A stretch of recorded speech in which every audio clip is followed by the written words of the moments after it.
And good morning, good morning. Welcome to the Dennis Herrera Show. You guys can go in and check in as soon as you come in. Let me know that you are here, and we can get this party started.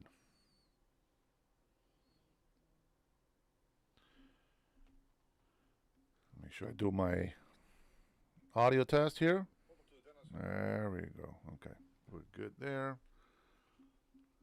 Good morning, Omar. How are you, my friend? The stock market is stronger than ever before because of tariffs. Oh, Omar, you are way ahead of me, aren't you? You're way ahead of me.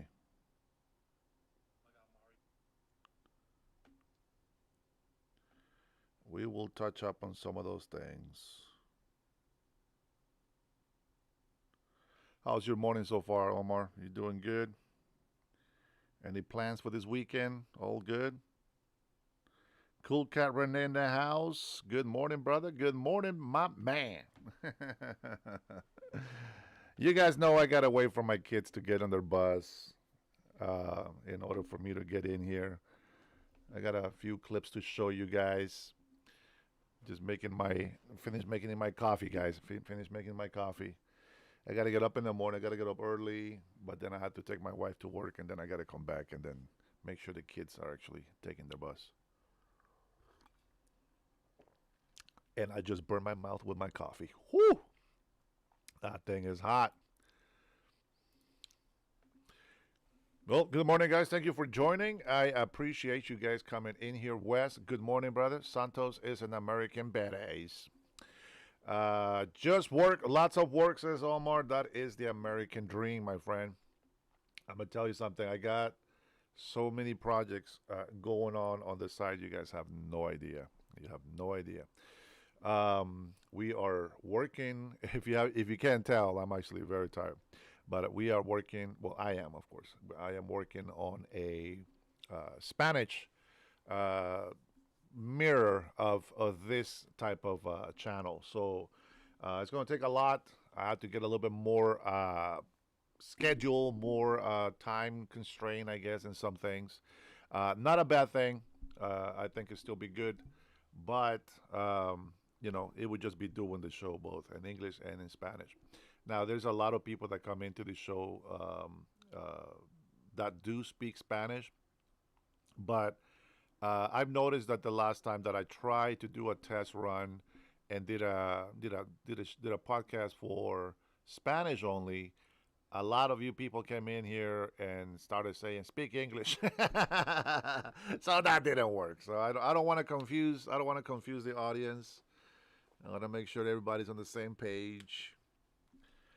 All right, we'll wait to see if we can get more people in here this morning. I was waiting for some live updates because Marco Rubio was going to be addressing, uh, you know, the people here with what's going on in Israel, but I don't see any of that happening. So, yeah, just waiting for these guys to get the butts in gear. Nothing going on, guys. I think sometimes, I think sometimes the media they go out there and just look for stuff to to to make people react and get all crazy with, and I think that can be kind of kind of a problem what we have here in our country. It's the legacy media. They know they get bored. I even see influencers, people that are out there, covering protests and stuff. It's a natural adrenaline kick that people get. It's boring if somebody's not is not revolting. That's like people wait for people to go crazy. They want to see some riots. They don't want some peaceful protests. Nobody cares about that. And this is why they actually make a big, mess of things. The problem with that is that they also lose a lot of traction on what they're actually protesting. Cool Herrera says, "Did you hear about the basketball scandal?"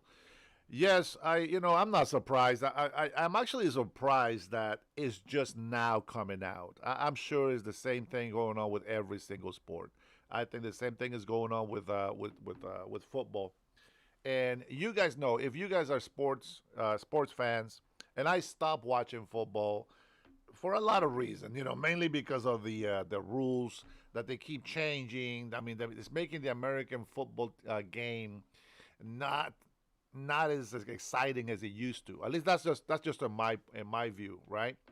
But this whole like a coach and the players being involved with the mafia, with illegal gambling and all this stuff.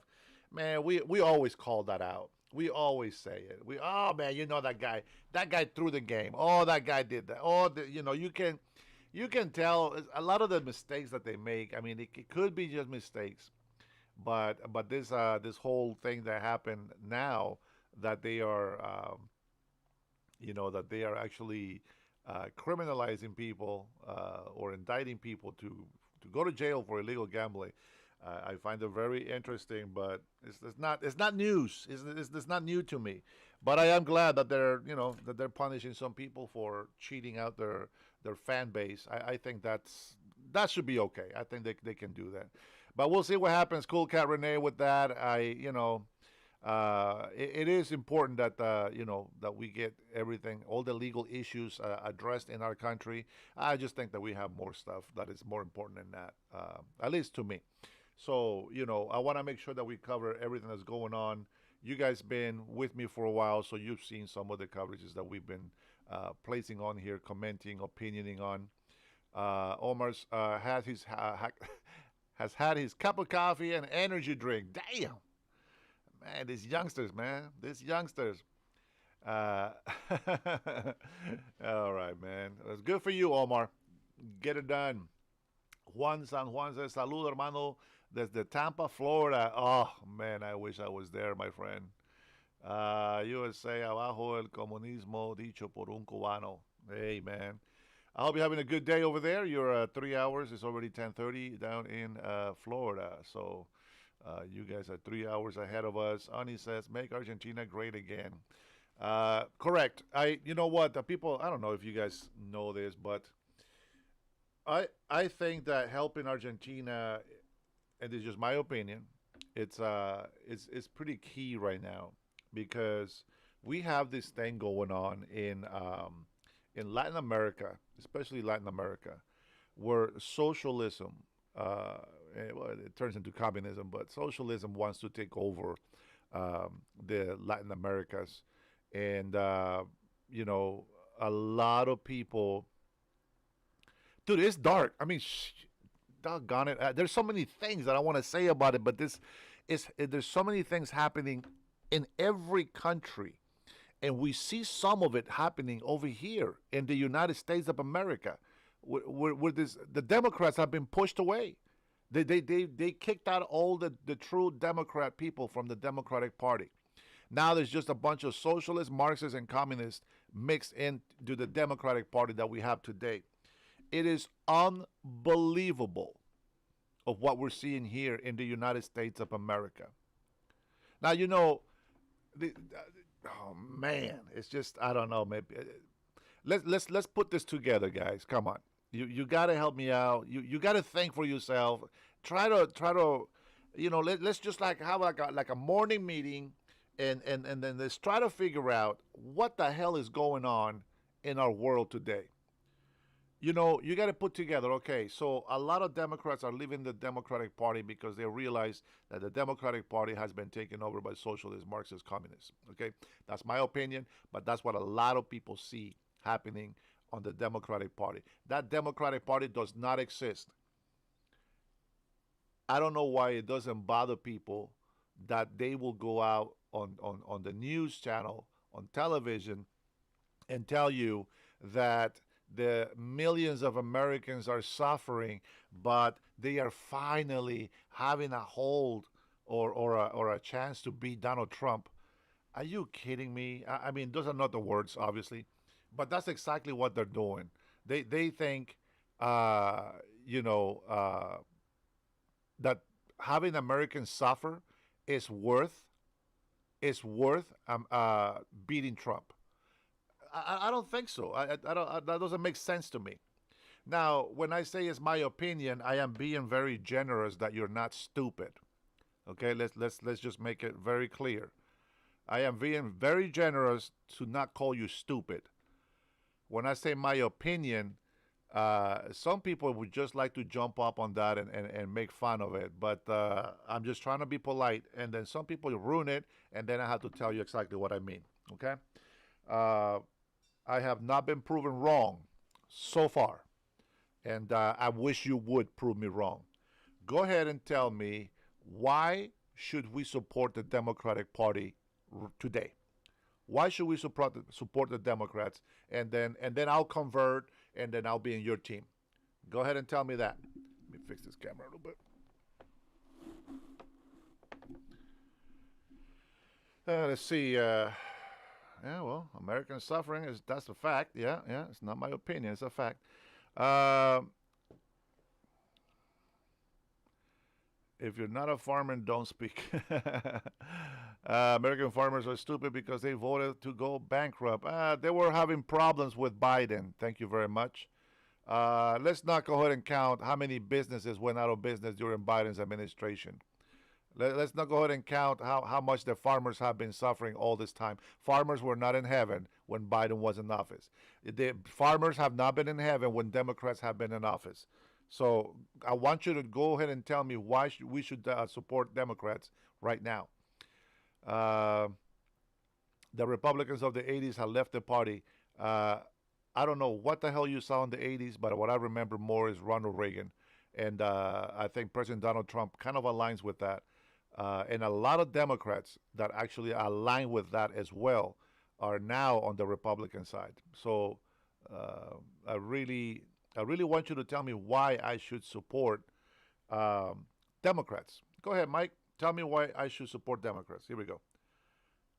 All right. Lil Bit says Dems are responsible for keeping government closed. Fact. But the Republicans cannot give up into their demands 100%. We must hold out and be strong. We have had enough. I agree, 100%. Salute, Lil Bit. Very smart. Come on, Tards. I want to hear you. Come on, convince me. Please tell me that I'm wrong. I want to be proved wrong of what I'm saying. Tell me why we should support Democrats. Give me some facts that will make me want to support Democrats right now. I want to know what they have done for me to support them. Give me one thing that I should support Democrats. Here we go. Democrats spend less. You can check those numbers. No, honey, spend less. What the hell does that mean? I spend less than Democrats. That means nothing. Thank you a little bit. Appreciate it. Salud. Salud. Much love to you, and thank you for your comment. That was actually very on point. I appreciate it. Oni says, I hope the Republicans do hold out. Every day makes them lose more. Come on, man. I said prove me wrong. I want to believe. I want to believe. I want to believe that I'm wrong. Please tell me, what can you tell me that will force me to believe that Democrats is the party that I should be supporting? Come on, give me something. Give me some facts, guys. Come on. But you, ask me something. Ask me something that Trump has done that I will not be able to tell you. Go ahead. You see, I do this to people all the time. All the time. Come on. Make me a believer for the Democratic Party. Here we go. I want to believe.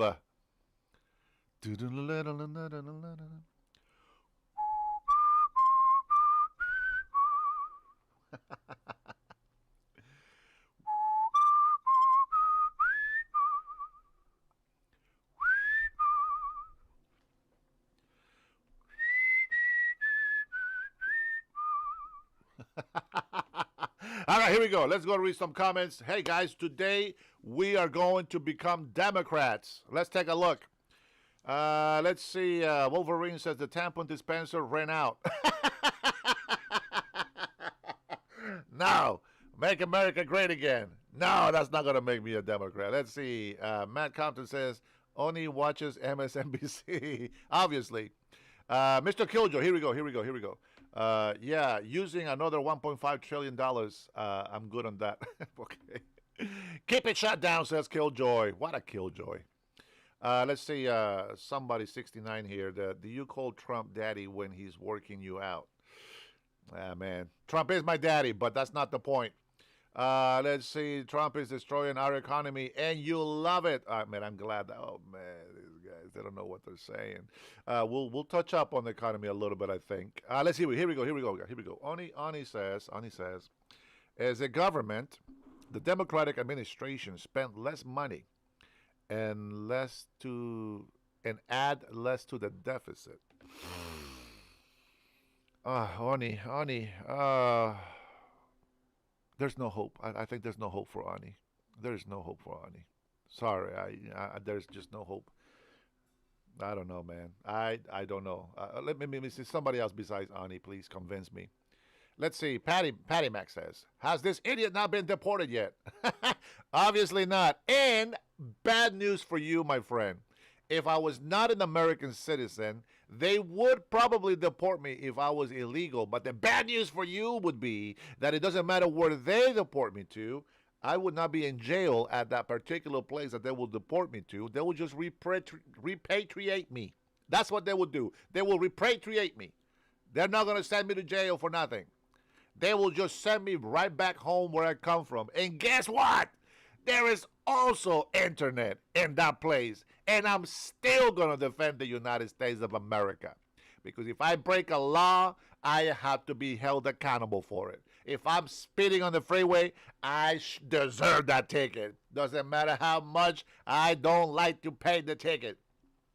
If you insult somebody and you get slapped in the face, you deserve the slap in the face for insulting somebody. That's just how that works. I think that the moment that you insult somebody and you get in their faces is the moment that you tell somebody, hey, I'm okay with you kicking my ass. That's just what I'm thinking. I'm just saying that's not illegal. It's not illegal, and I can prove it. If you think you have freedom of speech, yes, you do. You do have the freedom of speech, but you do not have the right to get on people's faces and start assaulting them. Now, I'm going to make a case because there might never been a case like this.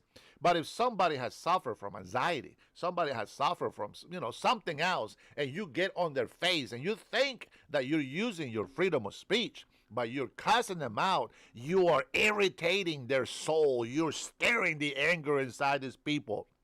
You might just get your ass kicked. And when you do that, you deserve it. That is exactly what you're asking for. So do me a favor and do yourselves a favor. Use your freedom of speech wisely. Do not incite violence. Do not provoke people to kick your ass, because they will. That's just how it works. That's just how it works. And you know what? If Democrats get away with letting criminals out for committing murder, raping, and stealing and doing all this crap, and allowing this Democrat cities, sanctuary cities, to allow people, to criminals, to keep being multiple, offenders, and man, come on, somebody should be able to get their ass kicked and then go free. I will call that defending yourself. Josh, I am home, my friend. I'm so sorry to tell you. I tell you what, salud, my friends. I want to believe. I want to believe.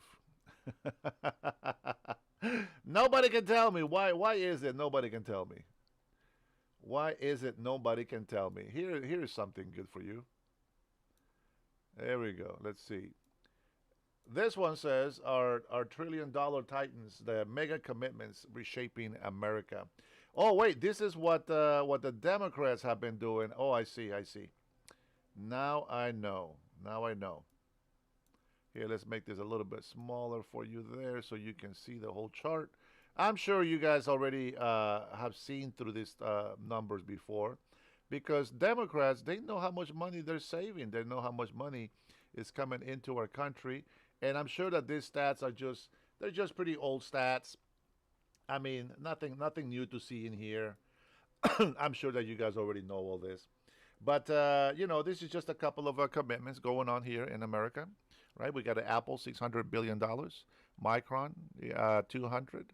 IBM, 150. TSMC, 100. Texas Instruments, 60. Johnson and Johnson, 57. Man, that's very small. That's very pathetic. Johnson and Johnson, and then AstraZeneca, and what else do we have in there? There's one more. I think that will be it. All right. So I got a bunch of stuff to show you guys. Uh, so I've been asking you guys to tell me, please. I want you to make me a Democrat today. That's what I want you to do. Okay, make me a Democrat. Now, if you guys do a super chat in there, you guys get to hear our Ice Baby deporting song.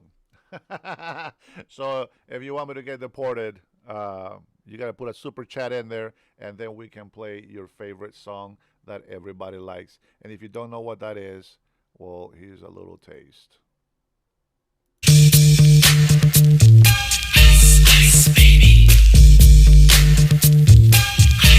Deport all illegal immigrants out of this country. Illegal immigrants. Sorry, G, you get no satisfaction. I can't get no satisfaction. Sorry, my American patriots. Today I'm a little bit more hyper than usual, I guess. But it's because it's Friday. Happy Friday, everybody. Thank you for joining in. I still have not seen a comment that will make me a Democrat today. Now, just so you know, I was not a Republican before either. But the facts are the facts, and that is exactly why I support President Donald Trump right now. And President Donald Trump supports the Republican Party. Tulsi Gabbard, Robert Kennedy also supports the Republican Party. Many people are supporting the Republican Party because they want to be Republicans. No, but right now the Republican Party is the party to be on because that's the only party that is still holding on to the American values, and that is America first. A lot of people always come in here and be like, well, what do you mean America first? What about Argentina getting $40 billion? Oh, well, you're dreaming. Yeah, Adrian! You know, you guys are so retarded with that. You guys don't understand. I wonder how you are as Americans and real life. I mean, are you guys even productive in society? Do you guys think about what's happening around you? Do you carry yourself in a way that you know that is going to affect other people besides just yourself? Or are you just selfish, thoughtless? Like yesterday, I went to the gym. Now there is this showers where there is certain showers that you have doors. You go in, there's a bathroom, whatever, right? It's kind of like a family bathroom, whatnot. Well, I go in, and then just like I've been there for maybe 5 minutes. Okay, now I go in and I take advantage of everything. I go in there and trim my beautiful mustache, and I do my thing. You know what I'm saying? Whatever. And then I shower in there, of course, after the gym and all that. But there was this lady yesterday, by the way, was pounding on my door. Now there's other bathrooms, there's other doors, but this lady's pounding on my door, and I'm like, you know what? These little kids, they're pulling a prank on me, whatever. And then I was like, oh, here we go. Let's make sure we hit that thumbs up on there, guys. I appreciate that. And I'm thinking, what, man? These little kids, they just pouncing on the door. I know the trick, right? And so I keep showering, and as I'm showering, I'm like, okay, they start pounding on the door again, and I'm like, okay, what the hell is this, man? I pay a membership here, it's not free, and it's just like this is my time, first come first serve. You want this, you come here first. So I open the door. By the way, I am naked, but I open the door just kind of covering myself, just a little bit. And I see this old lady. She's looking at me all mean. And I said, I'm sorry, is somebody knocking on the door? She says, well, we have to use the restroom. And I was like, well, then you wait. And then you use the restroom. I said, there's all the restrooms over there. Why are you pounding on my door? I don't understand what the logic was. But in my mind, I said, what the hell is wrong with her? You got to tell her. So I told her. I said, do you think that you pounding on the door is going to make me hurry up or be pissed off and make you wait longer? Think about that for a second. People like to suffer.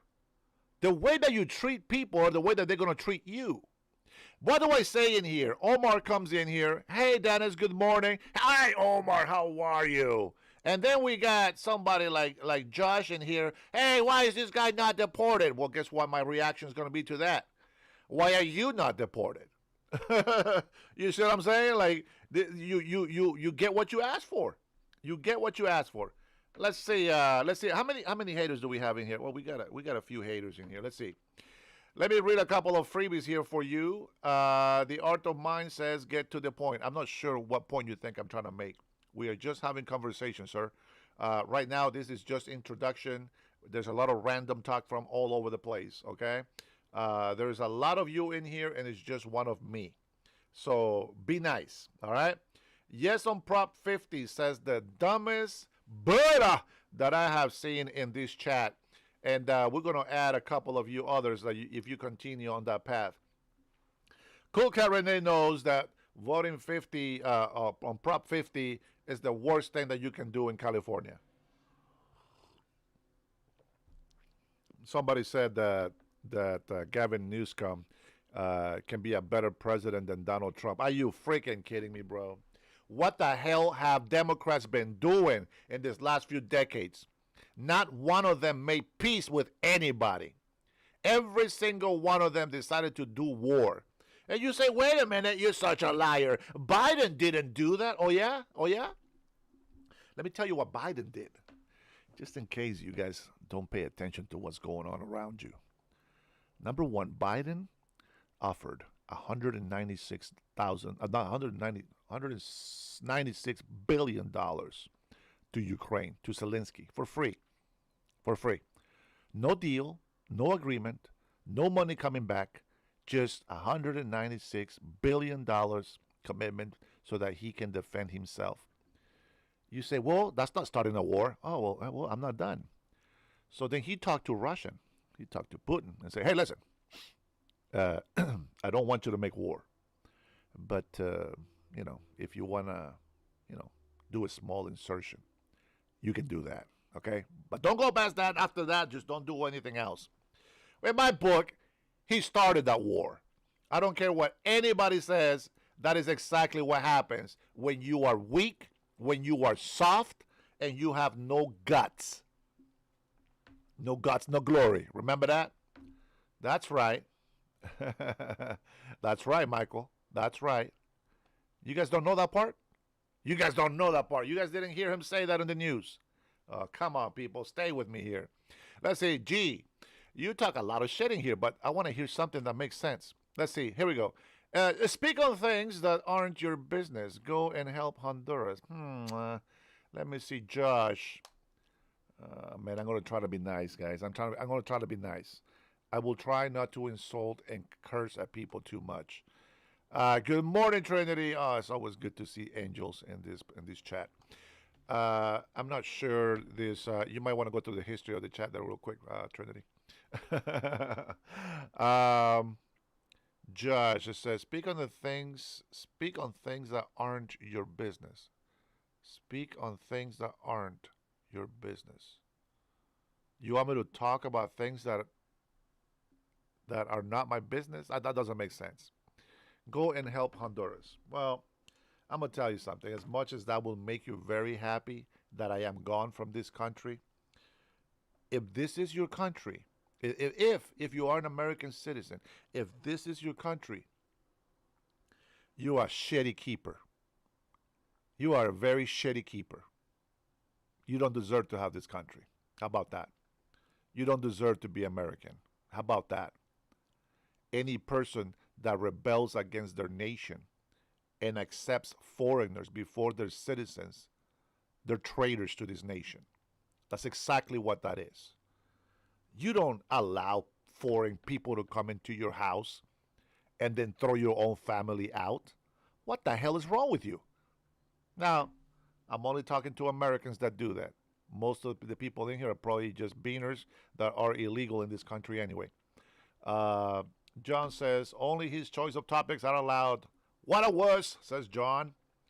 Well, I gave you guys a chance. I said, give me something, Sahaba. Dios te bendiga. Sahaba, I told these people in here, give me something that would make me a Democrat. Give me something. And the only person that said anything was saying that Democrats spend less. Oh my God! I was trying to keep a straight face on that one. Okay, I was trying to keep a straight face on that one. But let's be honest.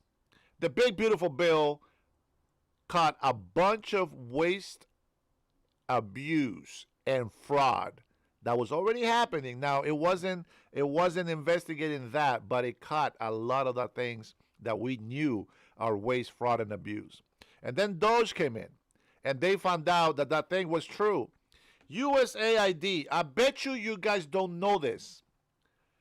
No, Michael, no free healthcare. Hold on, hold your horses, people, hold your horses. Wolverine says, Judge G, move back to Europe. You better.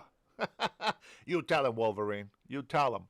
We are here to defend American values and the American people and the whole United States of America, you bastards. If you don't like this country, get the hell out. If you're illegal, get the hell out. The only thing that we're going to nice about is you can self-deport.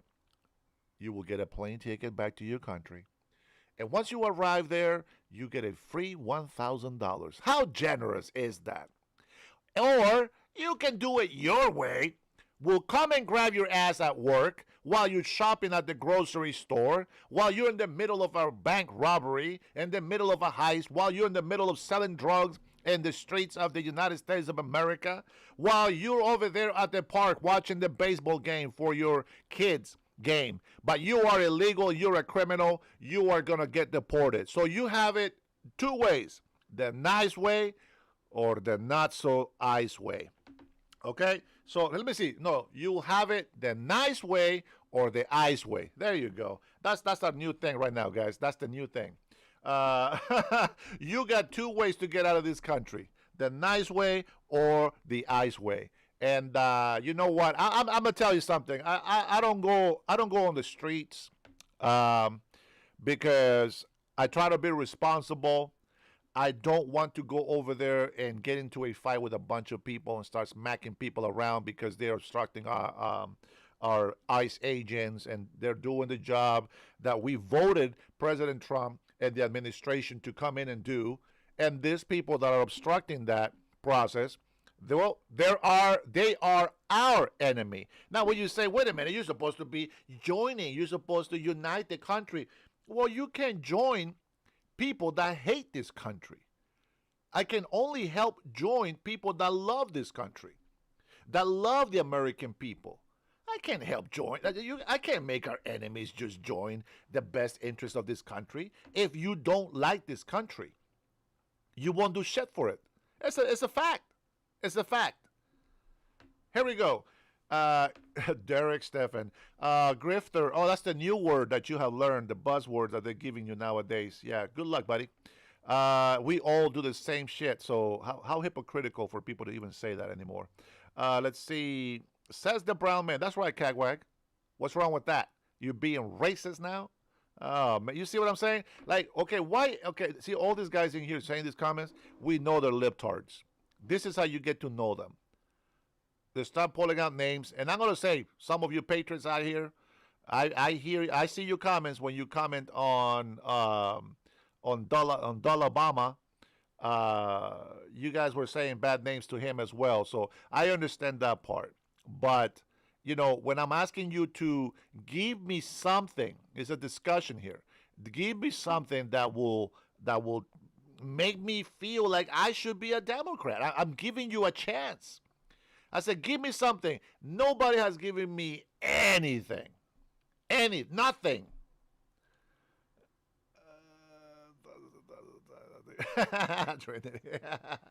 Everyone on the traffic stop is detained across this country thousands and thousands of times a day. Weirdos. Oh, man. Yeah. You know what? Hey, Cagwag, no, block him. Get rid of him. Get rid of Cagwag. You're a moron. Get out of here, you beta. You're the worst kind of beta. That's what I think. So I ask, give me something that will make me believe that I should be a Democrat. Why should I support Democrats right now? So somebody tried to say, the Democrats spend less money, and that's a lie because they're spending less money on Americans. Maybe that part is true, and they're spending more money on foreigners. That's true. So it's like a half truth there, I guess. All right, Brian. Let's says answer the question. How do you know people being arrested are illegal? Well, number one, here's one way. They have warrants for the arrest. They are looking for specific people. And if they have a reason to suspect that you might be illegal, they can ask you if you are illegal. You see, before 21 million illegal immigrants were in this country, I would have thought, no, I don't think that they should be doing that. But because of 21 million illegal immigrants, we have to adapt. And if somebody comes over here and says I'm illegal, well, here you go. This is proof that I'm an American citizen. As a matter of fact, let me tell you something. If you are asked, what is your name? You give them your name. You have ID? Show ID. Guess what? If you're an American citizen, you're going to be in the system. If you're not, your ass is going in the back of the car. So the reason why people don't want to do that is for two reasons. One, they're rebellious and they think they're being pretty cool, being recorded, disrespecting authority. And two, they're hella guilty and they know their ass is about to get deported. That is the two reasons why people don't want to show ID. Okay? Let's see, what else? What's the other question? Somebody else actually had it. That's a legitimate question. All right? That's what I see. I don't have a problem. I don't understand what these self-entitled mofos in the United States of America think that they can get in front of a police officer's face and just start saying, F you, blah, blah, blah, blah, blah. Shut the hell up. That's what I think. Who the hell, who raised these people? Who gave you manners? Where did you get your education? I don't care. You can curse. You can say whatever you want. Hey, give people some space. If they tell you don't block the street, don't block the damn street. You are making people pissed off. You're not making a point to support you. You're making people hate you more. There's people that don't even hate you, but you do so many bad things. You're so violent. You keep calling them racist names. You keep telling them this and that. Bro, you got to change that mentality. You cannot go through life and think that's okay to do.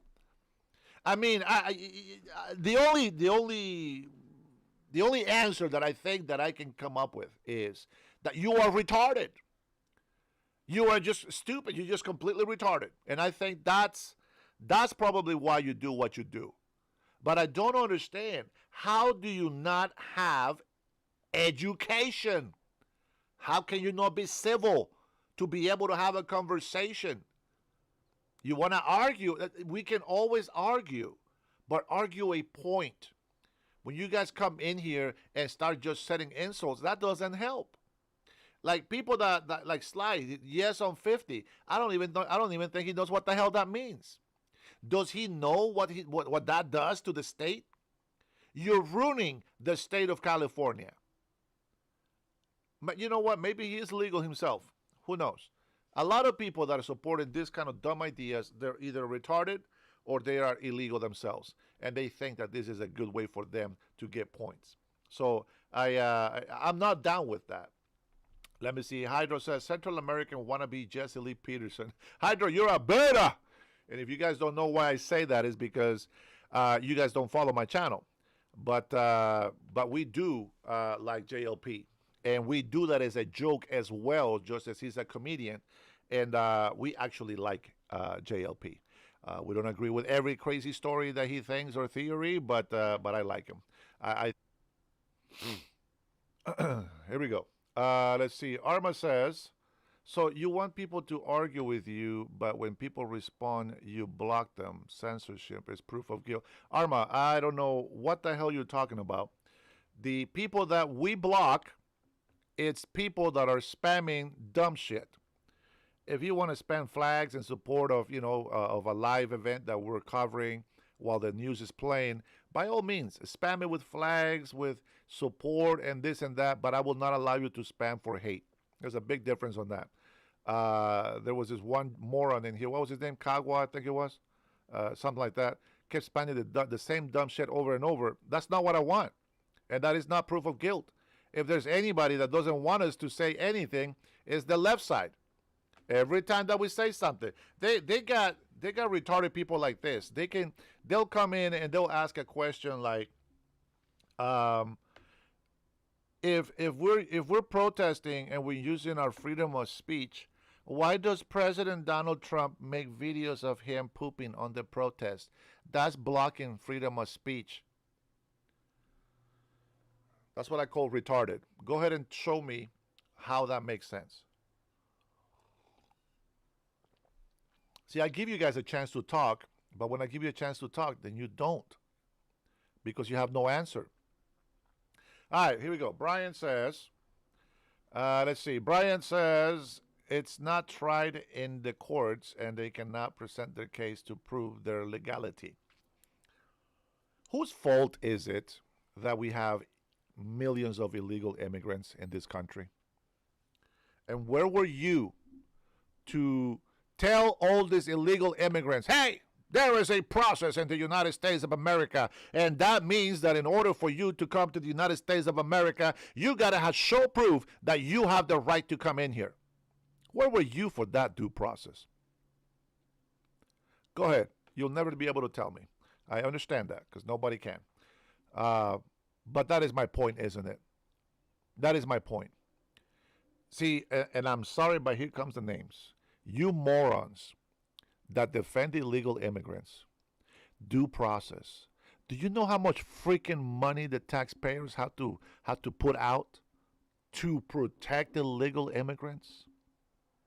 Do you know how much money we waste every single year defending illegal immigrants? Man, it's just the retardation is just hard to cure. Well, they have a database, decency. Okay. Trump has definitely bent this host over. Rich. Here, I'll give you guys a chance this morning. How about this? How about we give you a phone number and you call me, but I don't want you to be an asshole. I want you to tell me something that you believe that benefits this country from illegal immigration. All right? You still got that number out there? Let's see. I can actually, let me log in on this phone and see if I can find my own live feed. Unbelievable. Trinity, you still have the phone number? Can you put the phone number out there? Let's. And I want you to be serious. I want you to call me, but I'm going to give you, especially that Rick guy that made that comment. Go ahead and call me, and you go ahead and teach me today. Oh yeah, Josh G. Why don't you call? Yeah, let's see. There you go. Give me a call. Go ahead, Josh, and I want you to tell me why you feel the way you feel. I'll give you a chance to be on the spotlight, since you guys think it's easy to do this job. And hey, I'll give you the freedom. Here you go. Go ahead and call it.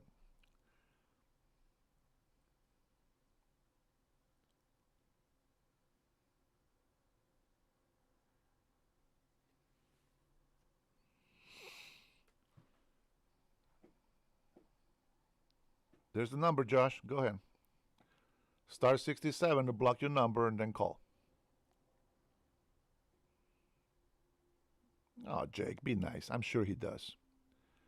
Even if it's little tiny ones. Little raisins, probably, but I'm sure he can call. Come on, everybody wants to hear your voice. You sound like a genius.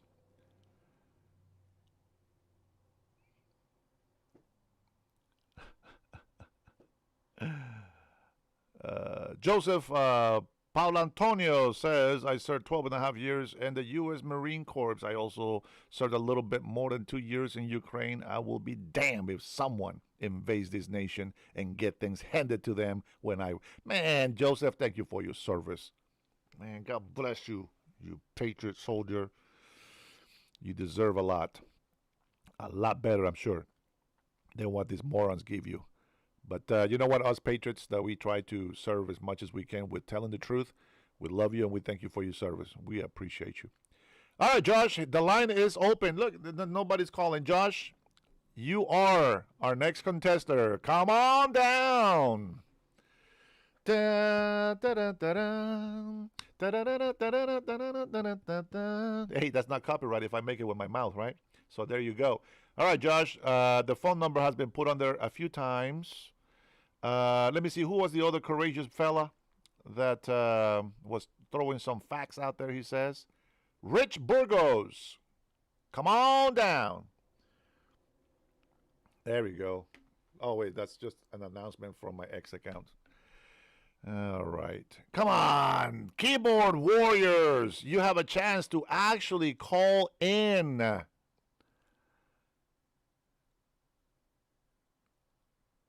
Yes, DOJJ. Let me see. What do we got here? Lil Bet says, Joseph, thank you for your service. Love you, man. You got a bunch of ladies loving you right now. Rich Burger says Trump calls you suckers and losers. Go on, Rich. Go ahead and call me. It's a free phone call. Unless you don't have a phone. Who the hell doesn't have a phone? People on welfare have phones. Better phones than I have. I don't know. Well, maybe not, but you know. I work my ass off for the money that I have. Come on, guys. It's here we go. It's free, guys. It's a free call. Here we go. That's what the light is. There we go. Paul Sauce. Josh, EBT's phones is messed up. Guys, I should charge you for calling. It's free, man. I pay for this cell phone. At least you can do is use the damn number and call me. Come on. Come on live with me today. Let's go. Begging is a hard job. Is a lot harder. Here we go. Here we go, guys. I think here we go. Josh is calling. Let's see. Thank you for calling. Who's calling and what is your comment? Yes, I served 12 and a half years in the Marines. I served Joseph. in 2 years over in Ukraine. I proudly serve our country. This is Joseph. Good morning. How are you? I'm doing very well. How about yourself? Oh man, you know what? I will tell you here personally, and I can tell you that every single person that is with me today says thank you for your service. We love patriots that do exactly as you've done and that continue to keep that mentality of protecting the American people. It's gotten to the point, I can understand both points of view from the left and the right. I can understand them. Yeah. But at the end of the day, basically, I look at it. I want to protect this nation. Now I see a bunch of people on the left wanting to allow an invasion of our country, something that men and women have fought, bled, and died for. Correct. I will not let that happen. Yes, sir. It's a fact. Hoorah, says Richard. And if that means if I have to take up arms again, if the Marines will allow me to re-enlist, which I doubt they will, I am willing to be put down on our side of the border, and I'm ready to open fire on any invader. Everyone can give you a sob story of who they are, of where they come from. Doesn't mean it's the truth. That's right. I'm sorry. I fought to protect this nation. Yes, sir. I'm willing to do that again. Yeah, yes, sir. I agree with that. And I thank you again for your service and for being a patriot to this country. It has nothing to do with us being against left or against right. It's about looking out for the American people and the well-being of this country. We love this nation. You know what, Mr. Joseph? I am a Honduran born. I migrated to this country when I was 13. We follow the law all the way to get a green card and even to become an American citizen. We know what it takes. Thank you. Yes, sir. And that is exactly the kind of immigrants that we want in this country. We love immigrants, but they got to do it right. I work with people who are Hispanic. I work with people who are originally born in China. I work with people who are from India. I have no problems with any of them because every single one of them came here to this country. They came here the right way. They stood in line. They waited their turn. They filled out the application. They went through the process. They did it the right way. They, on the set, basically, our standpoint in the United States, bring us your tired, you're poor, and you're hungry. Okay, that's fine, dude. Yes. But in the legal issue, we got to protect ourselves. Yes, sir. Thank you so much for your call, sir. You have a wonderful day, okay? Be blessed. God bless you and your family. Thank you so much again for your service. We have enough problems within our own country. We do not need to import a whole other nation's problem. That is correct. They cannot deal with them themselves. That is correct. Thank you so much. I appreciate it. God bless you. Thank you. Well, that wasn't Josh, but it was a blessing call from our patriot, Joseph. Hats off to Joseph. I really mean it. And you heard him. It's nothing to do with I don't like the left, I don't like the right. It's about protecting your country. It is what is the least that we can do. Okay, so he served. I didn't. I support him, 100%, and I agree with him. So thanks to Joseph so much for that. I appreciate it. You're awesome, sir. You got my respect. Cool Caronet says, please tell your family, friends, and loved ones. Join the Dennis Herrera show. We'll find out how crooked is the Democratic are, especially in L.A. Jesus Christ was a Buddhist, says Marley.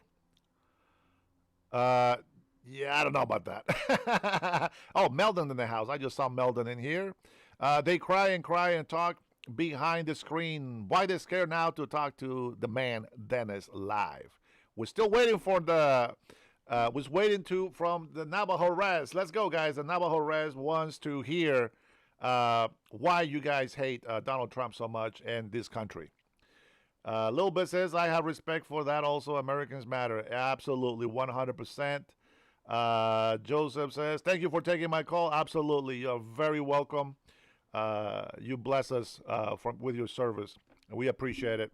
And I believe when he says that he will take arms up again and he will shoot somebody that doesn't want the best for this country. And we're talking about enemies, of course, not American citizens. Don't get all twisted, guys. Where's Josh? Did he leave? Ah, come on, Josh. He was so strong and very vocal. At least I thought he was vocal. He was typing a lot.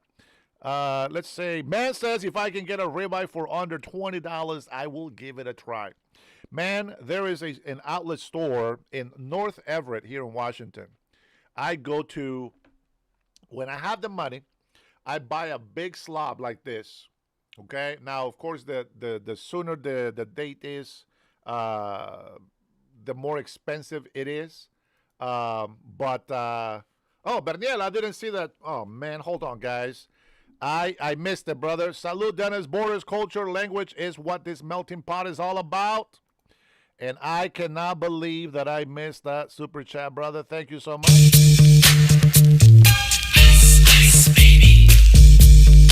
Yeah. Ice, baby. One more time. Ice, baby. Ice, baby. All right, guys, don't be shy. The phone number is 425 583 1155. All right, give it a call, guys. We'll put you up in the air. You see how Joseph called in. Joseph, thank you for the super chat there for $2 supporting the channel. God bless you even more, sir. Paul says, South Amen. Man, I'm missing a lot of comments, guys. I'm reading a lot of late comments in here. Sorry about that. Dawson Wall says, that you voted for. Yes, I voted for every single illegal immigrant to be deported from this country. And that is also including family if they are illegal. So there's that. Who am I a traitor to? Here, Dawson, why don't you call me up? Call me up and tell me why I'm a traitor. And I'll try to be respectful. Just be nice, and I'll be nice right back to you, okay? Go ahead and give me a call, brother. tell me why I am a traitor. Okay. Maybe the question would be, okay, who am I a traitor to? And then I can give you an actual response to that. Let's go. You can do it. Come on. Do it. Do it now. What are you waiting for? Um, damn, Trinity's spamming the phone number and you guys don't want to call? Guys, right here. It's easy. I'm going to tell you something. I want you to have full comfort of calling me, but just telling you this. If you saw me on the street and we started talking, that's all we would do. I'm not going to fight you. I'm not going to slap you. I'm not going to, hurt you. I'm not going to, that's not how it's going to go. But I want you to call in, and then I want us to, I want to know why. If you call me a traitor, go ahead and give me a traitor. Tell me why. Let's see, Alex, I like this. Arnold Schwarzenegger arrived in the U.S. in 1968 illegally. He overstayed his B1, B2 visa, got a green card in 1974, 6 years later. Became famous 1984. If deported early, America loses a legend. A legend. So here's a good point. I like this because this is where I'm going to become a little bit biased, right? And you can call me a hypocrite, but I think I made my point very, very much with a lot of people. This is my advice to people, okay? If you are here illegally, let's just say you're a moron, you're desperate, whatever circumstances in your life force you to break the law and become a criminal. Okay, let's just say that you're here illegally. Two things that you can do. One of them, right? This is not that you can do, but two things that you should consider. If you are here illegally in this country, what I recommend you do is raise the American flag, show respect to the American people, support everyone that talks against illegal immigration. Even if that can cause you to be deported, you will still have honor. And if you don't want to do that, you can also stay quiet. All right, here we go. We got somebody that's going to tell me why I'm a traitor, hopefully, and then we can talk about it. Thank you for calling. What's your name and what is your comment or question? Here we go. Tony. Tony. Something just to ponder on the two-party system. Yeah. Just kind of a curious thing. So I wonder what policies. Well, imagine for a second there were no two-party policy or no two-party governments here. Democrat, Republican. Yeah. What do you think the dividing policies are that would make someone vote for one candidate over the other? For example, I think of one of the bigger policies for most conservatives and Republicans is the pro choice position of the Democrats, and vice versa. But I was wondering, what if there were no two parties and we were just voting on picking our candidates as policy? What that might be, and I don't know if that's a good thing it's horrible or not have. Yeah, I like it.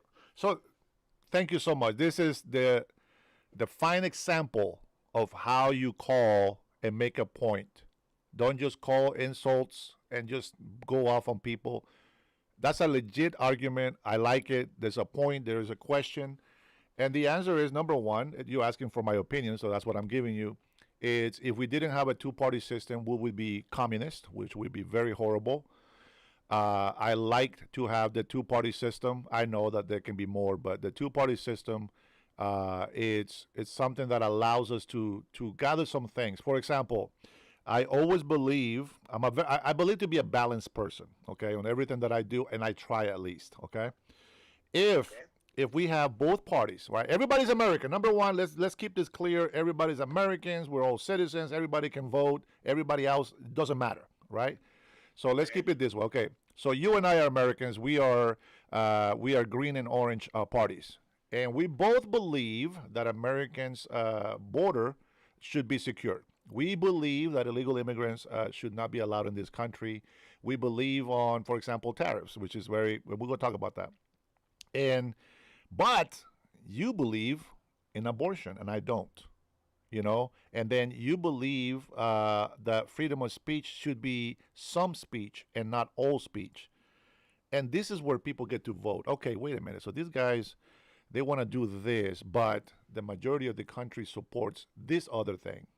And this is where you draw the line. But you want parties to be patriotic to the land. Like the biggest example that we have lately is Senator Fetterman, right? He says country first, party second, and he is voting to open the government, right? He doesn't want to keep the government shut down. He doesn't blame the Republicans. He is a patriot that believes himself to be a loyalist to the Democratic Party, which is fine, but he's also thinking for the better will of the American people. I hope that's the right word to use. In Spanish, it's bienestar, which means well-being. So I think that it's important to have multiple parties. There's independence, of course, um, but I think if we don't have that, we would just be corrupted. We would just be ruled by a populist. There will be no debating. There will be no disagreement. If somebody like what the Democrats did with Kamala Harris, right? Nobody voted for her to be a candidate for president, right? They just Right. put her on there because they believe themselves to be kings. That's what a king does. They just put themselves in there, nominate themselves for president. I think that's wrong, and that's what will happen if you only have one party system. We just become communist, and it doesn't matter what the people really say, because once you have that one party, the people lose their voice, and that's just what I believe. So that's my answer for that. Did you Well, have? no, that's Go an ahead. interesting take. I mean, I've often wondered, like what if? Because there are some people who might go, hey, we need the borders tight. We can't have all this illegal immigration. Yeah, But hey, I'm pro-choice. yeah, And so like, what are the dividing factors policy-wise? yeah. Um, go and but I never heard the argument or consideration of if there was no two-party system, we might be a communist government, and so that's very, very interesting. And for those out there, I don't know. I think socialism is the gateway government to communism. Oh yeah. Yep. Thank you for And saying that.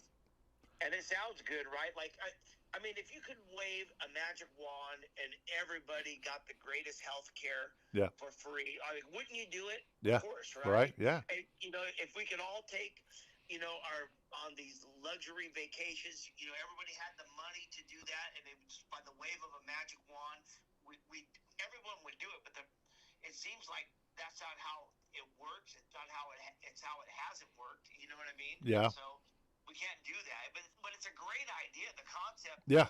I agree. is great. I think every conservative out there will go, hey, if you could wave a magic wand and we all got free, incredibly great health care, we'd do it. We'd be all for that. But that's just not how it works. So sometimes we want the same things as Americans, right? Yes, sir. We should all want what's best for the people and the country. But our means about getting there, we have different opinions on why. Yes, sir. But hey, man, I appreciate the show. Thank you, Keep rocking and keep up the good work. Keep the conversations going, right? Tony. That's what You, it's all about. Tony, you said a lot of common sense, brother. I appreciate that. Thank you so much for your call. All right. Thank you so much for that. I appreciate it. God bless you and your family. Guys, it is that simple. It's, we're not here to be famous, but we are here to have a conversation. That's how you have a conversation. It's legit. You don't have to agree with what I answer or what I say, but just be free, man, to just, we're chilling. It's what we do. Just chilling. But the great thing about chilling is that maybe you have seen something that I have not. And then you can kind of educate me on my ignorance on that particular thing. There is a guy that comes in here. His name is what's his username? Um, is it Cutting Edge or Liberty for All? I can't remember. But there's one. There's a couple of people in there that agree with some things that I say and disagree with others. but they have brought up subjects that I don't look into, you know, and they have information on that, so they educate me on those subjects, and I think it's great. And the more that we talk, the more that we communicate, the more that we share with each other, the more knowledgeable we become. Now, my only advice to people is always this: don't just believe what you hear. Go do some research. I know people like to say grifter, oh, you're Googler. Well, now they have this new AI browser and all this other stuff. Well, guess what? The news are out there. Look them up. If you ask me for a stat, well, I don't know how to stat. Let me look up the stats. Let's take a look, and then we can share that, right? So we're gonna take a break here from the phone calls here, but we will continue doing the phone calls. If you call right now, you're not gonna get an answer, okay? Because I am going to ignore it. But I do want to show you what I have on my X account. Where the hell is my X account? Let's see. In here. Here we go. Just because I want to be able to touch up on some other stuff, okay? Now, this is some tweets. If you don't have an X account, this is where you can find it. For me, I subscribe or I follow the Trump War Room. Okay, so here, let me read some comments before we go jump into this. Let me see. Time, hey, good morning, brother. I see you, Brian, chilling like ice. You guys know the drill. You want to hear the drill. But that didn't make sense. I apologize about that. I thought I was going to be able to rhyme, but it just didn't come out right. Let's see.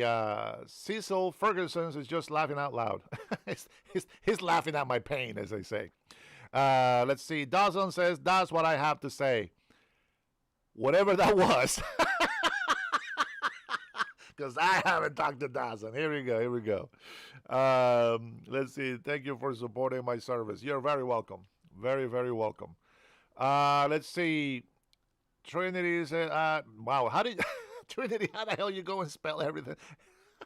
I get confused with you guys abbreviating everything. Let's see. Zix. I don't know who we is, but Trump isn't your problem. You're electing the wrong people locally. Local elections are more impactful than federal elections, and I agree with that. Let me see. Let me see. This was back in 2001. Oh, that's phenomenal. Uh, yeah. You know, so I think my brother, I never asked him to be honest, but so my brother-in-law is a Marine. He's retired. He's like 70 something now, but he was a Marine because that's the uniform that he had on. Thank you for sharing that photo and for sending me that in. Okay, I'm not gonna say who that was, but I am going to assume that that was Joseph. Uh, Man, you still in here? I just got your text from yesterday. Sorry about that, bro. But thank you for acknowledging what I said yesterday on the live chat. Appreciate it. All right, let me read a couple more here. Let's see. Jake says, so what makes you so smart? Jake, I know you're not talking to me, bro. If you're talking to me, you're a beta. Good morning, time. I think I said that already. I appreciate you, brother. My brother. Let's see. Trinity and I have been sharing a lot of information back and forth, and I'm gonna tell you something. There's something that I appreciate. It's people that can dialogue and communicate. I think it's very, very nice. Very. It wakes you up. It makes you feel alive, and to say things that are common sense. I would say this. Trinity probably knows more stats and more things that I do. But I love to be able to get my opinion out there and stuff. Do you guys get a frozen image on your feed there? Because on my phone I got a frozen image here, and I don't know if that's because it's my phone or what. Let me see if I can look this up.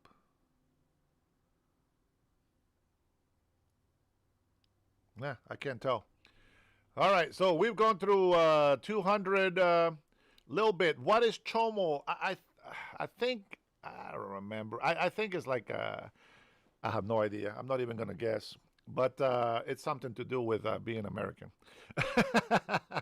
Let's see. Gets his info. Jake gets his info from. No. Jake P says Zix gets his info from the kids on the street. Probably. Ramirez from 602, my friend. Here's a phone number for you to call. Now tell me why Valgo Verga. Tell me why. Let me hear it. You know what? I want some illegal Mexicans to call me. Block the number, and I want to talk to some illegal immigrants. If you're an illegal immigrant, don't worry. You block the number. Nobody knows who you are. You're safe. Bada bing, bada boom. You're good. Okay. Nobody's gonna say anything. But if you're an illegal immigrant, go ahead and call in. Brian, tell these fools to call in.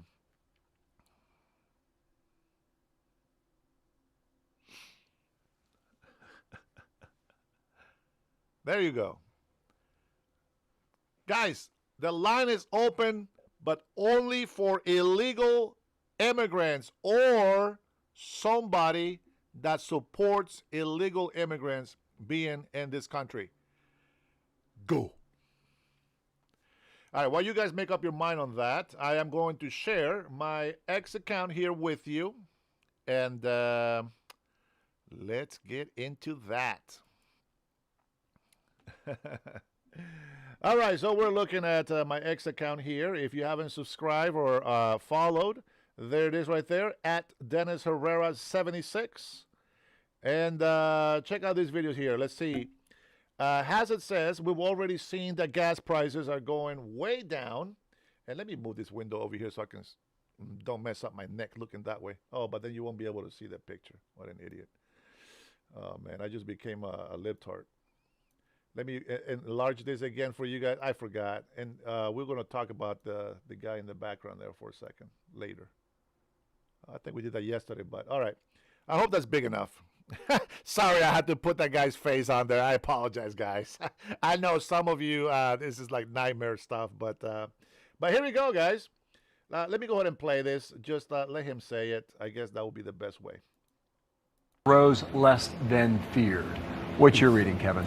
Yeah, I think this is actually a really great report, and the market is responding appropriately to really good news because 48 economists for Bloomberg said that this number was going to go way up. And if you look at the core CPI, which is the thing that economists rely most on because it takes out some volatile things like gasoline, that it was down from August and below expectation and headed in the right direction. And the top line number was a little bit up, but that was because there was a refinery shutdown in September, and so gas prices went up. But we've already seen that gas prices are going way down in October. So the next time we get a CPI release, when they open the government again, then we're going to see even further reductions in inflation. Whoa, did you hear that? We're going to see further reductions on inflation. All right, the line is open, 425-583-1155. Give me a call, 425-583-1155. Go ahead and talk to me about the economy. Gas prices going up. Democrats always tell me gas prices are not down. Gas prices are just going up and up and up.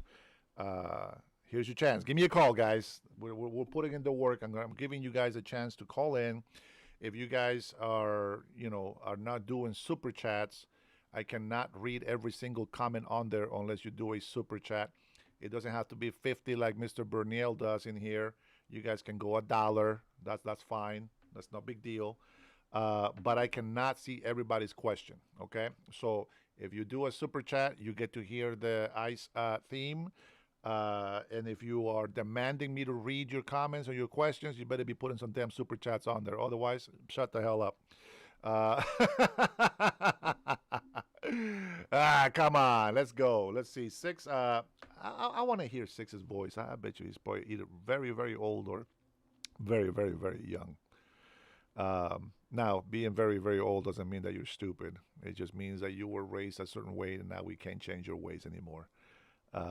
Jake needs to be muted, he says. What? Why would you want to be muted, Jake? Don't worry, we're going to look at one more stat on here for all of you guys that follow the news. I'm gonna pause that real quick. So I'm going to have it ready for you guys. All right. Give you a chance. Man, these keyboard warriors don't have lips. They don't have a voice. Guys, use your freedom of speech to call in. Use your voice. We want to hear you. It's very simple, guys. It's not that hard. Come on. I'm not your enemy. Just know that. I am not your enemy. Yeah, it's crazy. I don't even get a notification on my phone for this live. That's crazy. Let's see. Dawson says, just don't tell me what to do. All right, that's it. Then nobody, these guys don't have the guts to call in. I get it. That's all right. It can be intimidating to, to have everybody hear your voice and not hear your voice. Uh-oh, we got a cowboy in here.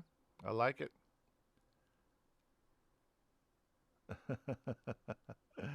Right on.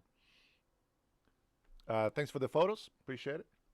All right, here we go. So we're going to go ahead and watch the next clip here. And here we go. CNBC, we're seeing interest rates move down and stocks move up. That can't be true. Let's listen in.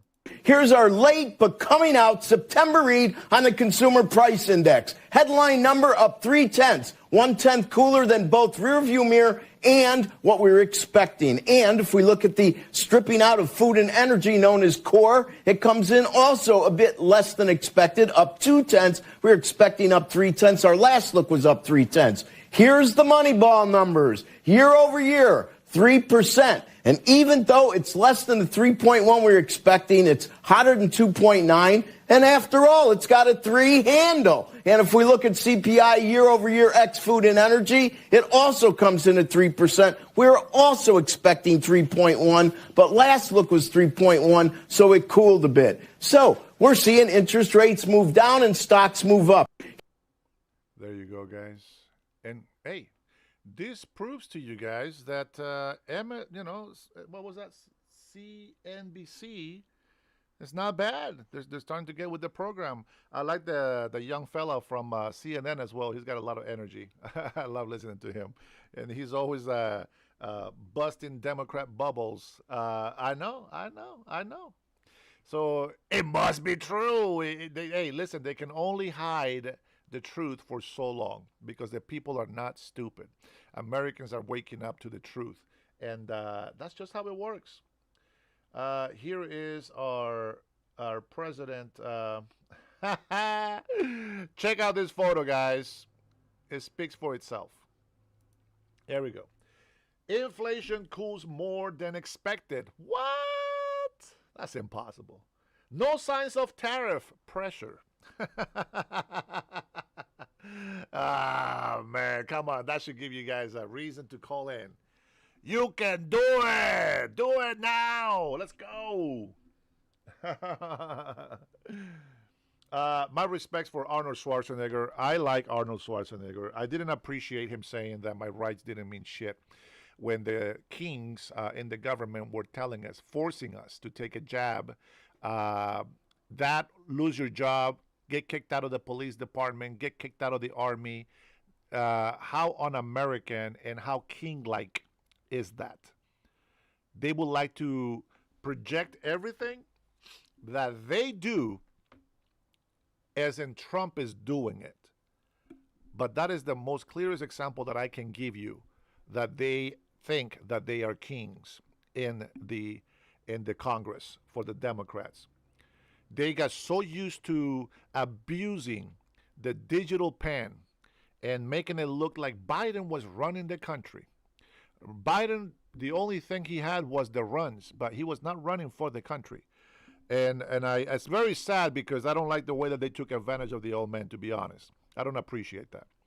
I'm not going to defend Biden because he's always been racist. He's always been a horrible person throughout his whole political career. And I'm a big believer of terms for Congress, because these people don't really serve the people. They serve themselves. It's very unfortunate, but that's just the way it happens. And I try not to be so much on that negative point of it, but it is what it is, and it's true. So Let me see if we have anything coming live so that we can cover. Let's see. No. Go ahead, guys. The phone line is open.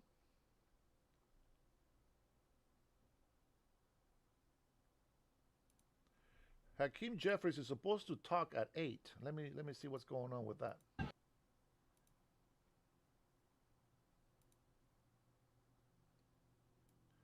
me see what's going on here in Fox. Nothing. Yeah. Maybe it was 8 Hawaiian time. All right. Well, we'll wait for that to come on, and then I'll go ahead and share that live as it comes on. But guys, take advantage. The phone line's available. Let's go. Let me show you what I'm looking at here. Let me put this window, set the window up so I can show you.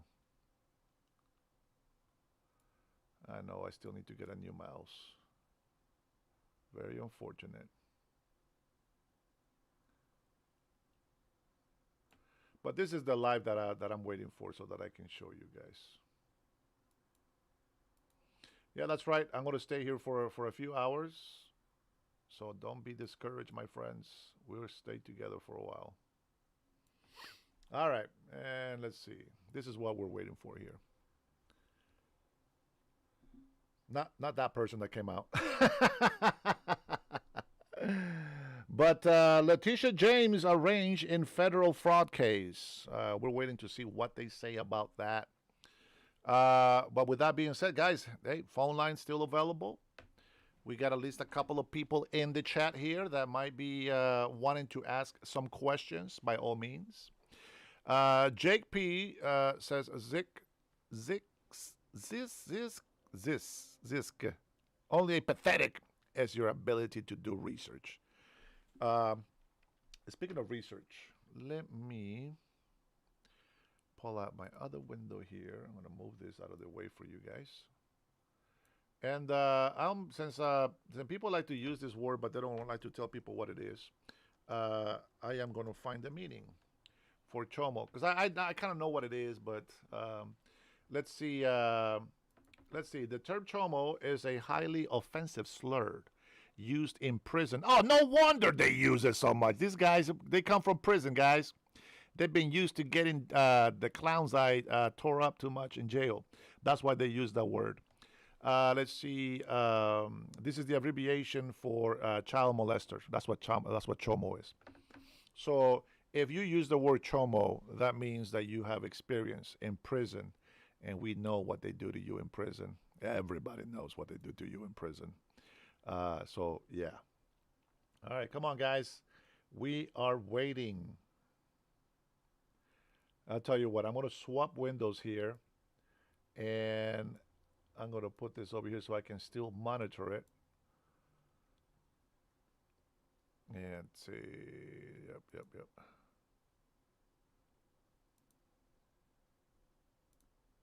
All right, we'll do it this way. That way I can still see it there. No, not there. Right there. Okay, here we go. Sorry about that. I got to get everything situated here. Okay. So the next photo that I have for you guys here to watch is this one. And I want you to really look at that and see. No human is illegal. Now, this post was from Mr. Spangled MAGA. And it says, when you place your vote back in November of 2024, what did you vote for? Some deportations, just the criminals, or all of them? That's a legit question. What do you guys think? I voted for every single illegal immigrant to be deported. Man, I can't believe that over 7. Oh, here we go. Letitia's coming. Here we go, guys. Here we go. She's coming out. Here we go.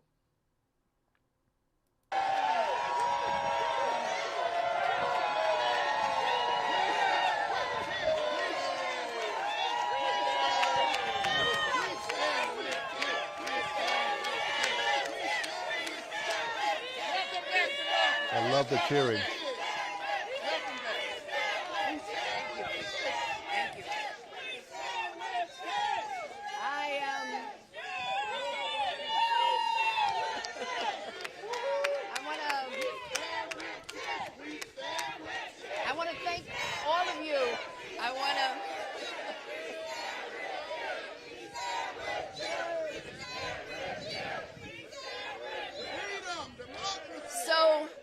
Freedom want and to democracy. thank all of you. I want to thank each and every one of you. I want to thank you for your prayers. I want to thank you for your emails. I want to thank you for your support. Lock her up. Lock her It up. has strengthened my spirit and it has anchored my soul. And so I want to thank you. But this is not about me. What's wrong with her left This is about eyelash? all of us. And about a justice system which has been weaponized. By her. A justice system which has been used as a tool of revenge. Yes. The black people are crazy. This justice system which has been used as a tool of revenge. And a weapon against those individuals who simply did their job and who stood up for the rule of law. Sure. Letitia James. And a justice system which unfortunately is nothing Lock being her used up. as a vehicle of retribution. But my faith is strong. And my faith is, I have this belief in the justice system, in the rule of law, and I have a belief in America and all of its individuals who have stood with me, not only in New York, but all across this nation. She's making that up. She don't even know how to make that up. I've heard from just about every jurisdiction in this nation who have said, stand up and be tall. And never ever cow down or back down or break or bend. So there's no fear today. No fear. No fear. No fear. No fear. Because I believe that justice will rain down like water and righteousness like a mighty stream. Yes, justice.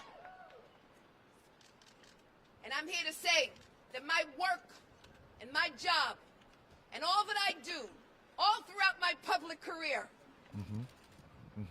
I've stood up for the rights of New Yorkers and Americans, and I will not be deterred. That's a lie. And I Liar. will not. That's a lie. I will not be deterred. I will not be distracted. I will do my job each and every day, and that's why I'm headed back to New York, because there's work to be done standing up for the rule of law. God bless you and thank you all, and I appreciate you.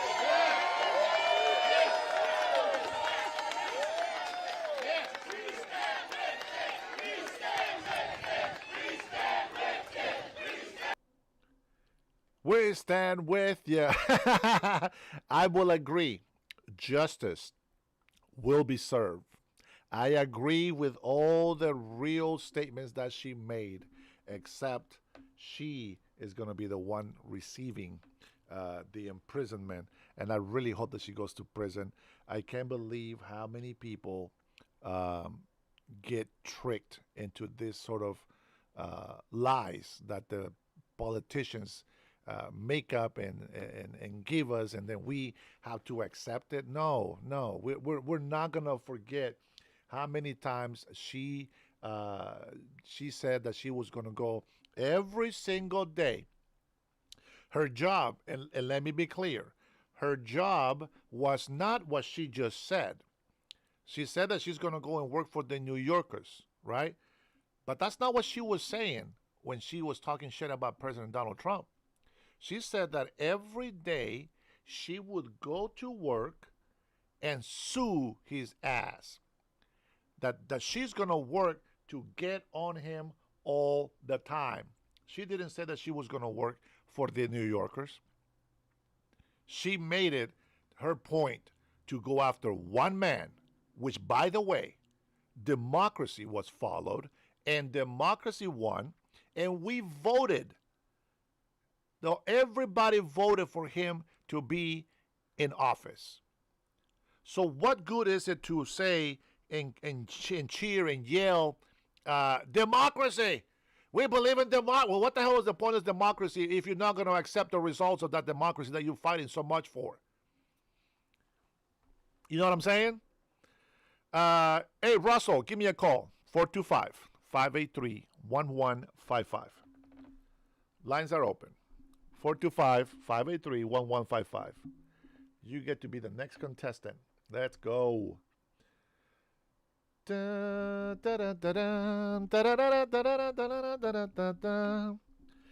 price is wrong, bitch. Oh man, let's go. Come on, here we go. Let's go, guys. I'm gonna go ahead and give you this little speech from our great, maybe future president of the United States in 2040. Wait, 26, 30. Oh man, it's so confusing. 28, 32, 36. That's 3. Oh, maybe 2036. Maybe 2036. You guys already know who I'm talking about. And he's just, I just like this Cuban guy. So since some of you guys, well, not my patrons, not you lovely Americans, but some of these people in here that are really hateful, there's a phone line, guys. 425-583-1155. Give me a call. Tell me why. What was it? What was the thing? I'm a traitor. What was the remark? Here we go. We got a caller ID block. Okay, good job, bud. All right, here we go. Before we play the next one, we're gonna go. Hey, thank you for calling. What's your name and what is your comment or question? Hopefully, you're the caller that called me racist. Oh, I didn't hang up, guys. I did not hang up. It was not me. I did not hang up. I want anybody that thinks that I'm a traitor or a racist. Oh, here, Russell Parker. That's the one. He said, "You hate yourself, dude. F you." Okay, take the F you off and then give me a call. This video is going to be demonetized already. Demonetized, so it doesn't really matter. To be honest. Shalom. Yes. Welcome. God bless you, brother. JB2, trolls and haters, keep us paid, says JB2. Does he really answer and put you in? Right here, John. You wanna call in? 425-583-1155.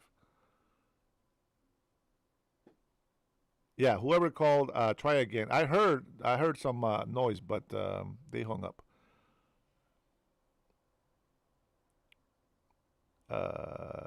Yes, Eric, of course. Anybody can call, my friend. So whoever gets in first, just give me your name, just the first name, what you calling about, and then say your piece. 425-583-1155. And guys, when I say the call is over, please let's make it over so that other people have a chance to call if they want to call in, okay? Much love to you all. Leftist, rightist, middle, twisted. I don't give a shit. I love all people. Here we go. Thank you for calling. How you doing? How you doing? Good. Who is this, and what is your comment or question? You know, my name is Eric Gonzalez, Eric. fellow Hispanic American, Latino, proudly bilingual, and I think that what a lot of people feel to realize about the community that supported this administration. We're Hispanic Americans, and it's really offensive that people think that we don't appreciate law and order. And that's, I think, a form of inner liberal racism. People don't realize what's gone on with illegal immigration to the injustice. What country are you from? Honduras. I'm half Dominican. Oh. And people don't realize that people being deported right now are going back to Honduras. Yeah. They're going back to the Dominican Republic. They're going back to the Dominican Republic. They're not just getting off the plane. The ones that have warrants out in their country of origin are serving sentences for crimes against humanity to Hispanics who live abroad. That's right. Myself, My family has been victims of injustice in Dominican Republic. When you actually come from something and you own something, you own a business and it's been robbed or violated, you own property and someone's committed an atrocity, to come to the United States, have a social media presence because they have no shame. You know, Yeah. there's no consequences here. It's true. And I think all the people who were trolling in the comments, all these little beta males who were just sitting at home punching on a keyboard because they wouldn't say it to someone's face, especially someone like me. Like, you know, I'm very real with my form of being and my way of thinking. And Dale. people aren't going to try to keep on gaslighting us and telling us over and over again in 5 different ways that we should support their agenda. It's part of being in America. It's all about understanding creative differences and that we can have differences of opinions. And that's, I think, what a lot of these people trolling need to understand.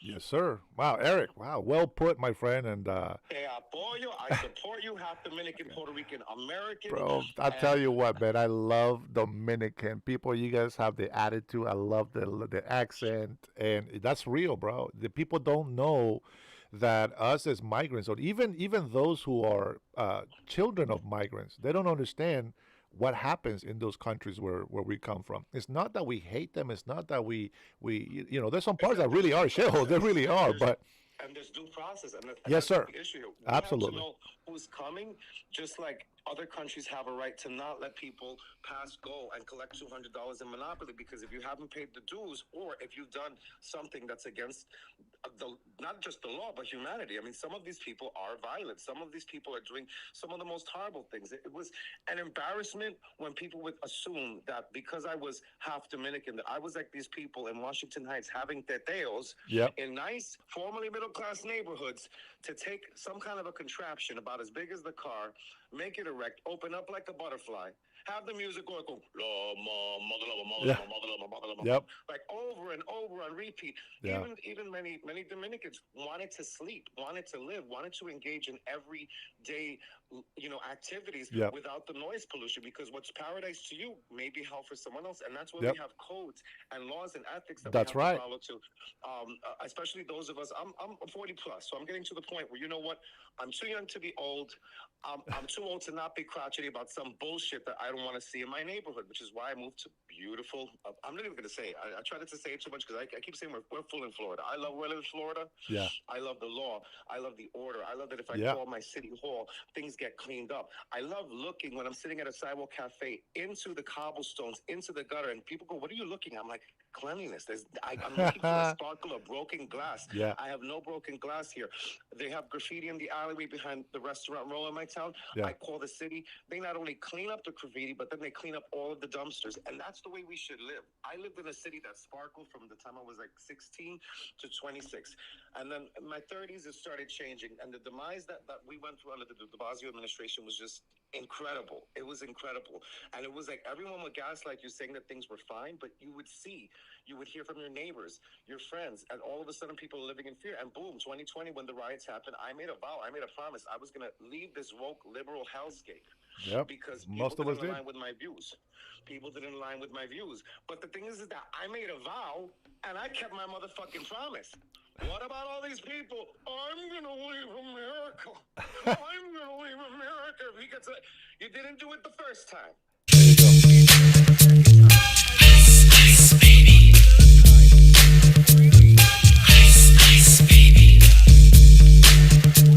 The same thing with he made a promise this time. He was coming. He made a promise the ICE was going to come. All these people could have said, as the Dominicans would say, Baba Huji, let's go. Let's get out of the country. Let's leave. Let's make a plan. Eric. And now he's rounding people up. It's crazy. While I have you online, Elliot Alderson puts a $2 super chat in here, and he wants to know, how do you stop white nationalist MAGA? I want to know All right, let's just use this as an example. Let's say extremist white nationalistic MAGA. I want to know, are you referring to like some, no offense if you are a hillbilly, but let's just say some white trash, truly racist hillbillies who feel a certain way about certain people because they're just beefing. Because just like I don't want to go to some white hillbilly trailer trash meth using ghetto white area, I don't want to go to a Hispanic hood. I don't want to go to a black hood. I have no business in these hoods because I live in a nice, affluent community in a very purple Central Florida community. A very purple with a median income is $500,000. So when people told me, why would you go there? I'm like, listen, I'm not living near a trailer park. I'm not living near the ghetto. I'm not living near Pine Hills. I'm not living in a certain area. So I just want to know who's so concerned in these big cities about these people in areas that you wouldn't want to go to, because most of these big city slickers, okay, they don't want to go, if they're in New York, to the South Bronx. They don't want to go to Brownsville. They don't want to go to East New York. So if you're not going to go to the ghetto, why are you going to go to a place where maybe some less affluent white MAGA cultist Ku Klux Klan people are? I just don't see how they don't see the logic. Like, make it make fucking sense. Bro. Yeah, they don't see it, Make man. it make some motherfucking sense. I like to be in a town where I'm the biggest threat because I'm the New Yorker. I'm the one who's a little bit loud, maybe a little bit obnoxious, but I have a lot of heart. If I see a little viejita crossing the street, I'm that person. I proudly wear my Hispanic heritage on my sleeve. I wear my heart on my sleeve. Come on, man. And it's because of I think that tough love and having real men in my family. You know what I mean? Yep. We weren't weak. Yep. You got bullied. Someone said, "All right, you're gonna go to school tomorrow, and this is how you're gonna fight, and this is how you're gonna do it." And that was just how we lived, how we learned. Yep. You can't have these explosive tantrums because they don't work in the real world. Ah, man, Eric, man, kudos, bro. I don't like you right now because you live in New York. You should be here in Washington so that we can work together. No. I just told you. No, in Florida. You're in Florida. My bad. No, you say you're in New Yorker. That's why. Yeah. And I'm always going to be a New Yorker. But, yeah. Just like many of the refugees, we yeah. came down here. We're coming down like locusts. So yeah. everybody's in fear here because they think it's going to be this big blue wave, but it's not. It's the red wave, but it's also the purple wave and the fake Democrats. A lot of people up there have to be fake Democrats. So they don't realize when you come down here, you see a lot of Hispanics that lean more to the right. When you see a lot of gays that move down to the central Orlando area and they're going out in the clubs, they lean more toward the right. So they're very silent in things. Because let me tell you something, during the pandemic, things were jumping for everybody, no matter who you were. And a lot of the people may have been preaching one thing, but what I saw, in October, November, when businesses were opening up, when elderly people were at the checkout of the supermarket smiling and chit-chatting, I said, this is life. And this is the life that the media is not showing you. And this is exactly where I'm going to come and live my life because I'm seeing it. I'm witnessing it. I even posted, clips of scenes of things that we were doing, just touristy things, going to historic Cocoa Village over on the coast, enjoying the club in downtown Orlando. And I got so much hate. And I'm like, is this the mindset? Is this truly the mindset and the hate that I'm going to tolerate when I'm going to have a plan to get out of this environment where you're going to come and persecute me on my vacation on my birthday, but you're not going to come at the people who are looting our city, smashing and grabbing in all these stores. That's right. Which only started to cause consumer inflation, because guess what? Insurance pays out a certain amount, but you as the consumer, you as the liberal consumer had to pay for the rising prices. And are the prices rising to a certain degree? Yes. Now, I don't know what people are feeling and experiencing in the blue states, but I'm in Central Florida. As a matter of fact, it's really bad in the blue states. Orlando area, we're going to have about 500,000 new residents. The housing, the businesses that are being built, the economy here is booming. Retailers are all prepping within this area and hiring like crazy because of the projected increase in holiday shoppers this year. So if people aren't booming where they are, it's because the floodgates are open and people are leaving. People are coming to areas like this. People want this. And it doesn't matter what race, what their sexual orientation is. A lot of people from a certain degree of inclination are like, you know what, I can't just support this because it's a thing about race. It's a thing about your belief system. It's a thing about your belief system. And I'm just saying, some of us have morals and we may sound or look different than the typical, but let me tell you something. I'm pretty damn motherfucking MAGA, and I have a whole bunch of MAGA people in my family, as well as people who are more radical and socialist. And you know what, at the end of the day, I come from the old school where you could go to Thanksgiving, break bread with Fox News in one room, Sinatra playing in the other room, salsa in the kitchen, in a financially and racially mixed family, and break bread at the same table after a passionate debate, having Papi laugh, and my Uncle Marino laughing, and my late Uncle Frank laughing, and then we would open up a bottle of coquito, and we would go about it. We had turkey and I love it. We learn from each other, and we have Italian, we have Jewish, we have Cuban, all these people that married into the family that came here during the melting pot. Here's something that I'm going to share with you, Eric. I'm going to share something with you. You got $2 more? No.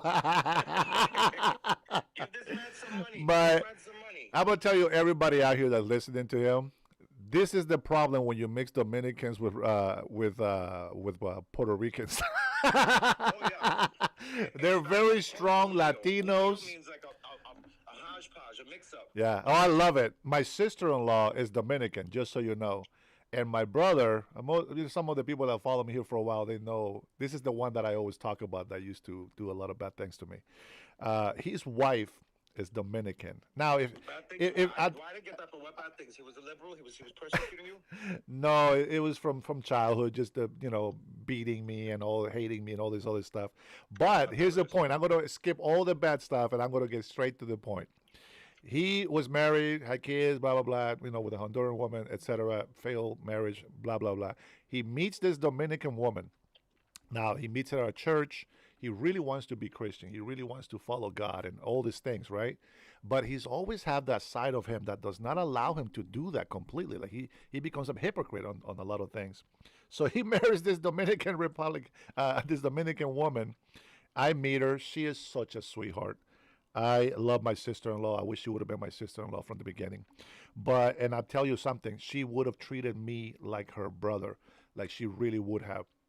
Because there's something that I had learned from this Dominican family. It's that Dominican, not demonical, Dominican, the familia dominicana. No, no. When It's I go back to New York, I know what to call people. what's that? Demonicanos, the ones that leave all the trash behind when I go to the old neighborhood. Yeah, but that's the bad part about the too many migrants in here. They bring a lot of the third world mentality, and they don't think about being clean. They don't think about making themselves better and be some sort of a good material to become an American citizen someday.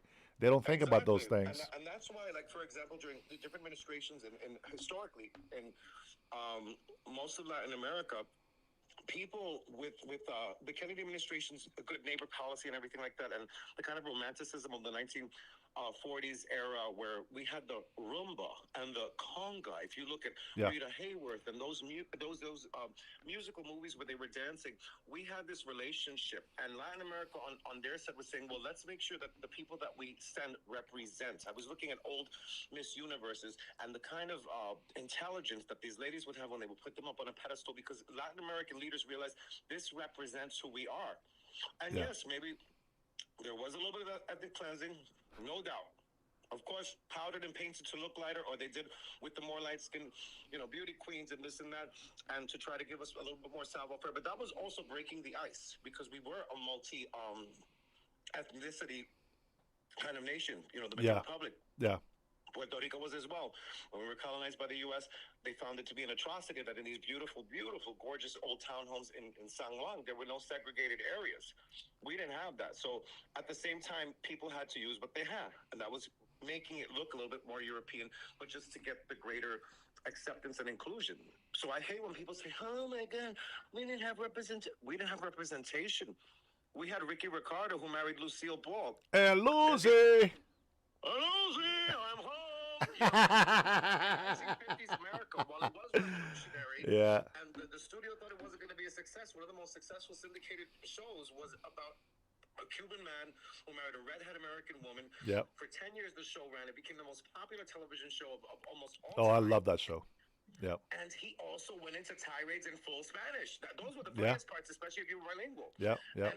And so we've had that. We've had representation in music and in movies and in cinema. Yeah. So I hate when people also try to lump us up and then take our narrative and change it completely. Like, okay, it was sad what happened to African Americans, but you can go through a long list of Hispanics who maybe had to be more assimilated to be a mainstream Hollywood, but they were there. We were there, and we were represented in all different lights. As a matter of fact, for a long time, even better than Italians.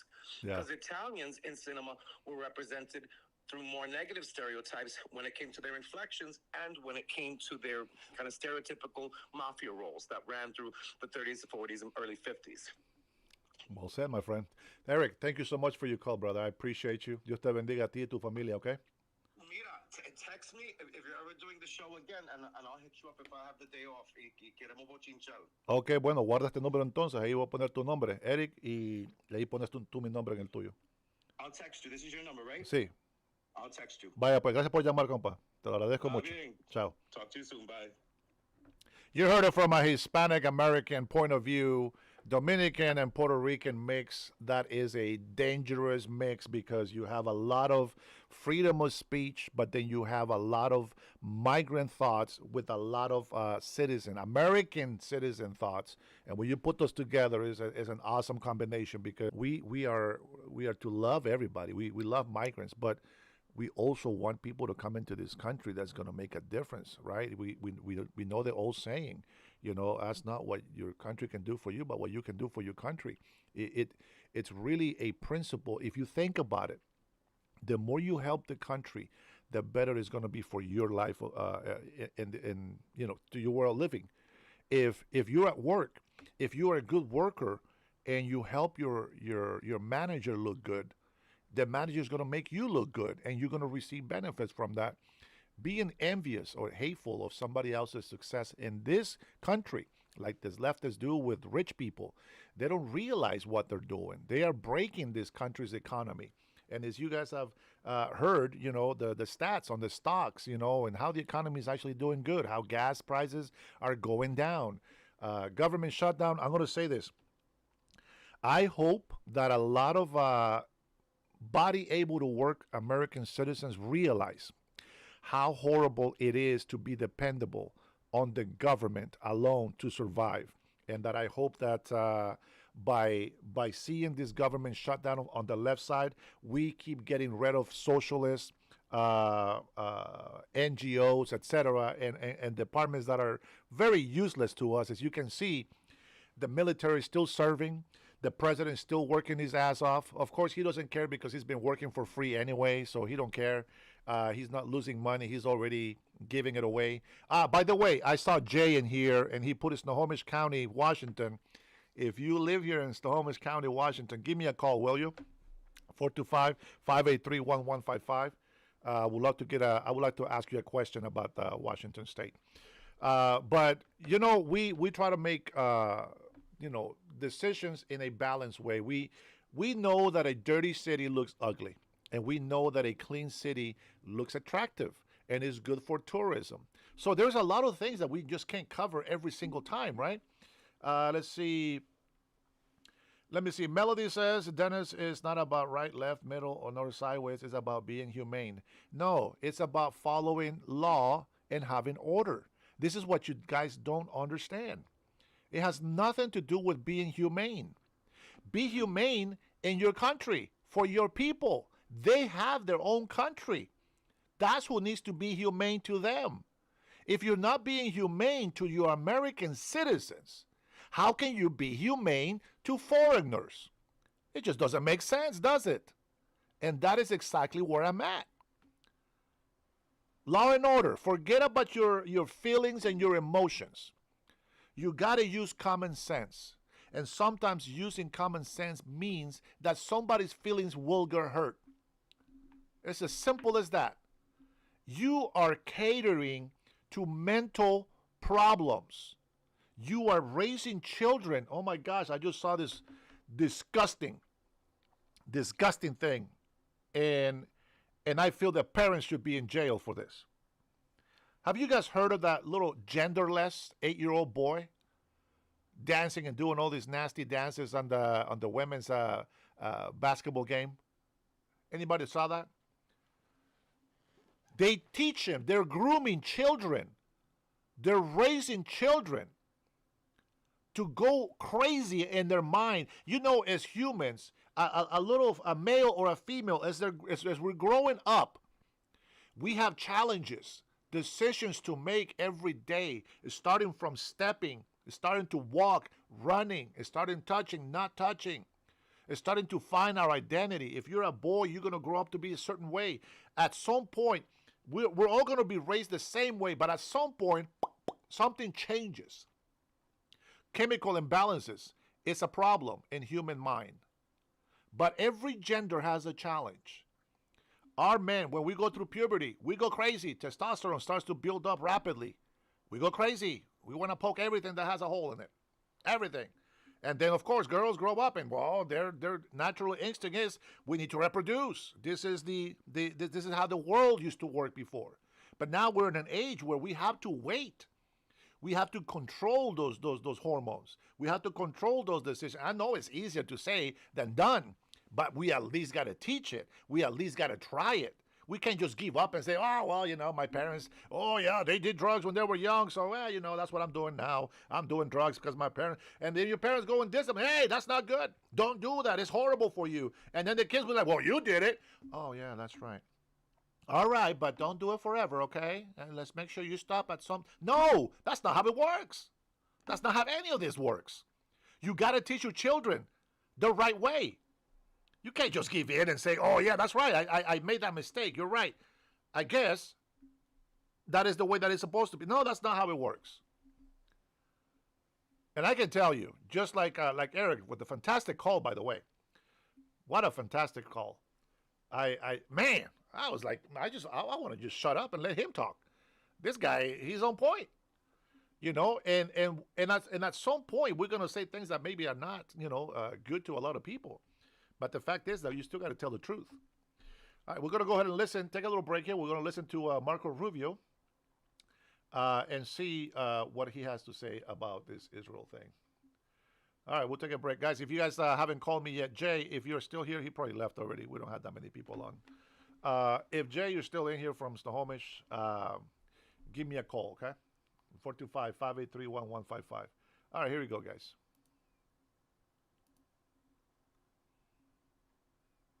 If I can add. Now we're not at that stage, and that's what we're trying to prevent. That's why I'm saying to you, we're not going to forget about the hostages. We push every single day, and we'll continue to push until the remains of every single hostage is returned. Work is going on. Even as I speak to you now, that's being pushed on.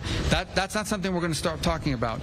We fully expect that Hamas will fully demilitarize. That is the agreement they signed on to. That is the agreement that all of the nation states that joined this effort signed on to, and we expect it to be fulfilled. Now, we're about 8, 10, 12 days into this. But and the third point is we don't want to see any threats against Israel coming out of the areas that Hamas is currently still present in. And that won't be tolerated either.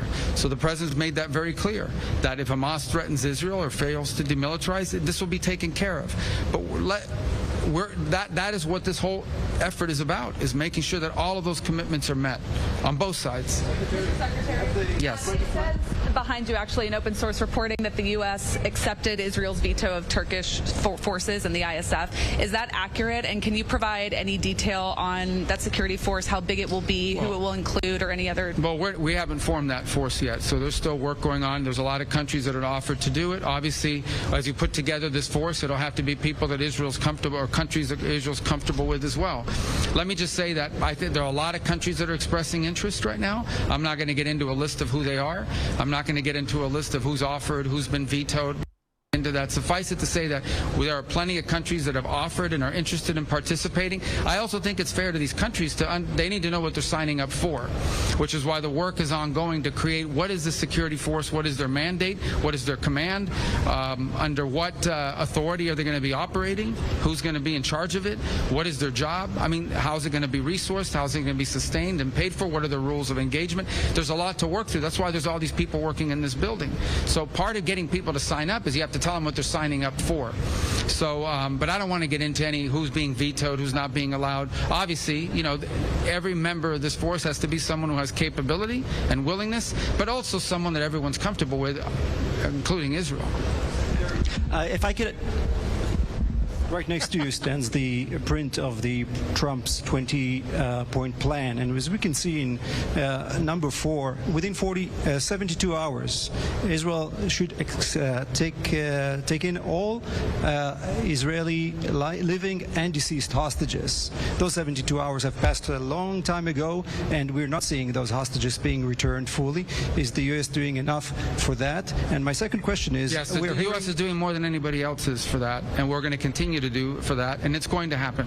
The remains are going to be released. That's going to happen. And my second question is... And if it doesn't, then the deal got broken, but it's going to happen. And the second question is about the technocratic government that would rule Gaza, the Palestinian government. We're hearing from Hamas that they are part of the committee that forms this government. Does that not miss all the point of what we're doing here? Yeah, I think everyone talking about that's getting way ahead of themselves. There's a lot of work to be done here, and there's going to be some impediments along the way and things of this nature that people put out there. Suffice it to say that everyone that signed on to this plan, all of these other countries agreed, and everyone agreed that Hamas cannot govern and cannot be involved in governing the future of Gaza. Everyone's agreed to that.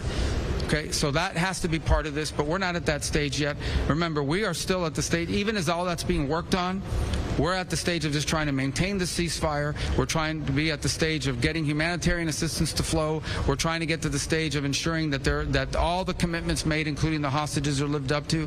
We're still at that stage where we have to ensure that there are no threats against Israel emanating from Gaza, because there are still terrorists inside of Gaza, particularly behind that yellow or in front of that yellow line. So we're at that stage, and that's what everyone here is working on, even as we work on the other elements of the plan that you're outlining. This is a long-term plan. Before you get to all these 20 points and you get through all of this, is going to require a lot of work over a long period of time. All of that work is ongoing. We're not even 2 weeks into this. I think the progress that's been made in 12 days or 14 days since this was originally agreed to is historic and extraordinary. There's nothing to compare this to. There's no other effort in modern history that you could look at and say, this is just like that. This is something very difficult, but worth doing. It'll be historic if it can be pulled off. We're committed to making sure that it happens. It will change the character. It will change Israel's security in the long term. It will change the character and the nature of the region in a positive way. We are committed to making that work, and we're committed to ensuring that every one of these points is lived up to. But it's not going to be an easy ride. There are going to be bumps along the road, but we have to make it work. There is no other alternative, and we feel good about the progress that's being made. Every day that goes by, it gets better. We have work to do, guys. We still need more people involved in this. We still need more ideas to be, more commitments to be lived up to. So this is going to be a journey, but it's one worth taking because we think it leads to something very special. Mr. Secretary, if I could ask you a question just a little closer to home. Yesterday, President Trump terminated trade negotiations with Canada. Have you spoken with Foreign Minister Anand? What can Canada do to resume these? Well, I think what happened is one of the leaders in Canada was running ads in the United States on tariffs that took President Reagan's words out of context. Even the Reagan Foundation criticized him for it. But I have not spoken. I've been traveling since yesterday, but I have not spoken to the foreign minister since then. But I mean, the president made his announcement that he suspended any trade talks with Canada for now.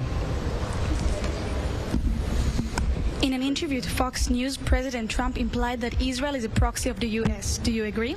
I didn't hear that interview. He's never said that. Okay.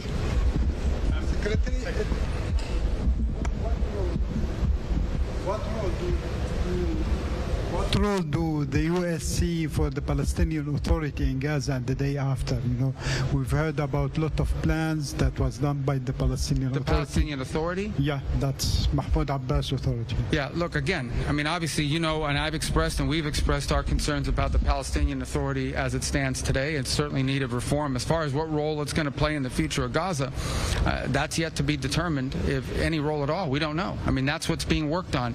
Again, this is very complex. I mean, we are dealing with 30 or 40 years of mistakes, 30 or 40 years of terrorism, 30 or 40 years of deeply embedded problems, and we're about 14 days into this agreement. So right now we're trying to get through this, and part of that, the long-term governance of Gaza, that is not Hamas, it's not a terrorist organization. That's work that's going to need to be done. I mean, I can't prejudge what that's going to look like now, because that's going to be something that has to be worked on collectively with Israel, with partner nation states, and something everyone has, for it to work, everyone has to agree to it. For that to work, everyone has to agree to it. The work is happening, but we're not at that stage where I can tell you this is what it's actually going to look like. Nobody can tell you that.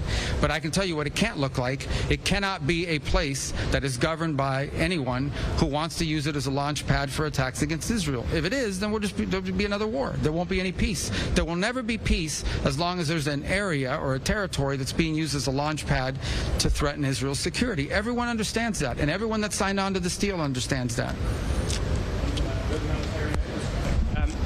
On humanitarian aid, you mentioned that that's going to be coordinated through here. I wonder if you could say what the role of the UN will be, and specifically what role UNRWA might play in. UNRWA's not going to play any role in it. Okay. UNRWA's not going to play any role in it. The UN is here. The UN is. We're seeing the work they're doing. The World Food Program. There's also not-profit NGOs, you know, humanitarian assistance organizations that are involved in this. Samaritan's Purse. So it's a conglomeration of about 8 to 12 groups that are here. The United Nations Nations is here. They're on the ground. We're willing to work with them if they can make it work, but not UNRWA. UNRWA became a subsidiary of Hamas. And so when you're talking about disarming Hamas, there's been some discussion of a program to buy back weapons. Well, there's a lot of ideas floating out there. So ultimately, how seriously is that? Well, I don't know. But look, there's a lot of ideas out there about that. The bottom line is, you can't have any of the elements of terrorism. You can't have tunnels. You can't have rockets. You can't have anything that threatens Israel's security. I point back to the answer I just gave. If Israel's security is threatened, if 5 years from now, 3 years from now, 2 years from now, Gaza is a place where people who want to destroy Israel are able to operate from with impunity, there's not going to be peace. Everyone knows that. Every country that signed on to this understands that. It is one of the principles that's outlined here. That cannot be the outcome.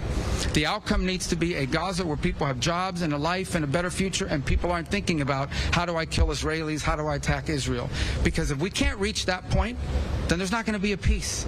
There's not going to be an enduring peace. You can't be at peace with elements that want to destroy you and kill you and carry out another October 7th. Everyone recognizes that. But there's a lot of work that we need to do to achieve that. We're not there today, 13 days after this deal was signed. But I can tell you we've made more progress in 13 days than anyone thought possible. We've come a long way. This is the first mile in a very long journey. We've got a long ways to go, but we're optimistic that it's heading in the right direction. We are better off today than we were yesterday, and better off yesterday than the day before, but no one is under any illusions. There's a lot of hard work ahead. There'll be bumps along the road. There'll be threats to this peace that emerge that we're going to have to confront, but there are also some exciting opportunities as well that we want to make sure that we are pursuing. Could I follow up the question, Mr. Secretary? Yeah. And another topic, talking about annexation. You were using the term Judea and Samaria a few months ago. I'm okay, there will be no annexation, but I'm wonder if you're still obligated to the name or the term Judea and Samaria. I don't play semantic games. Well, who else? Could I follow up on the annexation? You and the President, Vice President voiced opposition to annexation. Do you have the word from the Israelis that they're not going to go ahead with this in the West Bank? This was a vote that they took in the Knesset. From what it was explained to me, it was elements that tried to use it to embarrass Netanyahu while the Vice President was here. Suffice it to say, we don't think it's going to happen, and more importantly, it's not, from a legislative standpoint, structured in a way that could happen, but it would also threaten this whole process. I mean, we understand that, right? I mean, everyone has to understand if something like that were to happen right now, if that were to happen, a lot of the countries that are involved in working on this probably aren't going to want to be involved in this anymore. It's a threat to the peace process, and everybody knows it, but I'm not getting to the middle of Israeli politics. We're focused on peace and security. The what? What could we expect in terms of future normalization deals after this ceasefire? We heard about Saudi Arabia, we heard about other countries. Is there anything you can tell to the Israeli people about the possible benefits of this deal? Well, I don't think I need to explain to the people of Israel the benefits of normalization with more countries, especially regional countries, some of whom were on track to do so before October 7th happened, and we were close. So I think you look at the Abraham Accords, we'll be very open about the fact that we'd like to expand it and add more countries to that. And we see this as mutually beneficial. It's not just beneficial for Israel, it's beneficial for these countries. We have a lot of countries that want to join, that have expressed interest in joining and want to join. So I think that would be great, and I think that could be a byproduct of achieving some of this. And well, I'm not going to mention the countries' names because it's up to them to announce it. They're going to say, I announce them here, and they're going to then maybe they haven't even talked to their own people about it yet. But I think we know who some of them are, right? We know who some of them are, and we think it would be great. There's some bigger than others, but we'd like to have as many members of the Abraham Accords as possible. That work is going, and I think what we're doing here could help, create the momentum for that to occur. So yeah, I do think the Abraham Accords can grow. I think there's some countries you could probably add right now if we wanted to, but we want to do a big thing about it, and so we're working on it. But believe me, we have a whole unit at the State Department that works on that.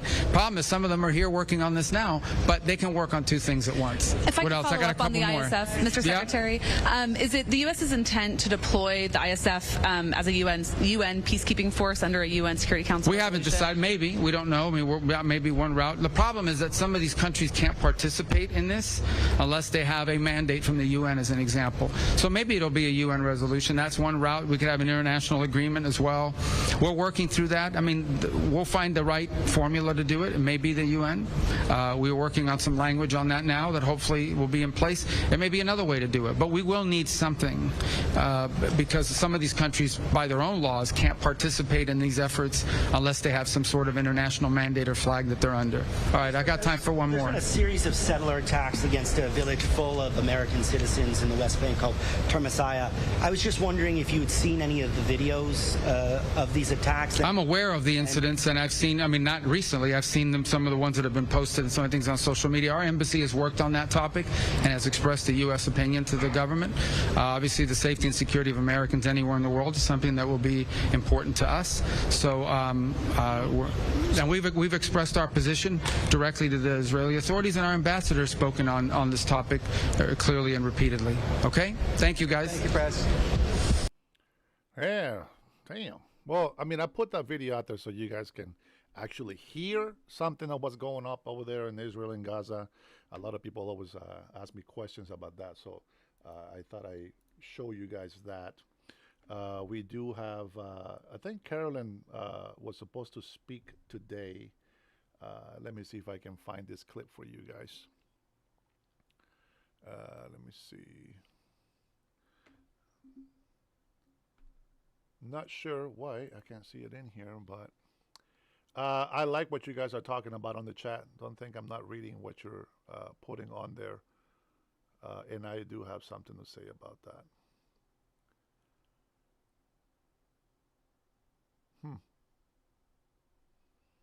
I like you guys' comments. I really do. Let me go ahead and grab a couple of them that I've seen here. Let me see.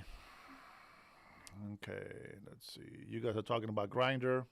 Number one, Grindr is a man. There's no doubt. Grindr is a man. Did you guys not watch that video when he was playing at the pool? He's 100% man. He doesn't even try to disguise his voice in the WNBA. They just think, you know what, I'm just going to talk the way I talk because if they say anything about me, I can just go ahead and sue them for defaming or whatever. Grindr is a man, period. And I hope he gets found out. I mean, we already know, but I hope that they find out legally that he is a man and he gets kicked out. You think you're really that good at basketball? Go play with some real men. We don't do none of this transgender bullcrap thing here. Let me see. Time says, who cares if he is or isn't gay? Dumb standard to judge by. That has nothing to do with him being gay or not. It doesn't matter. If he's a physical male, he's a physical male, and that is 100% accurate. I'm telling you, you know, I'm not a doctor to say it, to see that. Anybody can see that. But there was something else that you guys talked about here. Okay, here we go. Trump embezzled money. Let's make something clear, at least from what I understood from the case. It's the lawyer did that, not Trump. Now, Trump did say, do everything you can, right, to get this done. But he didn't say, hey, go use campaign money to go do this. You know, I get it. Trump is going to look like the guilty person, because I remember that part. But I also remember that I was one of the very few saying, no, that's the lawyer's fault. The lawyers are the ones that are supposed to know better. President Trump doesn't have to know better at all. It's the lawyers that do. Oh, here we go. Kash Patel hearing. I might have something for you guys. Let me go back here. Let's see. They're asking some questions about Kash Patel here. It is live, so it's not something that I can actually rewind for you, I don't think. Yeah, no. Here we go, guys. I'm going to have to put this on for you. That did in your home, that the response is different. And I think to ignore the threats from the right or try to do a both and when there are multiple instances when it's overwhelmingly coming from the right, this is a disservice because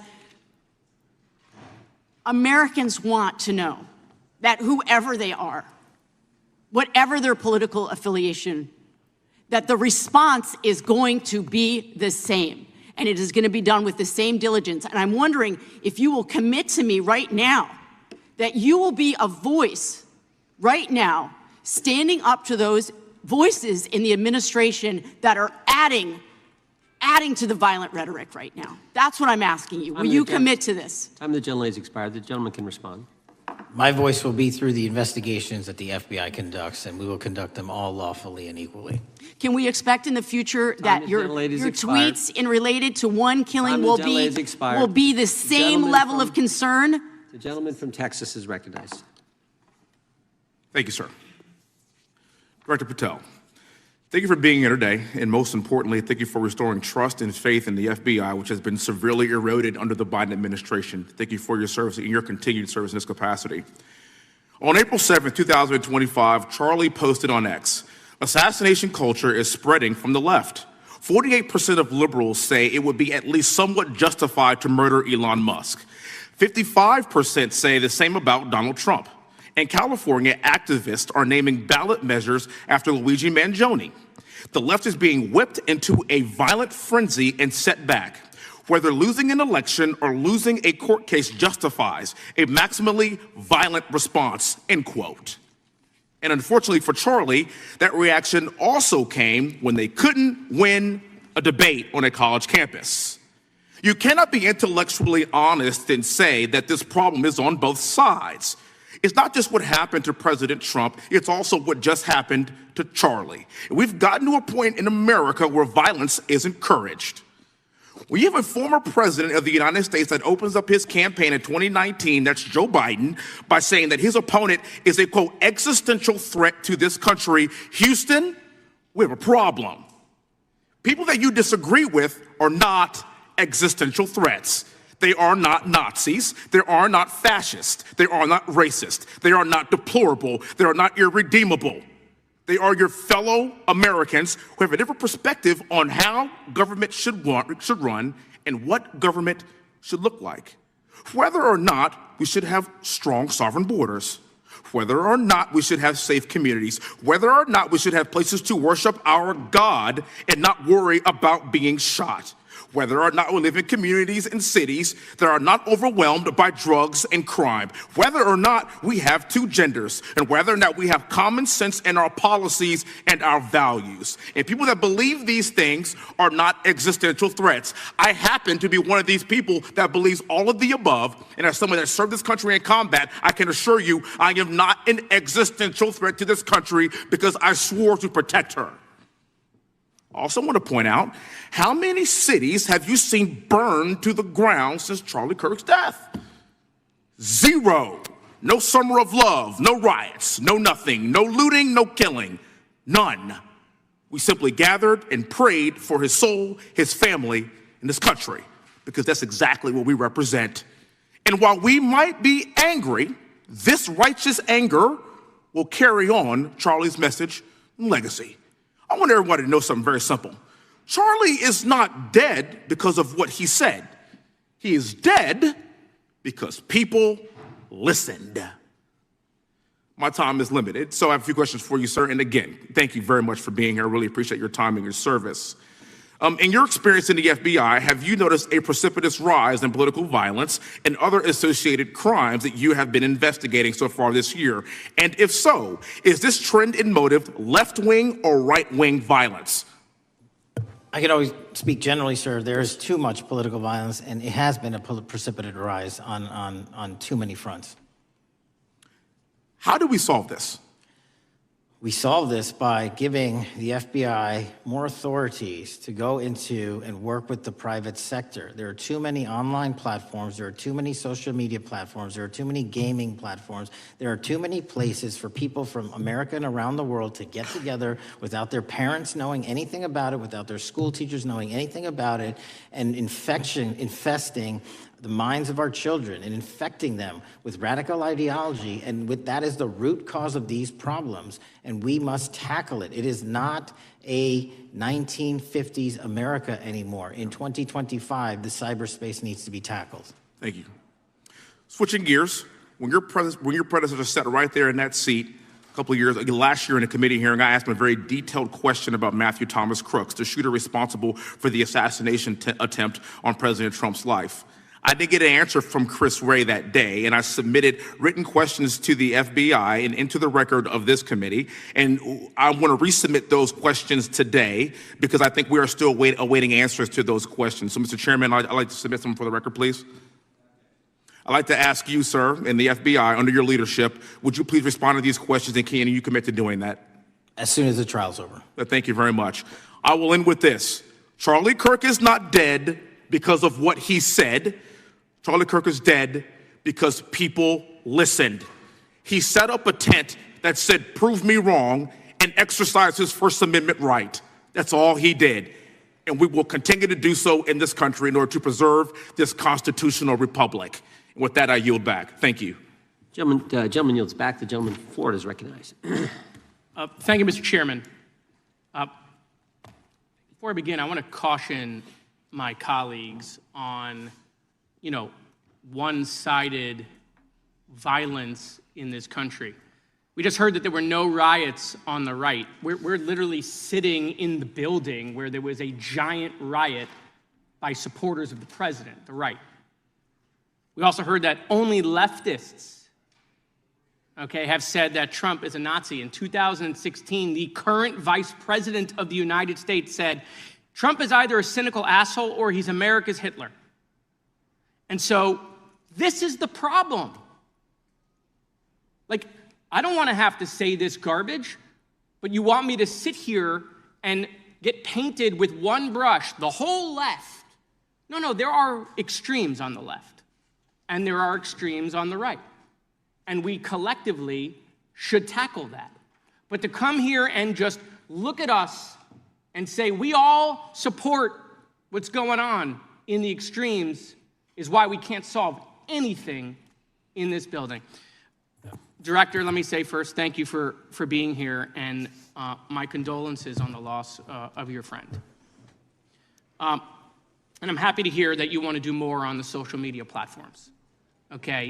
It's crazy what's going on the social media platforms.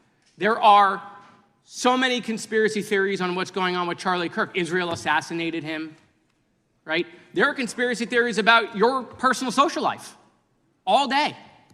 It is totally rampant.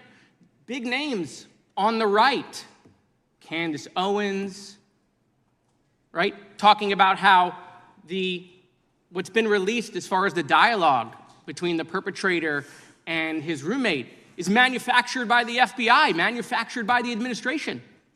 It is totally rampant, allowing foreign governments to just perpetrate these platforms, all of these bots, all of the time to weaponize Americans.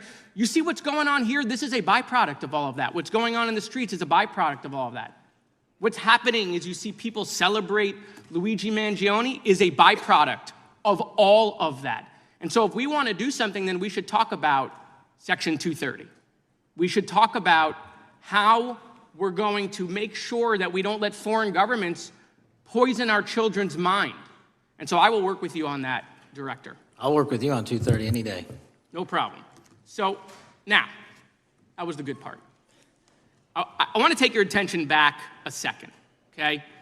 Breaking news. Kash Patel is nominated to be the FBI director. Dan Bongino is nominated to be the number 2 at the FBI. MAGA celebrates, rejoices, bells are ringing out. The team, Patel, Bongino, that sought out every podcast microphone to talk about the Epstein list. The names are finally going to get released. It begins. They produce white binders. Phase 1 with the podcasters. This is not actually one of them, of course. I made this. Your name's on it, right? And the names are going to come out. Pam Bondi says the list is on her desk. Then a memo comes out all of a sudden and says, there's no list. Oh, no phase 2. Phase 2 binders never happen. You said the conspiracy theories around Epstein just aren't true. They never have been. And yesterday, in an answer to Senator Kennedy, you said the FBI is not in possession of any credible evidence that Epstein trafficked girls to anyone but himself. So according to your testimony yesterday and in this committee, according to the evidence the FBI has, the number of names on the list are 0. No, zero. The index has been released, and the number of people involved in that trafficking operation were charged. in 2018. Other than Epstein and Ghislaine Maxwell, your testimony in the Senate and here is that according to the evidence you have, the number of other names is 0. That were charged based on credible evidence. Well, who are the other names? Give me the other names that weren't charged. We are not releasing the names of anyone because the Department of Justice never does that of anyone that didn't have any credible information to attack them. Let me move forward. The president has, you've seen the picture of the woman's body with the writing and the president's signature. The president says that's not his. Okay? The president says it's not his. The Republican colleagues say it's not his. The administration say it's not his. Will you be opening up an investigation into the Epstein estate for putting out a fake document with the president's signature linking him to the world's largest pedophile ring? Will you be opening that investigation into that? On what basis? On what basis? They literally put out a fake document, according to the president, with a fake signature. It's a forgery of the president of the United States signature. That's the basis. Sure, I'll do it. Okay, I look forward to that investigation. Am I over? Thank you, Mr. Chairman. I appreciate your diligence. Gentleman's time has expired. Chair now recognizes the gentleman from California. Director Patel, as you know, my state, California, is home to the worst public infrastructure failure in U.S. history, known as California High-Speed Rail, although the name is probably a misnomer. Earlier this year, I joined your counterpart at the Department of Transportation, Sean Duffy, doing a compliance review of the federal money the state has received, and the outcome was that the state has not complied with the terms of its billions of dollars in funding because it hasn't actually built anything. And so that federal funding has now been cut off, but a lot of us in California still have questions as to where all the money went. We're 17 years in to this project, and absolutely nothing has been built. Not a single bit of track has been laid. There are no stations. There are no passengers. And the plan initially was to have the whole thing, LA to San Francisco, done by 2020 at a cost of $33 billion. Yet here we are in 2025. Nothing has been built. And according to the New York Times, the project won't even be completed this century, and the total cost is now estimated to be over $130 billion. So I just wanted to ask you, do you think this is something that bears scrutiny, or can you confirm whether there's any kind of investigation going on at the FBI? The FBI certainly can't investigate incompetence, but the FBI certainly can investigate and does investigate waste, fraud, and abuse. And so if we have any information that indicates that that happened in this situation or anything else, we'll look at it. Thank you very much. We've also, been talking some today about the issues that occurred at the border during the Biden administration. And you might not agree with your predecessor on everything, but you probably would agree with some of the statements he made in testimony before this and other committees, raising alarms about the risk of terrorism from illegal border crossings. Since becoming director, have you gotten some insight into how well calibrated those warnings were, and what is the status of that risk now? Since becoming director, there's been a sharp decrease of border crossings for known or suspected terrorists from the southern border. But unfortunately, there has been a sharp increase of known or suspected terrorists entering through our northern border. And so what I'm trying to do is work with our northern border states and our interagency to tackle that problem. But it is an absolutely massive border that can't physically be sealed. So we're going to have to get creative and put more resources into that. And in a similar vein, there were over 500,000 unaccompanied children that crossed the southern border during the Biden administration. As we know, many were trafficked either through forced labor or sex trafficking. Do you have any insight as to what the scale of that problem was and how have things changed over the last several months? Other than what you outlined in terms of how it was described, I don't have any additional details. In terms of how many people are being trafficked into this country, especially unaccompanied missing children, that number has drastically reduced because the coyotes that smuggle these children for their criminal activity are the same ones that smuggle in narcotics, or the same one that traffic older age women. They're all interconnected, and because of the sealing of the southern border by this administration, that has come to a near halt. That is a very important point, that we have seen far fewer victims of human trafficking because we've finally prioritized border security. And by the way, you have children who are getting rescued because of the immigration enforcement activities that unfortunately some politicians in my state are trying to stop, thereby stopping those kids from getting rescued. We've seen, of course, a substantial reduction in crime here in Washington, D.C. since the FBI and the National Guard got involved. I'm kind of asking you to state the obvious here, but what is the mechanism there? Why have we seen a reduction of crime when D.C. has had such a huge crime problem for years, and then almost overnight we see such a big difference? Because of the dedication and resources from President Trump's administration to utilize all federal, state, and local assets in a heavily crime-ridden area. I mean, if we did not have a crime-ridden area, then homicides, carjackings, and gun violence would not be dropping by 40, 50, 60%. And when you allow the police, the MPD, to work with federal authorities and allow the National Guard to set up your perimeter, this is what you can do in a few short weeks. And we at the FBI, under Operation Summer Heat, have set those Phase 01 operations in motion 4 months ago, quietly at the direction of President Trump. So we are scattered across cities across this country doing just that. But we're going to need more help to complete the job. Yeah, in too many places in this country, crime has just been treated as sort of a norm, that this is the way things have to be. What's happened in D.C. shows that is not the case if we have the right policies and the right priorities. Finally, you know, this is tragically the second time in as many years that we've had an FBI director here following either an assassination or an assassination attempt. And so since there's been some time now since from the attempted assassination on President Trump at Butler, would you say that the public's understanding of what took place on that day is fairly consistent with all of the facts as you know them, or do you believe there's still material facts that have not been made public or are not fully understood by the public? No, I think it's fairly consistent. Thank you. I yield. Gentleman yields back. The lady from Texas is recognized. Man, oh man, there has been so much today, and I truly don't know where to start. So I'm just going to make sure that we start off with a few facts.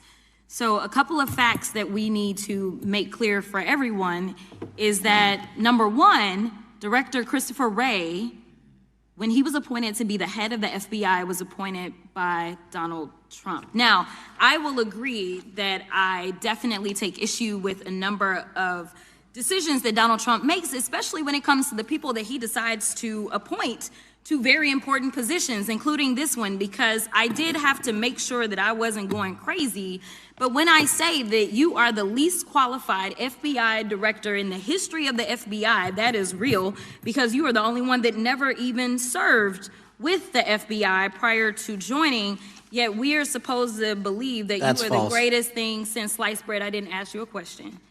Now, what I want to go false. through is to talk about why you are a failure and why, honestly, we just need to tell you bye-bye. I know that you got a little upset and you put on your show for your boss because it seems like you're trying to save your job when it came to talking to Senator Booker yesterday.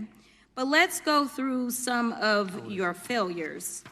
So before you were even confirmed, and I think one of my colleague from Georgia, pointed out that you are already targeting career officials so that you could direct illegal firings. Mind you, these cases that you were so upset about, which are the ones tied to Trump, the cases came through his handpicked FBI director. And frankly, when people sit around and say things like, oh, you know, we're happy because now we feel safe. I don't know who feels safe in this country except for the white supremacists, because I specifically as a black woman definitely don't feel safe. And frankly, my colleagues have been real nice to you today, and I applaud them, but I don't have the same demeanor because I know that multiple colleagues on this side of the aisle have faced death threats. In fact, somebody tried to kill one of my colleagues. And frankly, I don't know if this FBI or under your leadership, if those people would have been caught. I don't have any confidence in you. And if we start talking about the reasons that I lack confidence, we could start with you not just wanting to acknowledge some simple facts. Simple facts like the vast majority of the threats are coming from right-wing extremism. And I know my colleagues have tried to stress this, but I decided that I would maybe do it in a different way. Number one, I have a couple of UCs. Ken Buck, one of multiple Republicans receiving death threats for voting against Jim Jordan as House Speaker. Without objection. Another one, Republican lawmaker says she received death threats after voting against Jim Jordan in Speaker's race. Without objection. In addition, there was another one from another colleague who now is leaving Congress, because they said that they were calling his wife anonymously and threatening her life to the extent that she ended up sleeping with a firearm. Without objection. Okay, so here's the deal. How are we supposed to have confidence when you're sitting up here telling the Senate yesterday that it will take you 14 years before you can get the FBI fully staffed to do their jobs? You're also now redirecting resources so that they can go and play ICE agents on the streets. You're getting rid of your most qualified people, and even when it came down to somebody that you consider to be a friend, you were posted up having some fancy dinner to the extent that you posted not only once erroneously, you posted twice erroneously as it relates to catching somebody, and then you want to go and say, let me take a victory lap.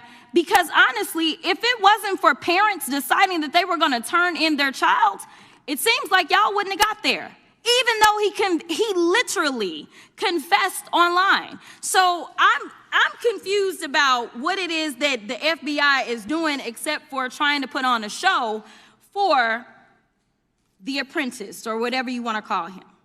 The day after all of this took place, there was domestic terrorism that was taking place at HBCUs. They were targeted. Yet I didn't hear anything from the FBI about what was going on. And again, black people kept saying, how did we end up in this? Because the numbers are so very clear that white supremacy is a problem. And honestly, I've not heard anything out of you today that makes me believe that you're going to do anything about the white supremacy problem, the one that is leading to children being killed, children being shot, as well as members of their community as they're worshiping in their churches. The time of the gentlelady has expired. If the gentleman would like to respond to any of that. Well, I mean, I'll respond. Kash Patel, as I said when I introduced him, public defender, former prosecutor, top staffer on the House Intelligence Committee, Deputy Director of National Intelligence with the National Security Council, Chief of Staff at the Department of Defense, and FBI Director. I think that's pretty good resume for the guy who's now running the top law enforcement agency in our country. And we've seen all the stats that he's given to the committee on how much better they're doing at getting the bad guys than the previous guy was doing. With that, I recognize the gentleman from South Carolina. Thank you, Mr. Chairman. Director Patel, I think you're witnessing some auditions, clickbait auditions for the Academy Award for my Democratic colleagues. We'll see how they fare as they're on MSNBC later on today. But do you care, before I launch into my line of questioning, to respond to Ms. Crockett from Texas on that very elaborate and theatric display? Here's what I've learned in my government service. I don't give a damn what they say about me as long as I'm succeeding in the mission. We're succeeding in the mission because the men and women of the FBI have never been empowered to do more work and to hit the streets harder than by President Trump's authorities and resources he's given us.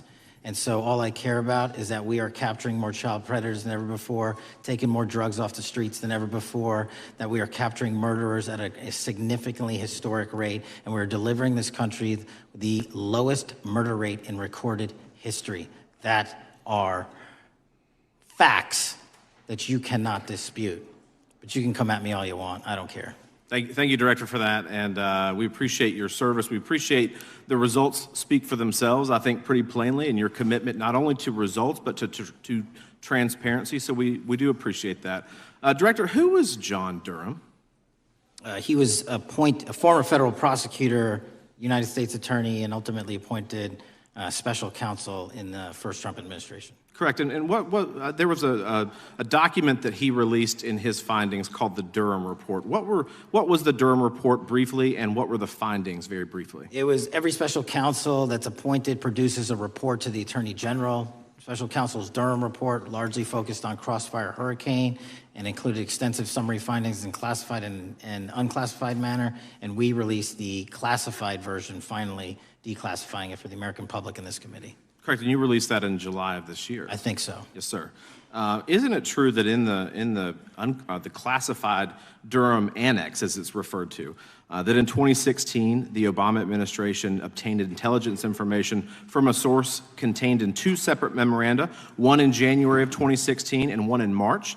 The two memoranda described confidential conversations between DNC Chair Debbie Wasserman Schultz and two individuals from the Soros Open Society Foundation. Isn't that true? As written in the report, I'll let her speak for itself. In the Durham Annex in January of 2016, the memorandum noted in part that President Barack Obama intended to scuttle the FBI's investigation into Hillary Clinton's private email server and mishandling of highly classified information during her time as Secretary of State. Isn't that found in the report? I believe so. Isn't it also found in the report that in March of 2016, the memorandum also included references to the same Obama effort to shut down the Clinton investigation, but additionally outlined a plan to falsely connect Trump to Russia? Isn't that in the Durham Annex? I think it's in more than the Durham report, but yes. The memo also stated in part that, quote, the Democrat Party's opposition is focused on discrediting Trump, among other things. The Clinton staff, with the support from special services, is preparing scandalous revelations of business connections between Trump and the Russian mafia. Isn't that also found in the now unclassified Durham Annex? I believe so, sir. According to the Durham Annex, based on analysis and translation of the intelligence, FBI analysts believed that special services could either mean the FBI or CIA, or the Trump dossier author Christopher Steele. Isn't that in the Durham Annex? I believe so, sir. When the Obama administration received intelligence in March of 2018, Fusion GPS was preparing open source opposition research regarding purported ties between Trump and Russians. The research was paid by the Clintons campaign and the DNC. Isn't that open source and also in the Durham Annex? I believe both. Okay.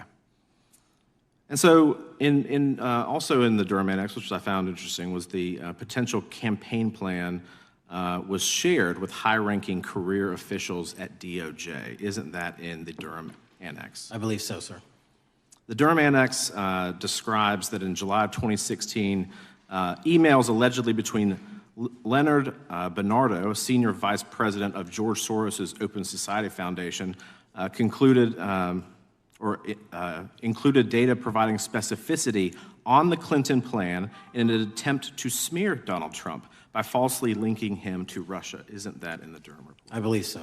And so, briefly, this additional evidence that you've unclassified and released to the American public, what does that purport to show or augment about the Durham report that you can share with the American people? Put simply, that the FBI was weaponized.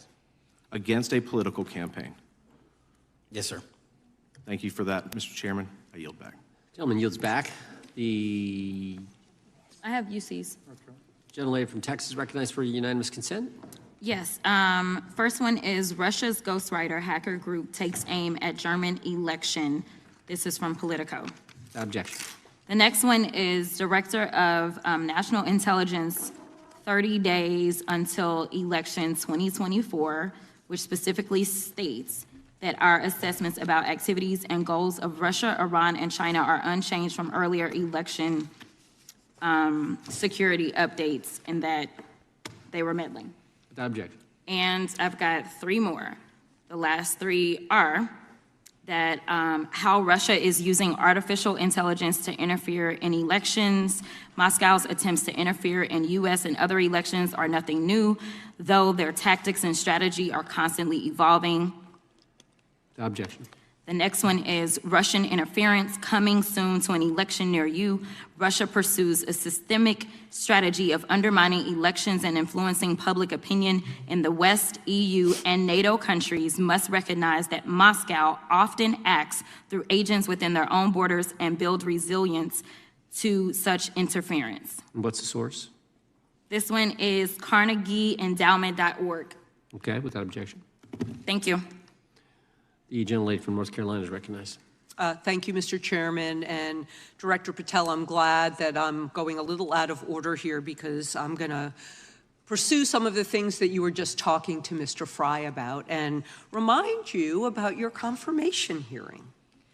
At your confirmation hearing in January, you said under oath, and I quote, "There will be no politicization at the FBI. There will be no retributive actions taken by the FBI should I be confirmed." And in your written response to the Senate questionnaire, you said, I quote, "Personnel decisions shall be based on performance and adherence to the law. And every FBI employee will be held to the absolute same standard, and no one will be terminated for case assignments." So I want to just go through a couple scenarios with you to get a sense of whether you think these are examples of politicization of the FBI or making decisions based on the performance and adherence to the law. So, first question. Would hiring FBI agents, analysts, and supervisors from only one political party being politicization of the FBI or making personnel decisions based on performance and adherence to the law? We don't ask FBI people, applicants, where their political parties are. Mr. Patel, do you ask FBI applicants who they voted for? The FBI does not. Are you aware that in the lawsuit that Mr. Driscoll filed against you and the FBI, he was asked who he voted for? Since that lawsuit has been filed, that's ongoing litigation, I'm not able to comment. Well, but it also means that you just said that what happened in his situation didn't happen. So we will go on to the next question. Let me ask you an even easier one. Does firing agents for working on the cases that they were assigned to and that the president didn't like, is that politicization of the FBI or making personnel decisions based on performance and adherence to the law? The FBI doesn't terminate anyone based on case assignments alone. Has the FBI ever been sued by somebody who felt that they were terminated based on case assignments? In the entire history of the FBI, I'm sure they have. No, since your tenure. I'm sure there's ongoing litigation. Yes. In fact, there is ongoing litigation. And in fact, people have been asked who they voted for. And in fact, you are running an FBI for the President of the United States rather than the people of the United States, because my questions were not hypotheticals. They are the things you have done during your tenure. And according to a lawsuit filed last week by long-term FBI agents, you fired former acting director Brian Driscoll. He had served with the Bureau for nearly 20 years, earned a Medal of Honor, Medal of Valor for bravery during the dangerous ISIS raid, and had a wealth of crisis response experience and led the FBI's critical incident response group. When the Trump administrations interviewed Mr. Driscoll for that role, they interrogated him about his political leanings and who he voted for in the last 5 elections. Questions Mr. Driscoll refused to answer because those types of questions impermissibly politicized the FBI. You also fired Steve Jensen, who served the FBI for nearly 2 decades and ran critical terrorism, counterintelligence, and organized crime operations, whom you once described as embodying what the American public demands of the FBI. But he was fired because he took part in investigating crimes committed on January 6th. And Trump's MAGA base lambasted you online for keeping him at the FBI. So he's no longer at the FBI. You also fired a decorated combat veteran with decades of experience in the Bureau, Special Agent Walter Jardia, because he worked on the investigation into the Russian interference in the 2016 presidential election and helped investigate Trump's ally, Peter Navarro. Director Patel, it is very clear that you have flunked your own test. You've put saving your job, which I actually believe you were being honest about during your confirmation hearings, over doing what's right for the FBI and the American people. That is not adherence to the law. Thank you, and I yield back. Time of the gentlelady is expired. The chair now recognizes the gentleman from North Carolina. Thank you, Mr. Chairman. Director Patel, it's great to have this opportunity. Thank you for being here. Thank you for your service. And I've got to say, one of the most disheartening components of the previous administration, when I was working with local law enforcement all over the state of North Carolina, all over the country, people rightfully did not really care about the inner work. It's important for this FBI to be transparent without jeopardizing our investigations. So a little bit of the timeline is important. Charlie Kirk was unfortunately assassinated on September 10th. We immediately, the next day, released images early in the day in local time in Utah to start the public partnership in our manhunt for the assassin and culprits.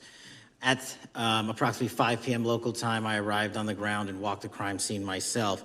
And we flew multiple FBI assets in and out to process DNA simultaneously while bringing in evidence response technicians, hostage rescue teams, and other experts to assist state and local law enforcement with their investigation. At 8 p.m. local on September 11th, the FBI collected and populated and promulgated at a press conference a video of the suspect on the grounds. We also released enhanced images. Due to that release that I directed and ordered, the suspect involved was apprehended and in custody at 10 p.m. local time. That's less than 2 hours after we did the video release and the photo release. So within 33 hours, that individual suspect was in custody. And his family, who has since been interrogated, specifically stated to FBI interrogators that because of the video that the FBI released at my direction and because of the photographs that they released, they identified their son, they confronted their son when he swung by their home, and that's what led to his apprehension. We are still, the FBI has that investigation ongoing, and it continues to be ongoing, and I want to thank the state of Utah and the state and local authorities there. And I also want to thank the Attorney General and President Trump for directing resources to allow us to conduct that investigation as we have. Under this administration, the FBI has arrested more than 23,000 violent criminals. 23,000 in 7 months. That's twice as many year to date last year. We've taken over 6,000 firearms off the streets. 6,000 guns are no longer in the hands of criminals in 7 months. We've identified and found and located 4,700 child victims. That is a 35% increase year to date last year. We have arrested 1,500 child predators. That is a 10% increase year to date last year in just 7 months. We've assisted our partners with countless counterterrorism operations around the world. We've captured, at the FBI, 4 of the most top 10 wanted fugitives in the world in 7 months. To put that in perspective, that's as many as my predecessor nabbed in the entirety of the Biden administration. We got 4, we got more coming. On top of that, in 2 weeks, thanks to the help of the CIA, we collected and captured one of the individuals responsible for the horrific Abbey Gate bombing that led to the murder of 13 service members. We did that in 2 weeks. They didn't do it in the 4 years of the entire prior administration. Nationwide, we've been executing our Operation Summer Heat, the FBI's national focus on targeting violent crime based on intelligence-driven operations. Ask the citizens of Seattle, Miami, Memphis, Charlotte, Chicago, New Orleans, to specifically highlight New Orleans and Nashville. There has been a 250% increase in violent crime arrests in those cities alone and other mid-major cities that I've just listed. In just a few short months, we have already unleashed 1,000 FBI personnel across this country. Every single state across this country is getting a plus up. This is a fiction that the FBI is short or that we are compromising the men and women in the field. They do not need to be in Washington, D.C., so we're sending them into the field to each and every one of your states. Because of that, crime is at an all-time low. We had to do it because of the explosion of crime. And maybe the most important stat for Americans to realize, in just 7 months, we are on track to produce the lowest murder rate in modern U.S. history by double digits. Those are results not of mine. Those are results of the men and women of the FBI. If you want to criticize me, bring it on, but do not attack the brave leaders in the field. We are also working 24/7, 365 on the opioid epidemic that is killing more than hundreds of thousands of people a year. We have seized 1,600 kilograms of fentanyl off the streets so far in 7 months. Year to date, 25% increase. To put that in perspective, that's enough to kill a third of the American population, 120 million Americans. 100,000 kilograms of cocaine and meth gone off the streets. Earlier this year, I highlighted in Cincinnati, Ohio, how we're getting creative to chase down those that were willing to do harm to our citizens, not just by striking at the heart of the fentanyl producers, but the fentanyl precursor companies in China. And we indicted for the first time multiple companies and individuals, not just in America, but in mainland China, that are producing the ingredients that produce and make fentanyl that kill our children. And we're going to keep going. Counterterrorism work, cyber attacks, and foreign adversaries are something the FBI must never sleep on, and we are not sleeping.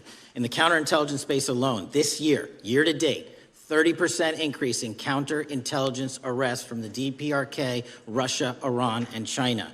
And I want the American people to know, in this setting, there's a lot of work that the brave men and women in the FBI are doing we just can't get into, but they don't stop. Our cyber threats, ransomware attacks, those harming our children online. We have nearly a 20% increase in indictments and arrests in 7 months alone this year. We're going after those that harm our malware, infrastructure systems, telecom systems, and energy structure. Combating SALT and Vault typhoons are just a little bit of the examples we're doing. Maybe most importantly, under the counterterrorism and domestic terrorism umbrella, are nihilist, violent extremists, and those that label themselves 764, who wish to go online and convince children to maim and mutilate themselves and commit suicide. And we are producing record numbers of arrests under that umbrella organization. We even stopped an individual in the 764 network who wanted to conspire to kill an adolescent girl. He is now in custody. Transparency remains one of my main priorities at the FBI.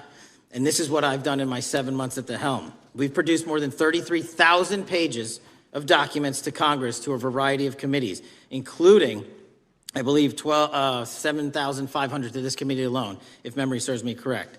To put the 33,000 in perspective, my predecessor in 7 years produced 13,000 pages in total to the United States Congress. His predecessor in 4 years produced 3,000 pages in total. I repeat, I have produced 33,000 pages in 7 years to this Congress and will continue to do so. I'm dedicated to restoring the trust and the mission and the integrity of the FBI, and we cannot do so without congressional oversight, and I promise you I will continue to do so. On the Epstein case, the original sin on the Epstein case was how it was handled by Mr. Acosta when he first brought the case in 2006, 7, and 8. The original case had a very limited search warrant, had a very limited search window, had a very limited investigative window. I was not there when those search warrants and that investigation was launched. I would not have done it that way. They were limited to only 3 to 4 years of investigations from 97 to approximately 2001 and 2002 to 2005. Mr. Acosta allowed Mr. Epstein to enter into a plea agreement where he served weekend jails for trafficking minor women. He also was allowed to leave jail to go home on the weekends. Plus, he allowed a non-prosecution agreement to be signed as part of that plea deal, prohibiting future investigations from that prosecution and from that evidence, and prohibiting the collection of further material.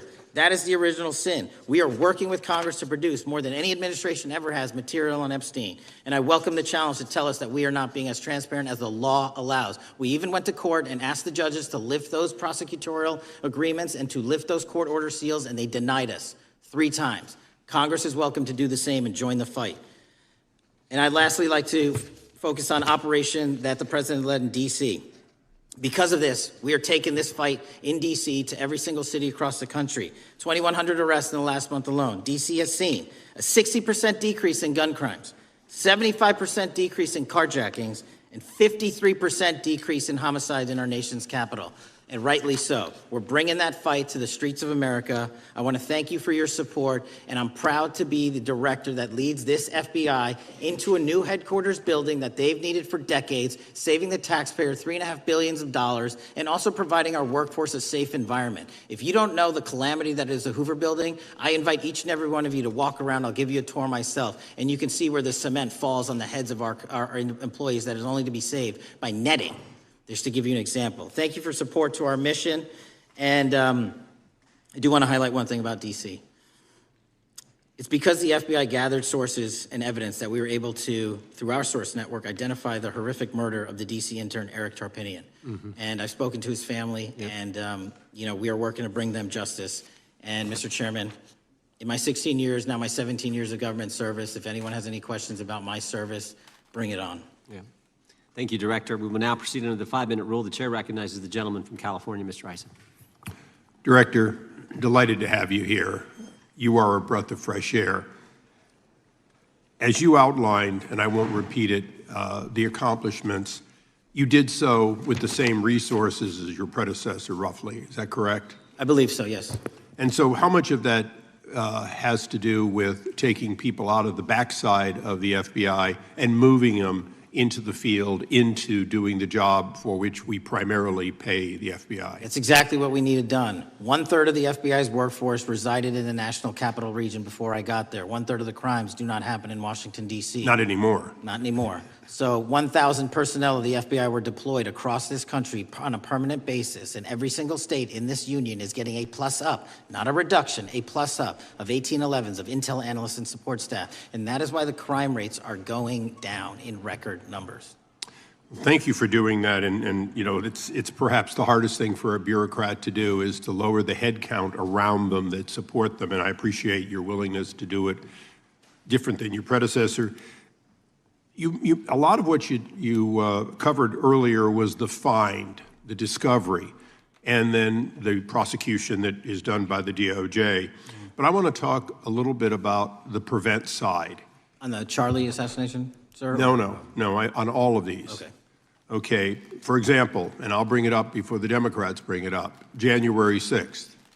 January 6th, we now know, because of your find, that in fact there were people involved who were not just observers but participants who in fact, it's been alleged, and I personally believe, in fact, were part of promoting, perhaps even the one woman who died, encouraging her to walk through a door that led to her death. When you see that kind of activity, and you know it was done under predecessors with full knowledge, whether it's January 6th, where embedded people crossed the line, or any other activity, including obviously the Russian hoax that we're now dealing with up in, front and center. My question to you is, what can you or others do to prevent it from occurring again? Not on your watch, but on future watches. How can we know that this won't happen again the moment you leave the FBI? It's simple. What I'm doing through our leadership cadre is having FBI agents do what they were trained to do, not what they were not trained to do, not put them in situations that both harm them and the public. We're also utilizing our SORT networks and prioritizing the threat structure to go after the narco traffickers, the counterterrorism people, the counterintelligence threats, and the cyber threats. That's what they were trained to do, and that's what we're letting them do. One major question I have, after decades of doing this, on our side of it, both the chairman, myself, and others, both at oversight and here, have seen that the FBI and the Department of Justice hide behind non-statutory practices. Now, you've changed the interpretation of many of those practices. That's why we're getting the discovery that was previously withheld. How do we work together to make sure that we never again have false walls, non-statutory walls that say the Department of Justice has a prohibition about giving, quote, you fill in the blank, that has led to the chairman not seeing anything until you took over?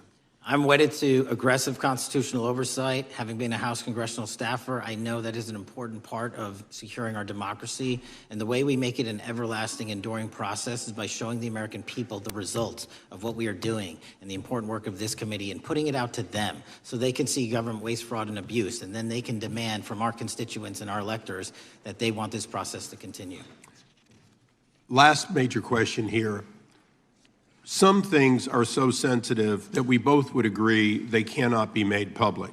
Will you commit to this committee, when it is too sensitive to disclose, that you would at least make it available for in-camera review by the chairman and ranking members or others designated? I have done that, and I will continue to do that. Well, thank you, Mr. Chairman. This is a breath of fresh air. This is the beginning of what we need. But my questions today for the director are ones in which I believe that we do need to codify by agreement or by statute if necessary the kind of openness and transparency that we're seeing from this administration, the kind of discovery that's allowing us to do our oversight properly. And I would hope that that be the follow-up to this, obviously along with the Attorney General. And I yield back my 4 seconds. Thank you. The gentleman yields back. The gentleman from New York is recognized. Thank you, Mr. Chairman. Welcome, Director Patel. In the wake of the tragic murder of Charlie Kirk, Donald Trump said, quote, "Violence and murder are the tragic consequences of demonizing those with whom you disagree, day after day, year after year, in the most hateful and despicable way possible," close quote. I would note for the record that Donald Trump has famously demonized practically every person he has ever disagreed with, and therefore, using his own logic, he has put their lives at risk. I should know, about 2 weeks ago, when I announced my decision not to decision not to seek re-election, many people on both sides of the aisle, including the chairman, offered me well wishes and thanked me for my service.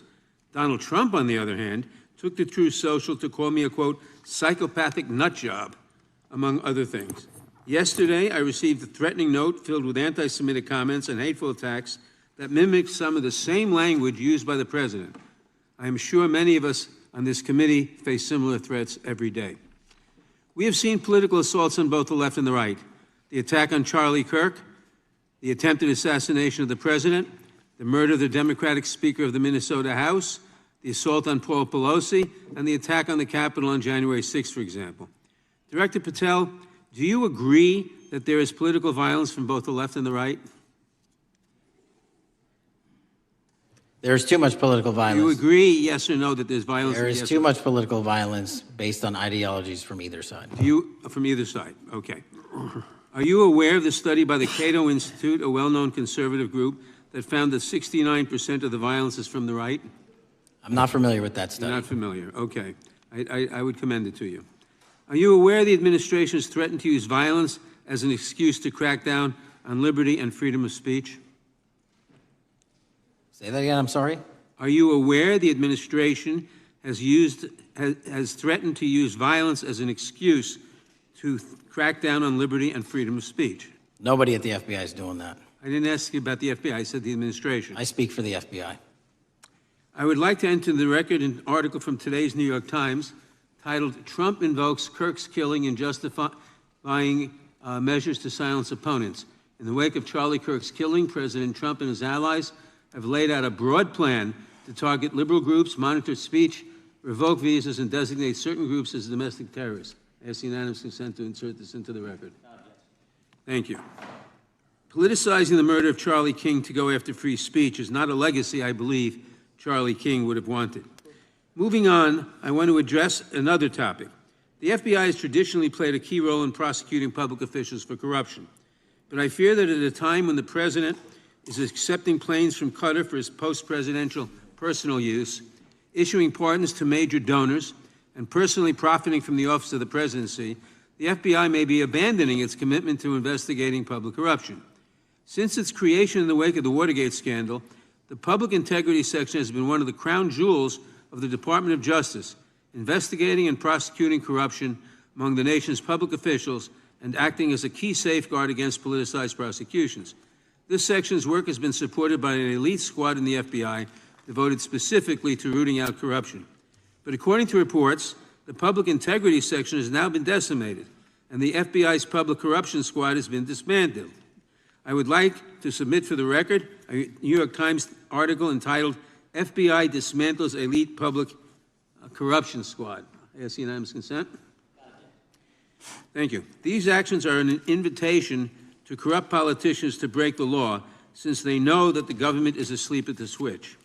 Last month, Senator Warren and I, along with dozens of other members of Congress, wrote to you and Attorney General Bondi expressing grave concern over your decision to effectively legalize corruption and to politicize prosecutorial decisions. And he asks unanimous consent to enter this letter into the record. Thank you. I don't have time today to walk through all your questions, all of our questions and concerns, but will you commit to answering this letter in short order so that we can understand what factors led to this decision and how it has impacted the ability to hold corrupt officials accountable? I will review your letter with my team and respond as soon as I can. You will respond. Thank you. I yield back the balance of my time. Gentleman yields back. Gentleman from Arizona is recognized for 5 minutes. Thank you, Mr. Chairman, and thank you, Director, for being here. I appreciate the change in the FBI and the tone since you've been there. We heard the ranking member, however, describe the FBI under your leadership as being resorting to political enforcement and you personally as being paranoid. I would just suggest that perhaps that is the projections of the ranking member himself and not you, sir. I want to refer to something that was said yesterday in yesterday's hearing by Senator Grassley. He said, it's well understood that your predecessor left you an FBI infected with politics. At your nomination hearing, he gave you records, made public records about whistleblowers regarding something called Arctic Frost. Arctic Frost was the FBI case opened and approved by anti-Trump FBI agent Thibault, and Arctic Frost became Jack Smith's elector case. The new records show that Arctic Frost was much broader than just an electoral matter. In fact, it was expanded to Republican organizations. Some examples of the groups that the Ray FBI sought to place under political investigation included the Republican National Committee, Republican Attorneys General's Association, and Trump political groups. In total, 92 Republican targets, including Republican groups, Republican-linked individuals, were placed under the investigative scope of Arctic Frost. On that political list for investigation was one of Charlie Kirk's groups, Turning Point USA. In other words, Arctic Frost wasn't just a case to politically investigate Trump. It was the vehicle by which partisan FBI agents and DOJ prosecutors could achieve their partisan ends and improperly investigate the entire Republican political apparatus. I'd ask that, Mr. Chairman, that document be administered. Without objection. So, I know that this may be under current investigation, but I wish to ask specific questions about this for just a moment. What search tools were used in Arctic Frost to view private communications of targets? I believe the traditional search tools, search warrants, lawful service of process, and the tools that the FBI has in our infrastructure systems, cybersecurity systems, and counterintelligence systems. But generally speaking, if I may, I want to use this to highlight the fact that I'm continuing my promise to work with Congress to produce documents simultaneously and also conduct ongoing investigations. I'm giving you as much as I can, and I'll give you more when I can. Thank you. Another question regarding that is, were there any directives from the Biden White House concerning the Arctic Frost investigation? Were there any directives or communications from the Biden White House itself concerning the Arctic Frost investigation? I'll just rely on what was turned over to date, sir. Okay. So I want to add here, the search warrants that were used included the seizing of a U.S. member of Congress, his phone. I think we all know who that was and how that was taken away and used for political purposes, Mr. Chairman, Mr. Director. So we'll leave that for a second, and let's go over to the Charlie Kirk case for just a second. Let's emphasize this. How many hours did it take from the assassination to the arrest of the assassin, Mr. Director? 33. That seems pretty swift, and it was because of the actual release of videos and photographs that you directed to be released, sir. That's correct, and to put it in perspective, the Boston bomber took 5 days and Luigi Mangione took 5 days. Was the platform Discord forthright from the start with law enforcement about the shooter's communications on its platform? Discord, the platform ownership, has been working with our lawful process, and we are obtaining materials from them on a rolling basis. Thank you. And I want to get back here to Arctic Frost for just a second, Mr. Chairman. I'd like the unclassified document from the FBI released to be admitted to the record. Without objection. And a document from the Economic Times also to be admitted to the record. Without objection. So I'm going to give you the last 30 seconds. We could go on about the Epstein case. I've got a bunch about that, but I'm just going to let you, if you wish to respond to either of the too vitriolic questioning or statement from the Democrats. The work of the FBI speaks for itself. It's on showcase here today. Anyone that wants to attack the FBI can attack me, but leave our leadership structure alone. When you have 23,000 violent felons arrested, twice as many as this time last year, the work speaks for itself. Thank you, Mr. Chairman, and thank you. Appreciate your good work, Director Patel. Yield back. Gentleman yields back. Gentleman from Maryland is recognized. Thank you kindly, Mr. Chairman. Director Patel, before you joined the FBI, you railed against it for covering up Jeffrey Epstein's human trafficking ring. Let me refresh your memory with this clip. It has Epstein's list. They're sitting on it. That doesn't seem like something you should do. You're protecting the world's foremost predator. That seems like an evil thing to do, regardless of who may be embarrassed in the release of that list. Why is the FBI protecting the greatest pederast, the largest scale pederast in human history? Simple, because of who's on that list. So you finished that December 2023 interview with a challenge to the FBI and harsh words for Republicans in Congress for not getting the Epstein files out to the public. You can see this clip. Boy pants, and let us know who the pedophiles are. Put on your big boy pants and let us know who the pedophiles are, you said. You emphasized that the president and FBI director each had complete authority to release Epstein's client list. You said Epstein's black book is under the, quote, direct control of the director of the FBI. Look at this clip.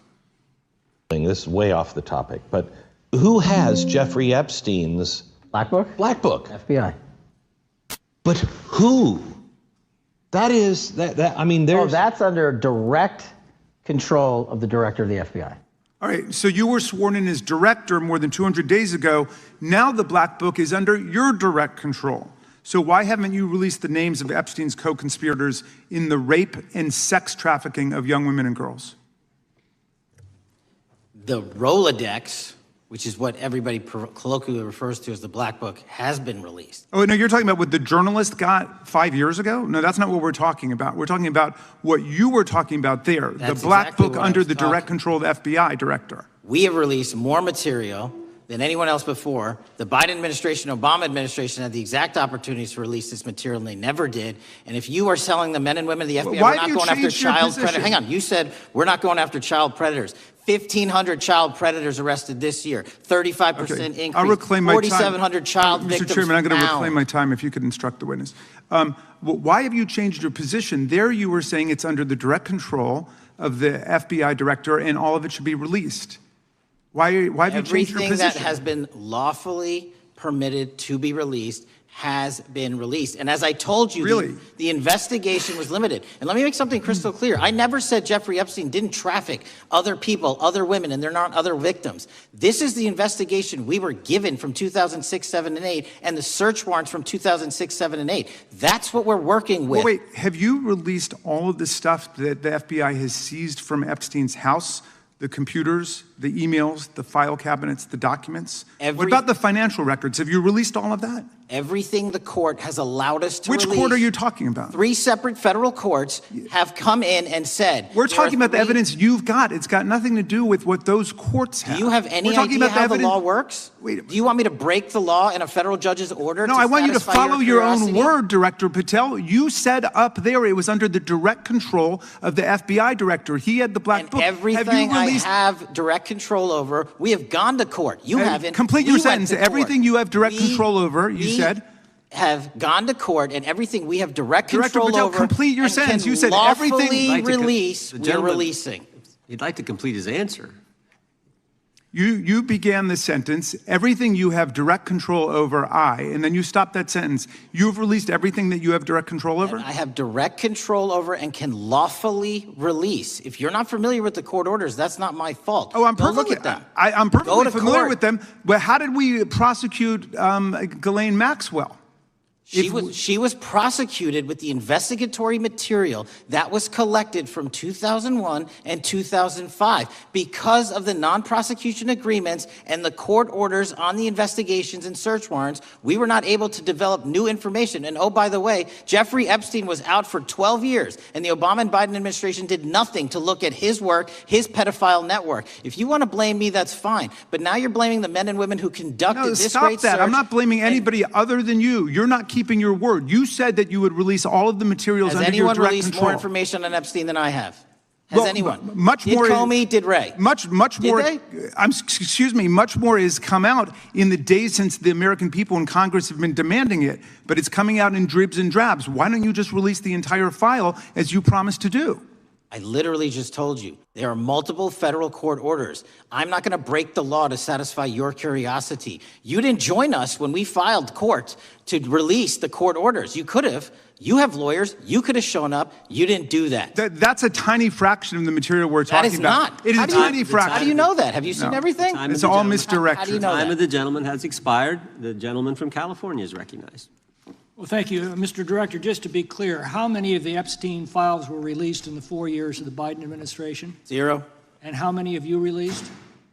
I don't have the number, but it's got to be thousands of pages of stuff. I was going to ask you to begin whether Americans are safer today than they were 9 months ago, but you cited dramatic increases in criminal arrests since you've taken office, a dramatic decrease in crime that's resulted. Who would have thought that taking criminals off the streets would reduce the crime rate? But somehow we have stumbled upon that new truth. But it begs the question, what was the FBI doing during the 4 years of the Biden administration to see that dramatic an increase in work under your tenure? The simple answer is I'm letting good cops be cops. We're working with our state and local law enforcement. We're energizing our partnerships. We're bringing on more task force officers. When you have more cops in the streets, when you're using ground-based intelligence, when you're not weaponizing law enforcement and focusing on D.C. and focusing on the rest of America, this is what happens. It is not a significant mind shift in terms of how we maneuver the FBI. They've wanted to do this work since they signed up. We're just letting them. And we've seen many prominent Democrats oppose your efforts to restore law and order to the streets of our nation's capital. I mean, all of us here have seen a dramatic change for the better here in Washington, D.C. Why are so many Democrats attacking you for that? Sir, Democrats have been attacking me for a decade, as is the fake news media. They didn't like the fact that I exposed the Russiagate host and the largest weaponization of the FBI, DOJ, in U.S. history. We proved it to be true with congressional oversight. I'm wed to that congressional oversight and will continue to do that work. Christopher Wray repeatedly warned this committee that the Biden open borders policy had produced a significant increase in terrorist threats that he said kept him up at night. A particular concern, he said, was the 2 million gotaways that entered the country during the Biden administration. That's an average of 41,000 every month. What are the monthly gotaway numbers today? Sir, I'll have to get back to you on the exact gotaway numbers, but identifying that there are gotaways is step one. Going and manhunting them is step two, and that's what we're committing our resources to do. Well, that's my next question, is what progress has the administration made in apprehending and removing terrorist threats that came in during the Biden years? I think you're talking about, if you're not, let me know, known or suspected terrorists, and we've encountered almost zero at the southern border since the southern border has been sealed. But the problem that we are running into is our northern border. It's largely expansive. The enemy has adapted, and we need more focus on the northern border to stop known or suspected terrorists from coming in from places like China, Russia, the Middle East, Africa, Afghanistan. And what can you tell us about the remaining threat posed by potential terrorist cells here in the United States? The terrorist threat that continues to be posed by international terrorists here in the United States is one of my highest priorities. We are working through our intelligence community partners to identify those individuals, and we've taken down numerous individuals in numerous rings across this country to neutralize that terrorist threat, including in places like New York City, Los Angeles, and I believe Dallas, Texas most recently. How extensively did criminal cartels like Sinaloa, Jalisco, New Generation, MS-13, Trinidad and others infiltrate our country during the Biden administration? By the tens of thousands. Well, and what progress have you been making in combating their presence? I think the DHS is best to speak to that, but I think I can't remember the numbers of tens of thousands or hundreds of thousands of individuals they found that came in illegally, and the tens of thousands that associations to criminal networks have all been deported. And that effort is being opposed every step of the way by Democratic leaders in our cities, some of our states, and right here in the Congress. Isn't that true? Well, we're just working where we can in every single city we can, and I welcome the opportunity to partner with Republicans or Democrats on fighting violent crime like we're doing. Mr. Biggs asked about Arctic frost. What else can you tell us about that and what we need to do to assure that it never happens again? Continue the congressional oversight work that you're doing on Arctic frost. Let me provide you with more documentation on Arctic frost, and also call in witnesses from the paperwork that we have given you. You have that right, and the American public deserves to hear what those people have to say. As for my ongoing investigation, there's not much I can say. What role did the FBI play in suppressing the Hunter Biden laptop story during the 2024 election? Off the top of my memory, sir, I believe the FBI was in possession of verified information from that laptop, and it was improperly publicized that they did not have information and masked it as Russian disinformation. We now know that was categorically false. I don't know why the FBI did that, when they did that, but we've released all the materials related to that. Thank you. Gentleman yields back. The gentleman from New York is recognized. Mr. Golden. Mr. Patel, does Donald Trump appear anywhere in the Epstein files? I'm sorry, could you say that again? It's not a complicated question. Does Donald Trump appear anywhere in the Epstein files? I didn't say it was a complicated question. I just didn't hear you, so my apologies. We have released where President Trump's name's in the Epstein files and everybody else, and all credible information that we are legally allowed to release has been released. All right, so let's go through that. You're referring to court orders that prohibit you from releasing grand jury testimony under Rule 6E. Is that what you're referring to when you say as the law allows? That's a piece of it. Really? What other evidence do those 3 court orders you cited prohibit from being released? Information that was collected pursuant to those search warrants that were limited in fashion. Wrong. That's not what the court order says, and that's not under 6E. And you're talking, and I said that's 6E, and I said there was others, and I'm answering that. There are sealed court order documents. There are protective orders. They are unsealed as part of discovery given to Ghislaine Maxwell. They are no longer sealed. That's just not true. We can argue about it all you want. Okay, well, you agree that there are, so your testimony here is that the reason why you are not releasing all of the videos that you have acknowledged, there are so many, and that the FBI spent thousands of hours of reviewing, the photographs, the photographs that you have. You're saying that you're not releasing those because there's a court order requiring them to be sealed? Is that your testimony? Never said that about the videos. On the totality of the videos, of the thousands of images that were seized pursuant to the search warrants executed at the time, the overwhelming majority of that video is pornographic material that was downloaded from the internet and child sexual abuse material. We will never release that. Well, as you should not release the victims. But if there are videos that relate to others who Epstein trafficked to, such as maybe Prince Andrew, or photographs, that you have total control to release. Yes, and if it exists... And so why haven't you released it? Why are you supposing that that is a fact when in fact it is false? Are you saying that You're saying that none of the videos relate to anything relevant to the Jeffrey Epstein trafficking ring? Every single video that we have collected pursuant to the prior search warrants has been examined for the last 10 years. And every single video has been utilized for whatever prosecutions were able to be legally brought. I'm not asking about prosecutions. I'm asking about why you aren't releasing the full Epstein files, including the names of people who were involved in the sex ring that you promised to do before you became FBI director. I just told you, I'm not going to release downloaded porn of I'm children not asking on the about internet. that. Fine. I'm asking about all the other files. What other videos? Tell me. Tell me. That's what I'm asking. Tell me. You're saying there are no videos that would be relevant to anyone else involved in the Jeffrey Epstein sex ring. Pursuant to Mr. Acosta's collection of information based on the search warrants. That's all we have in our possession. And I'm asking you, that stuff. That's all we got. I'm not asking all you got. I'm asking you, in that stuff, there's nothing that's related to any other sex traffic, any other people engaged with Epstein in underage sex. That's correct. To my knowledge, no. Okay. Let's talk about the witness interviews. 302s of witness interviews. Those are not subject to the court order.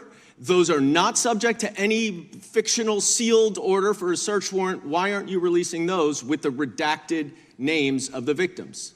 We are releasing as much as legally allowed. That's why we went back to the courts. How is that not legally allowed? Sir, do you know how court orders work? Do you know how protective orders Actually, work? Do you know how Mr. sealing Patel, orders I was work? a real prosecutor for 10 years. I know exactly how so I was a court fake one? orders. And I want to understand what the court order prevents you from releasing witness statements that the FBI took. You should know that as a real prosecutor, when the court hand downs a protective order and a motion to seal, the material is sealed unless So that your judge testimony waives here it. is that all of those witness statements are under a court order, a protective order.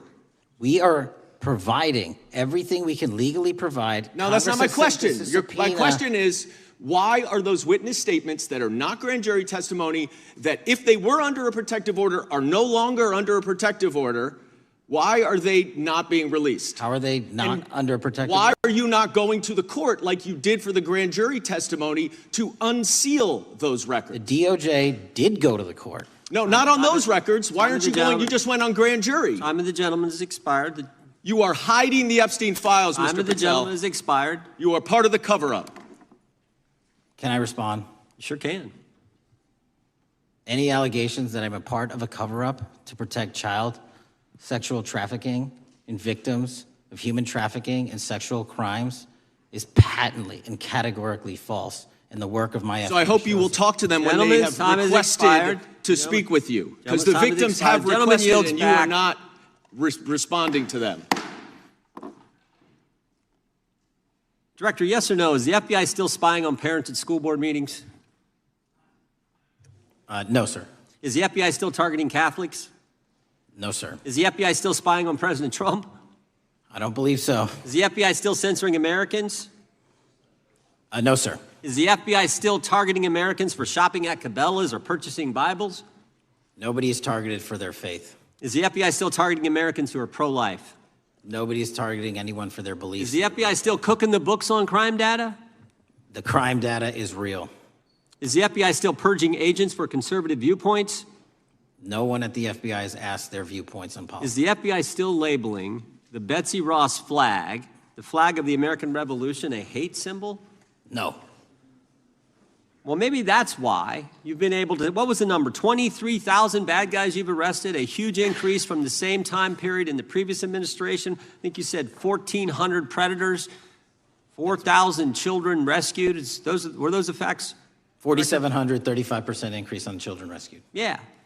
And you got the guy to Abbey Gate? We got the Abbey Gate guy. We had a guy from the 4th District of Ohio who lost his life there serving our country. We appreciate that. Maybe when you're not focused on politics, you can actually do what the FBI is supposed to do. Go get the bad guys, right? That's what the men and women of the FBI do. Director, did John Brennan lie to Congress? Let me just read a couple things, actually, before you answer that.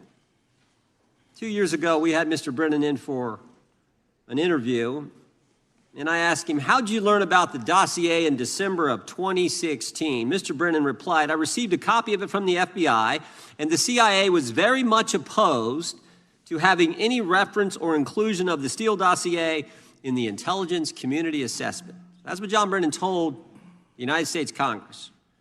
7 weeks ago, the Director of National Intelligence told us this: John Brennan lied and denied using the dossier in the intelligence community assessment because he knew it was discredited. CIA officer told the House Intelligence Committee Brennan refused to remove it, and when confronted with the dossier's main flaws, he responded, yes, but doesn't it ring true? John Brennan lied to us? Mr. Chairman, I won't stylize the evidence. What I will say is that the intelligence community assessment, those that created it, and any individual involved with it, is an ongoing investigation.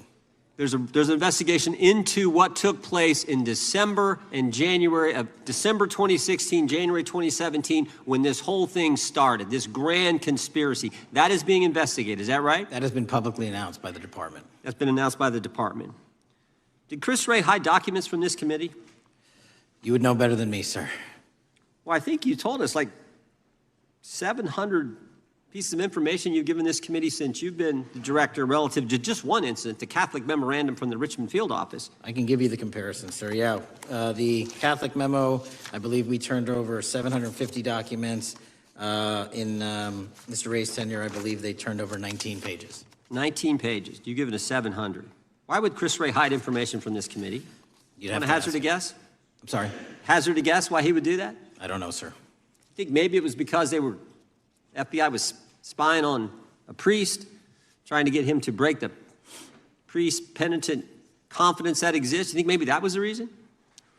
You'd have to ask him, sir. Yeah, we'd love to do that. I want to read a few names here. Arctic Haze, Tropic Vortex, Riding Hood, Foggy Falls, Echoes Fate, Sirens Lure, Janae Christmas. What are these code names about, Director? You know? Not off the top of my head. Well, Arctic Haze, Tropic Vortex. My understanding, these are code names for leak investigations of classified information from the year 2017. Does that ring a bell? In terms of leak investigations, many of those are classified and many of those are ongoing, Mr. Chairman. But we are working with you to produce documents as we close those investigations or as we declassify them. Let me ask you this question, because this is something I've wondered about, the way the FBI used to work. The way this whole thing so many of these things unfolded. Seems to me you had all these people in government leaking information that then gets reported in the press, and there's a story written about it, and then that article is then used to further the investigation and move forward with what they want to do. Did that take place back in 16 and 17? That's the exact scenario that took place in the FISA application for Carter Page and the rest of the Trump campaign. And that is frightening, because that's what the CIA is supposed to do in foreign countries. It's not supposed to happen to Americans. But it did, didn't it, Director? Yes. And not just any Americans, it happened with the President of the United States. Is that accurate? Yes, sir. Yeah, and you were the key guy in helping expose that. And I think our country will be forever grateful for what you did to let the country know that was going on involving Americans, which is not supposed to happen, and not just, again, any American, but the President of the United States. Chair now recognizes the gentlelady from California. Thank you, Mr. Chairman. I'm concerned by reports that FBI agents have been diverted from their important work on crime and anti-terrorism to work on matters that are not critical to our safety. I'd like to play the video, the whole video. Jeffrey clip. Epstein's Black Book? Black Book. FBI. But who? That is, I mean, there's... Oh, that's under direct control of the director of the FBI. But the Black Book, it's not just sitting, I mean, that's Hoover power times 10. And to me, that's a thing I think President Trump should run on. On day one, roll out the Black Book. In contrast to that attitude of let it all out, we're getting reports of actions that run contrary to getting everything out, and that also involve diversions of FBI resources. For example, an FBI whistleblower reported that you were pressured by the Attorney General to place 1,000 personnel on 24-hour shifts to mine roughly 100,000 Epstein-related records to redact President Trump's name from the files. Bloomberg reported this, that you directed FBI special agents from the New York and Washington field offices to join the Bureau's FOIA employees in Winchester and another building a few miles away, and that while reviewing the Epstein files, FBI personnel identified numerous references to Trump in the documents, and people familiar with the matter said that Trump's name, along with other high-profile individuals, was blacked out. Now, the New York Times reports, and this is a quote, Justice Department officials diverted hundreds of FBI employees and federal prosecutors from their regular duties to go through the documents at least 4 times, including once to flag any references to Mr. Trump and other prominent figures. Details of the review were based on accounts by 3 former FBI and Justice Department officials who spoke on condition of anonymity because of fears of retaliation, and further that the FBI finished, after they finished its review of the files and materials, was sent to a team of Justice Department lawyers who double-checked the FBI's redactions and, quote, were instructed to flag any mentions of Mr. Trump and other celebrities. Now, I have 3 questions for you, Mr. Patel, about this. First, how many times did President Trump's name appear in the Epstein files? Was it more than 100, more than 1,000? Were the agents who were pulled from their duties to redact the president's name from the Epstein files, working on criminal cases or national security cases or child sex trafficking cases? And are the number of agents that have been reported diverted for these purposes, is that accurate? No. No what? You asked if it was accurate. I said it wasn't. So you're saying that none of this happened? No, I'm saying it was inaccurate. Okay. How many times did President Numps appear in the Epstein files? More than 100? More than 1,000? No, and what we've been able to release is what we've been legally able to release, and that has No, been that's not the provided to question. public. I asked you, how many times did the president's name appear? I don't know. It's your testimony. You do not know that answer. The number of times, no. Could you tell us how many agents were diverted for this task and what they were working on? When you say diverted, you make it seem as if agents were pulled off what they do all the time.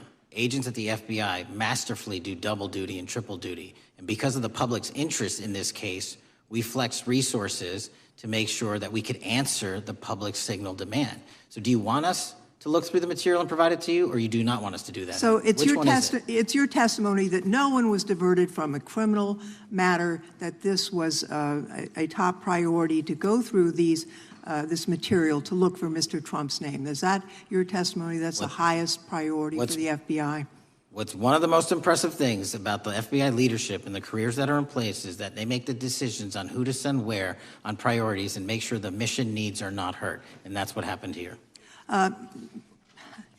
It's shocking to me that the FBI would think that erasing Mr. Trump's name from the Epstein files is a high priority when we have crime, we have national security threats, we have terrorism threats, we have murders such as that occurred, unfortunately, with Mr. Kirk. It's shocking to hear that that's your highest priority. And with that, Mr. Chairman, I That's yield literally back. not what I said.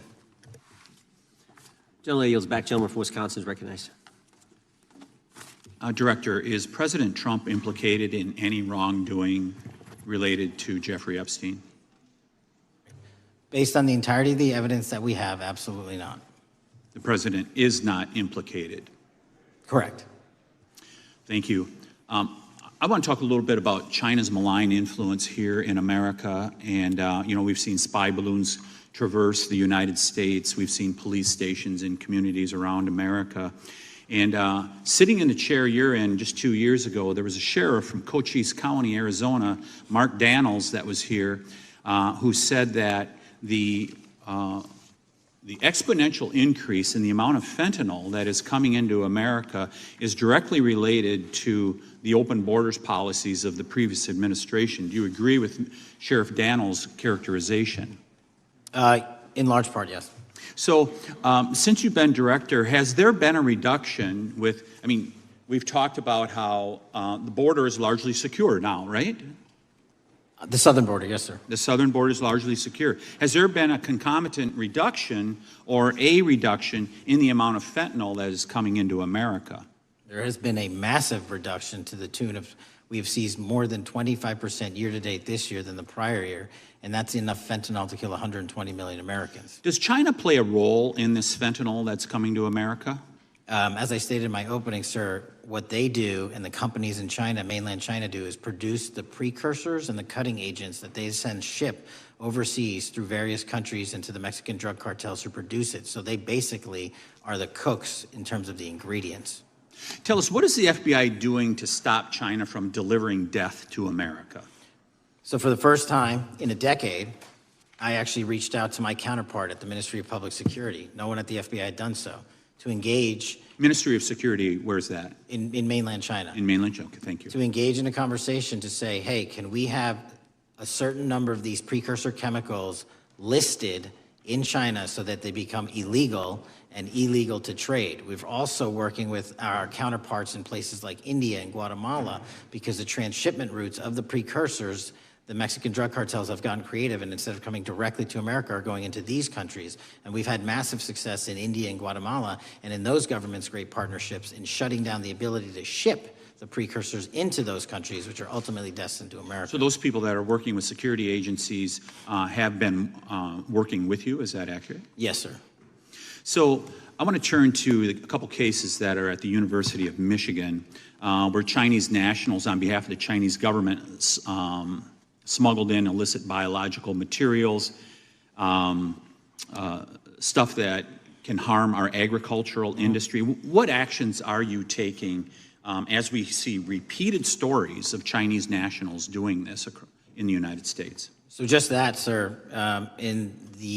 This calendar year alone, as I was mentioning, our counterintelligence operations and cases brought against the Chinese are up by, I think, something like 40%. And specifically, the cases in Michigan show two threat streams, not just against our agricultural industry, which is a threat to national security, but they were also bringing in chemical agents and mushrooms, I'm not the exact expert, that would have ultimately hurt our population. We arrested and charged all of those individuals, and we were aggressively going after them in every single state because they weren't doing it in Michigan alone. Should research universities across the United States be doing a thorough job of vetting Chinese nationals that are coming to their universities?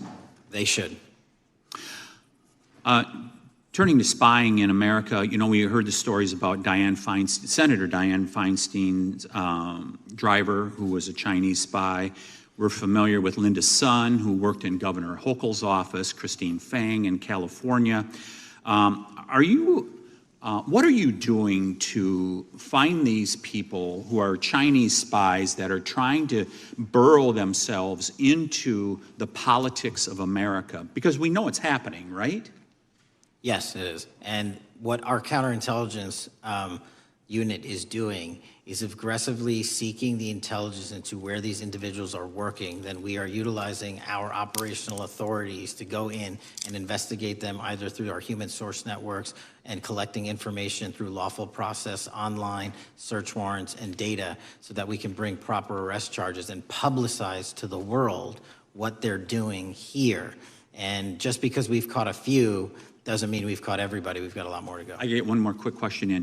The FBI arrested a judge in Wisconsin, Hannah Dugan, for interfering with a federal law enforcement operation.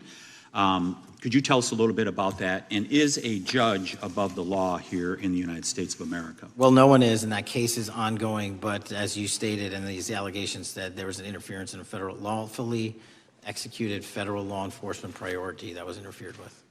I yield back, Mr. Gentleman yields back. The gentleman from Tennessee is recognized. Thank you, Mr. Chair. Director Patel, I believe you had primary importance in starting Operation Viper in Memphis. Is that correct? Yes, sir. And Operation Viper brought in the FBI, the DEA, the ATF to help the Memphis police in policing the city? That'll be phase two, sir. Phase one was FBI and local law enforcement in Memphis for the last few months. Okay. You did a good job, and the police director and the mayor have told me that has been helpful, the FBI working with the police. And the FBI are trained in law enforcement. They know Miranda rights, they know how to do policing, and they do a good job working with the police.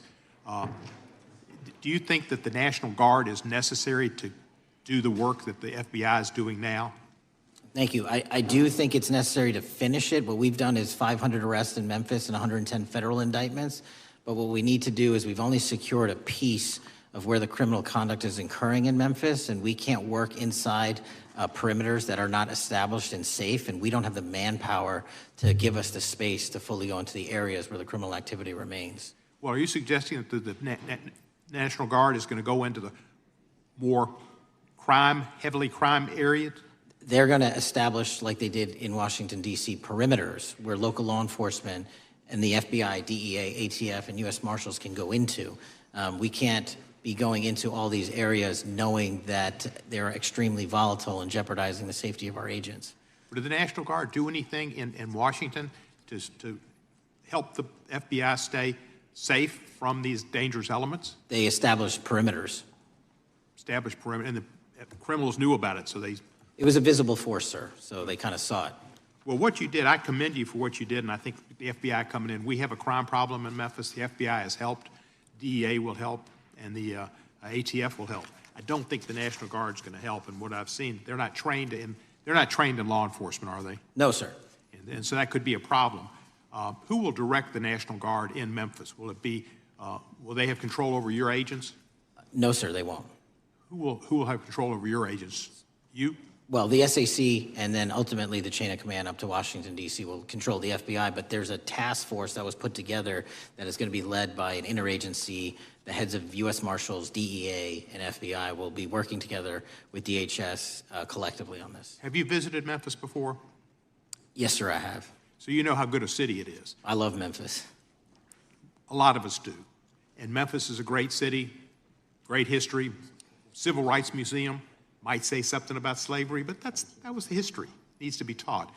Blues, Elvis. Beale Street. Beale Street, right. Barbecue.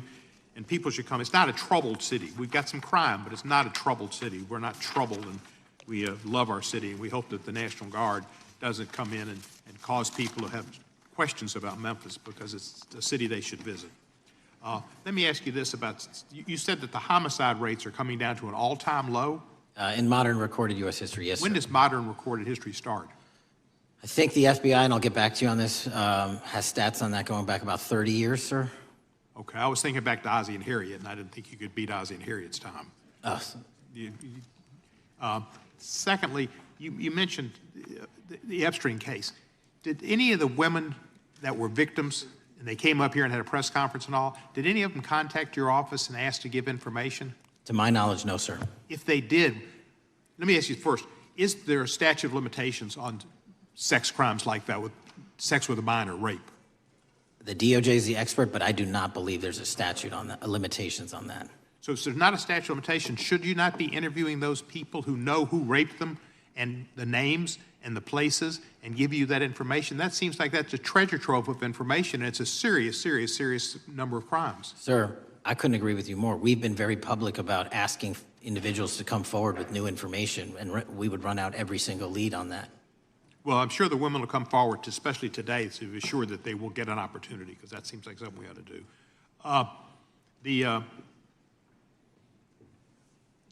Mr. Driscoll, what was his reputation? I can't comment on Mr. Driscoll's matter. It's an ongoing litigation. Yeah, but his reputation you can tell us about. I can't tell you about his reputation. His work has been laid out in that lawsuit. How many of the FBI agents who worked on the January 6th case have been fired? I don't have that number, sir. Do you have a ballpark figure? No, but I can tell you that individuals based on case assignments in the FBI that I have led have not been terminated for case assignments. Thank you, sir. And come back to Memphis, and you work with Kevin Kane in our Tourism Bureau. He's great. Thank you. And thank you for your work in Memphis. Gentleman, yes, back. Mr. Chairman, I have a unanimous consent request. Gentleman's recognized. So I've got 4 documents I'd like to introduce into the record. The first one is Jeffrey Epstein's 6th story played out for years in plain sight. And Acosta is quoted in here saying, "I was told Epstein belonged to intelligence and to leave it alone." The second document is entitled, "What Epstein's Bodyguard Warned About His CIA Connections." The third document is from Fox Digital. It's titled, "Epstein's Private Calendar Reveals Planned Meetings with Obama Admin Official CIA Chief." And the last document is Wall Street Journal article that highlights Ehud Barak's 36 meetings with Jeffrey Epstein. He was the former Prime Minister of Israel and head of military intelligence for Israel. It may have held that title when he met Epstein, and then, yes. Without objection, the gentleman will hold for a second. The gentleman from Maryland is recognized. Thank you, Mr. Chairman. Just one UC request. This is Judge Engelmeyer's decision from August in U.S. versus Epstein, stating the government's 100,000 pages of Epstein files dwarfs the 70-odd pages of Epstein grand jury materials. Without objection, the gentleman from Kentucky is recognized for 5 minutes. Thank you, Mr. Chairman. Director Patel, I watched some of your Senate hearing yesterday when Senator Kennedy asked you, "You've seen most of the files. Who, if anyone, did Epstein traffic these women to besides himself?" You replied, according to the transcript, "There is no credible information that he trafficked them to anyone else." You also said somewhere in the hearing and here today that the problem is that the case files are constrained by limited search warrants from 2006 to 2007, and that the non-prosecution agreement hamstrung future investigations. Those constraints only apply to Southern District of Florida. They do not apply to Southern District of New York, the location of the 2019 sex trafficking indictment, which produced many things, including a series of FD 302 documents. According to victims who cooperated with the FBI in that investigation, these documents in FBI possession, your possession, detail at least 20 men, including Mr. Jess Staley, CEO of Barclays Bank, who Jeffrey Epstein trafficked victims to, victims including minors, such as Virginia Roberts Giuffre, may she rest in peace. That list also includes at least 19 other individuals, one Hollywood producer worth a few $100 million, one royal prince, one high-profile individual in the music industry, one very prominent banker, one high-profile government official, one high-profile former politician, one owner of a car company in Italy, one rock star, one magician, at least 6 billionaires, including a billionaire from Canada. We know these people exist in the FBI files, the files that you control. I don't know exactly who they are, but the FBI does. Have you launched any investigations into any of these people, and have you seen these 302 documents?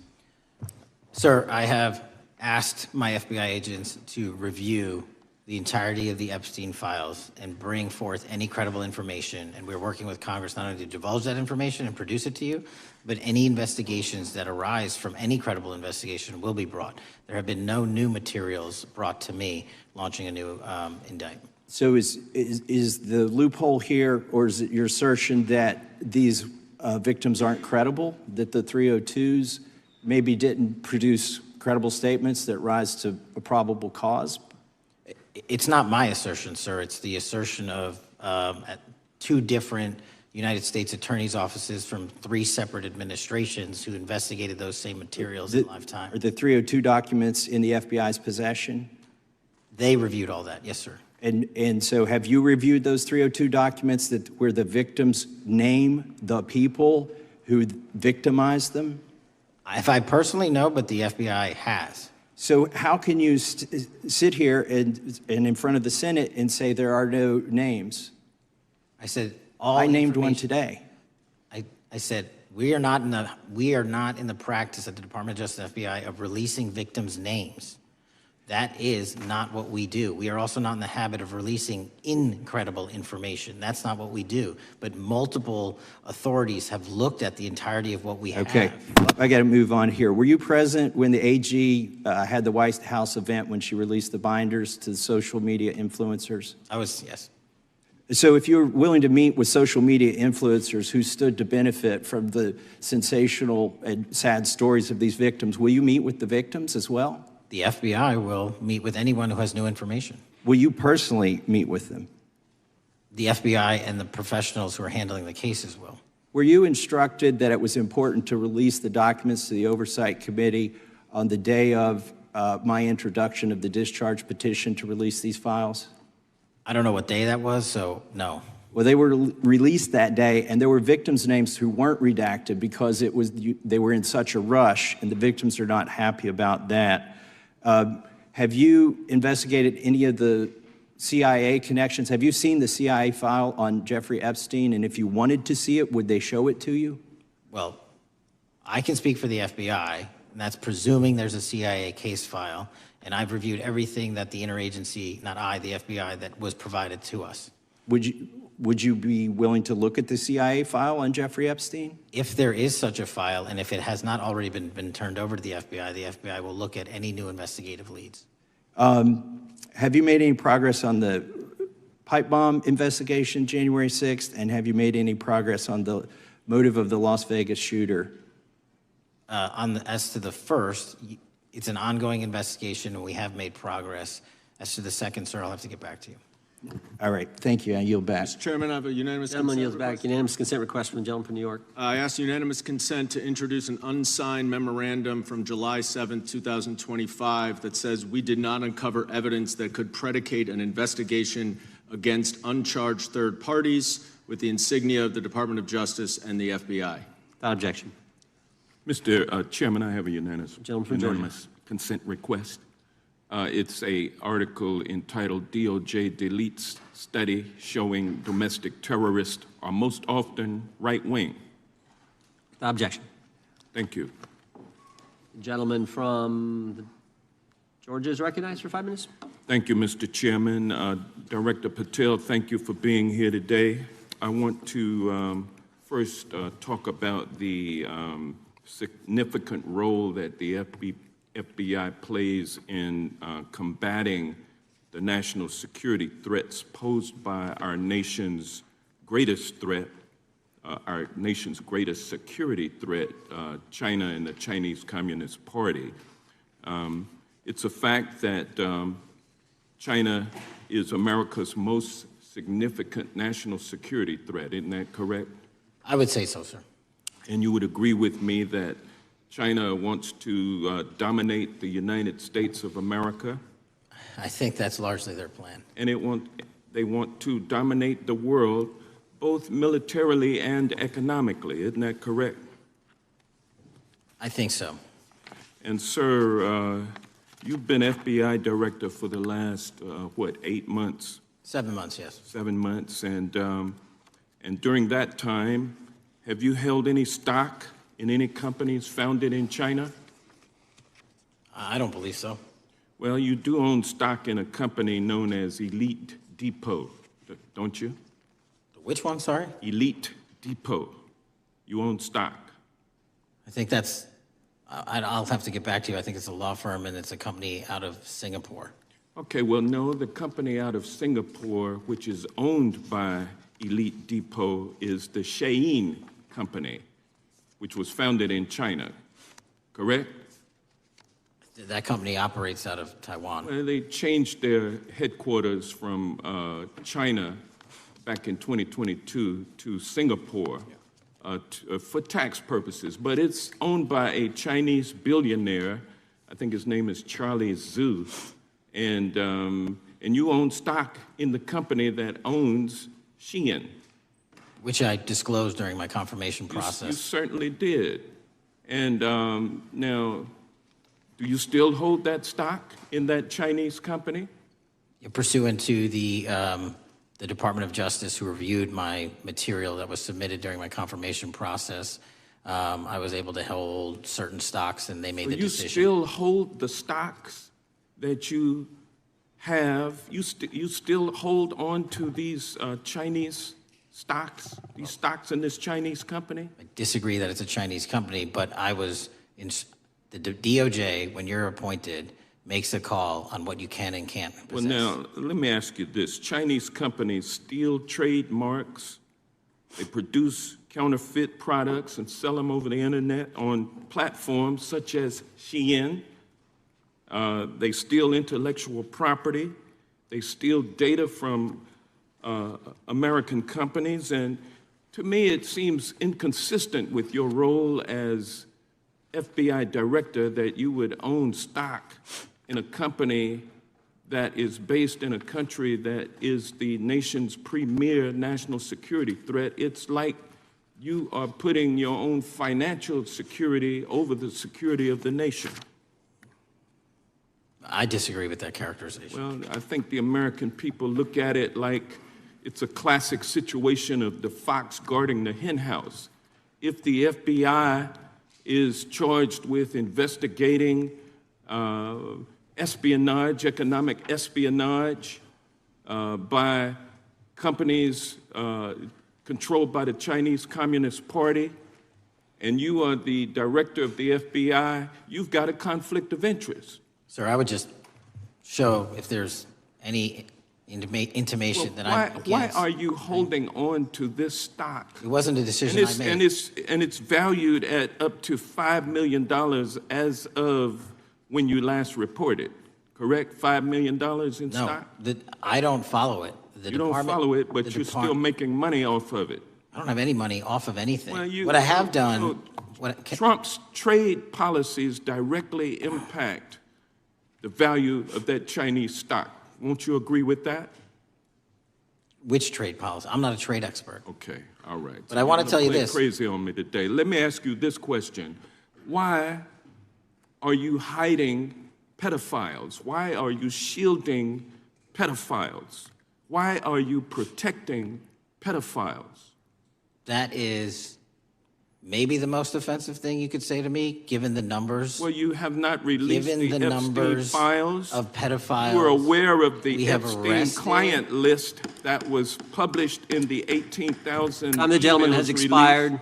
The gentleman yields back. Can he answer the question? Can I just respond? Of course, the gentleman can answer the question. Since I took over the FBI, there has been a 33% increase. Sir, all of that started under Christopher Your time Wray. is done, but No, it didn't. the witness gets to All of answer that the started question, under and then the we'll go to our previous, next FBI director, sir, and you're coming in here trying to take credit for something that a previous director Gentlemen, instituted and largely brought to conclusion. I take no I think it's credit. been clear that offensive. the director It's offensive. has numbers are so incorrect much also. better than the previous director. It's Dr. Patel, if you want to I take- answer the question. I take no credit. The men and women of the FBI have seen a 33% increase in the number of counterintelligence arrests out of the PRC. And so all of a sudden, with And you the- coming in 7 months ago, and Gentlemen's time has heaven on earth. expired. And on the Sir, pedophile American public not gonna accusation, go for that. we have arrested 1,500 child predators in the last 7 months. Under That's more investigations than initiated by anybody the prior Appreciate the directorship. director's good work, and we really appreciate that the time of the gentleman has expired. We now go to the gentleman from Texas. I thank the chairman. I thank the FBI director for coming before the committee. I assume the FBI director, Mr. Patel, I believe you probably agree with me that there is a significant organized effort on the left side of the political spectrum to advance criminal organizations being able to put more criminals out on the streets. That what we've seen this in daily action. Are you familiar with the report that came out this last Monday from the Law Enforcement Legal Defense Fund? I'm not familiar with that, sorry. So this report came out this past Monday, and it said that significant amount of the money flowing out of George Soros and other leftist organizations and funders has been funding DAs and prosecutors, and quote, many of these DAs had never managed an office, prosecuted a criminal case, developed organizational policies. In dozens of America's largest cities and counties, this report finds these progressive district attorneys have outsourced core parts of the American criminal justice system to activists and political donors, taking direction and advice on everything from staffing decisions and communication strategy. Organizations, it's a complex web of donors going in through these organizations to put radical DAs and prosecutors out there, putting criminals on the streets. Does the FBI director agree that this exists and is a problem? I will accept the factual representation, and if that exists, it is a problem. The organizations such as TIDES, the Fair and Just Prosecution, Brenner Center for Justice, Partnership for Safety and Justice, the Vera Institute of Justice, the amount of dollars flowing from George Soros through and to these organizations and to the various prosecutors that have resulted in increased crime on our streets, including the brutal murder of the Ukrainian refugee in Charlotte. I bring that up because that is one component of the problem. In addition, we have an organized effort targeting our border. The NGOs, the nonprofits and the deep pockets, the United Nations, charitable organizations, and a long list of over 250 organizations that the Center for Immigration Studies put out that lays out a complex web of organizations that were moving people into our country, knowing that they're dangerous, knowing that they're criminal, associated with taxpayer dollars flowing through the United Nations and donor dollars flowing through organizations, including ostensibly religious ones, putting these dangerous individuals on the street that resulted in fentanyl in our communities, that resulted in the death of Jocelyn Nungare, of hundreds, thousands even, as the director testified, 100,000 people dying from these narcotics every year. All of this in an organized effort, a complete effort by the radical left to use taxpayer dollars and these dollars to put people on our streets. In addition, the extent to which we've seen now with the Southern Poverty Law Center and their hate map targeting, for example, the Family Research Council, where we had a shooting right here in DC over a decade ago, putting Charlie Kirk, putting a target on TPUSA, Antifa, other radical organizations that are very specifically organized in targeting conservatives and ordinary Americans. Well, how about the organized effort to infiltrate our schools and advance a transgender agenda and advance a radical agenda, perhaps one that we will see exposed further in the individual that actually shot Charlie Kirk. So here's my question. Will you as the director, and are you as the director, pursuing all legal channels to follow the truth wherever it may lead on this organized effort, one? And two, do you agree that Congress should take all action necessary to expose this web of dollars that are flowing to undermine our way of life? I got another minute in my time that I'd like to hear from you on this topic broadly. I'll keep it short.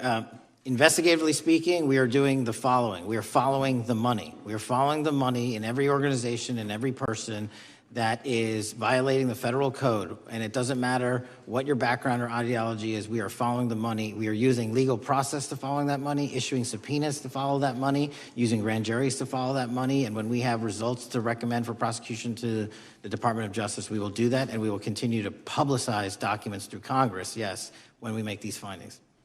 Mr. Chairman, I'd like unanimous consent to insert the record outsourcing justice by the Law Enforcement Legal Defense Fund that I alluded to before. I would ask unanimous consent to add a 2024 list provided by the Center for Immigration Studies on these United Nations and other affiliated groups that are responsible, over 250 of them, for moving individuals into our country in a coordinated effort.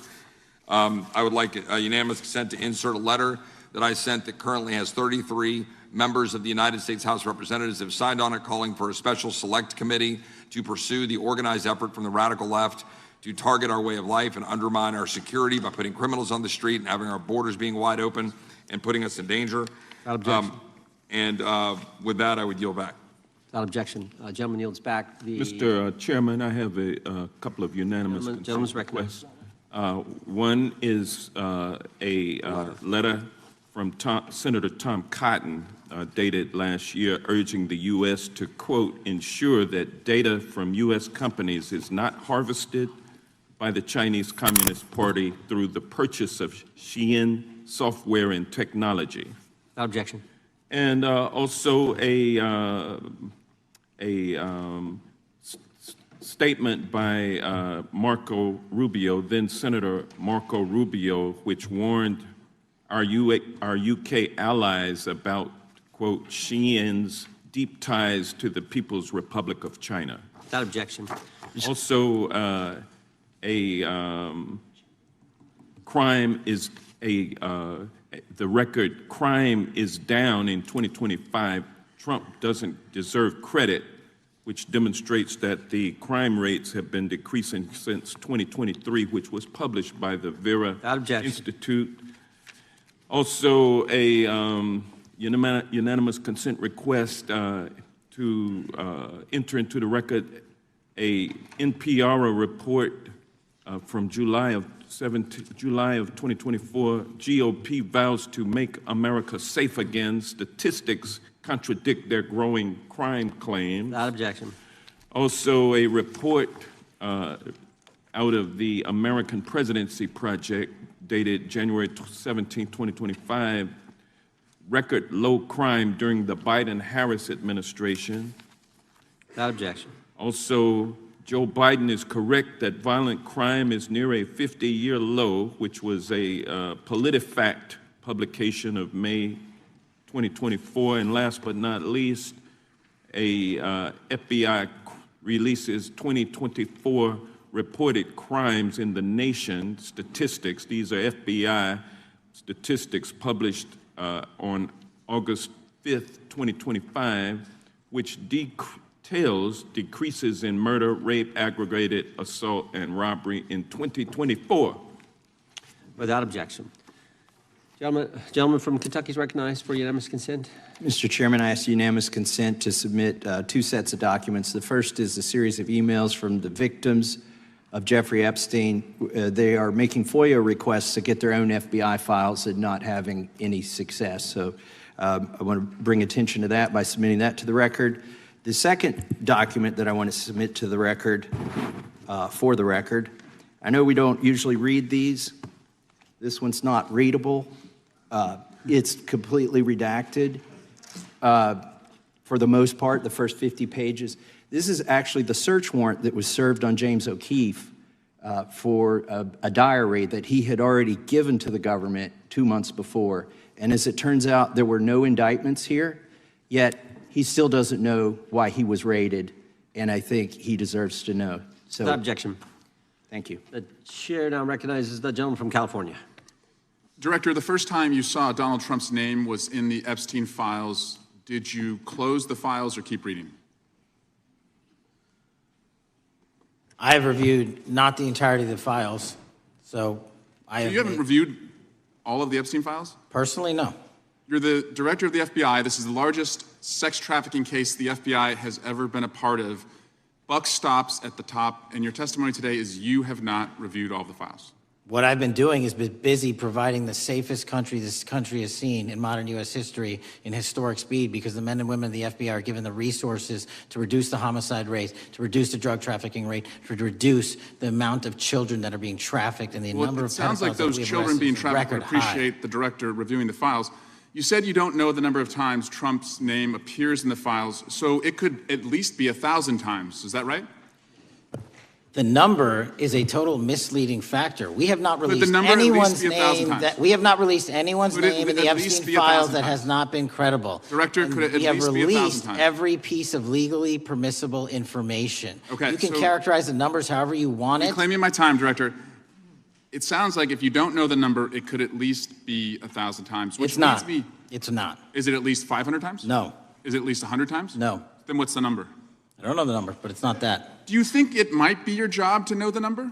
My job is to provide for the safety and security of this country. My job is not to engage in political And that innuendo includes protecting so you can sexual go out to the assault victims. sticks and get your 20-second hit in your fundraising reclaiming my article. time, And Director. keep going, reclaiming your time, because the Director, people of California If are being Trump- if the underserved by president- your If the representation. president is not implicated, why not release everything that involves him? We have released everything, the president and anyone else's side, that is credible and lawfully be able to be released. Your fixation on this matter and baseless accusations that I'm hiding also child Mr. Massey's pedophiles is disgusting. interest. Anyone that says that needs to look at the stats alone. And go back to the state of California, who's receiving the biggest surge in FBI resources through my redeployment, because the cities of Los Angeles, San Diego, and San Reclaiming Francisco my time, need it. Director. Remembering your oath to tell the truth, did you ever tell Donald Trump his name is in the files? I have never spoken to President Trump about the Epstein files. Did you ever tell the Attorney General that Donald Trump's name is in the Epstein files? The Attorney General and I have had numerous discussions about the entirety of the Epstein files and the reviews conducted by our team. Did you tell the Attorney General that Donald Trump's name is in the Epstein files? And we have released where President Trump's name is in It's the a simple attorney's question. file. Did you tell the Attorney General that the President's name is in the Epstein files? During many conversations that the Attorney General and I have had on the matter of Epstein, we have reviewed. The question is painstakingly simple. Who Did you can tell the Attorney General that Donald Trump's name is in the Epstein files? Yes or no? Why don't you try spelling it out if Yes you're going or to mock no, me? Director? Use the alphabet. Yes or no? No? A, B, C, Director, D, E, F? it Don't sounds wanna like do you it? don't want to tell us. Did you tell the Attorney General that Donald Trump's name was in the Epstein files?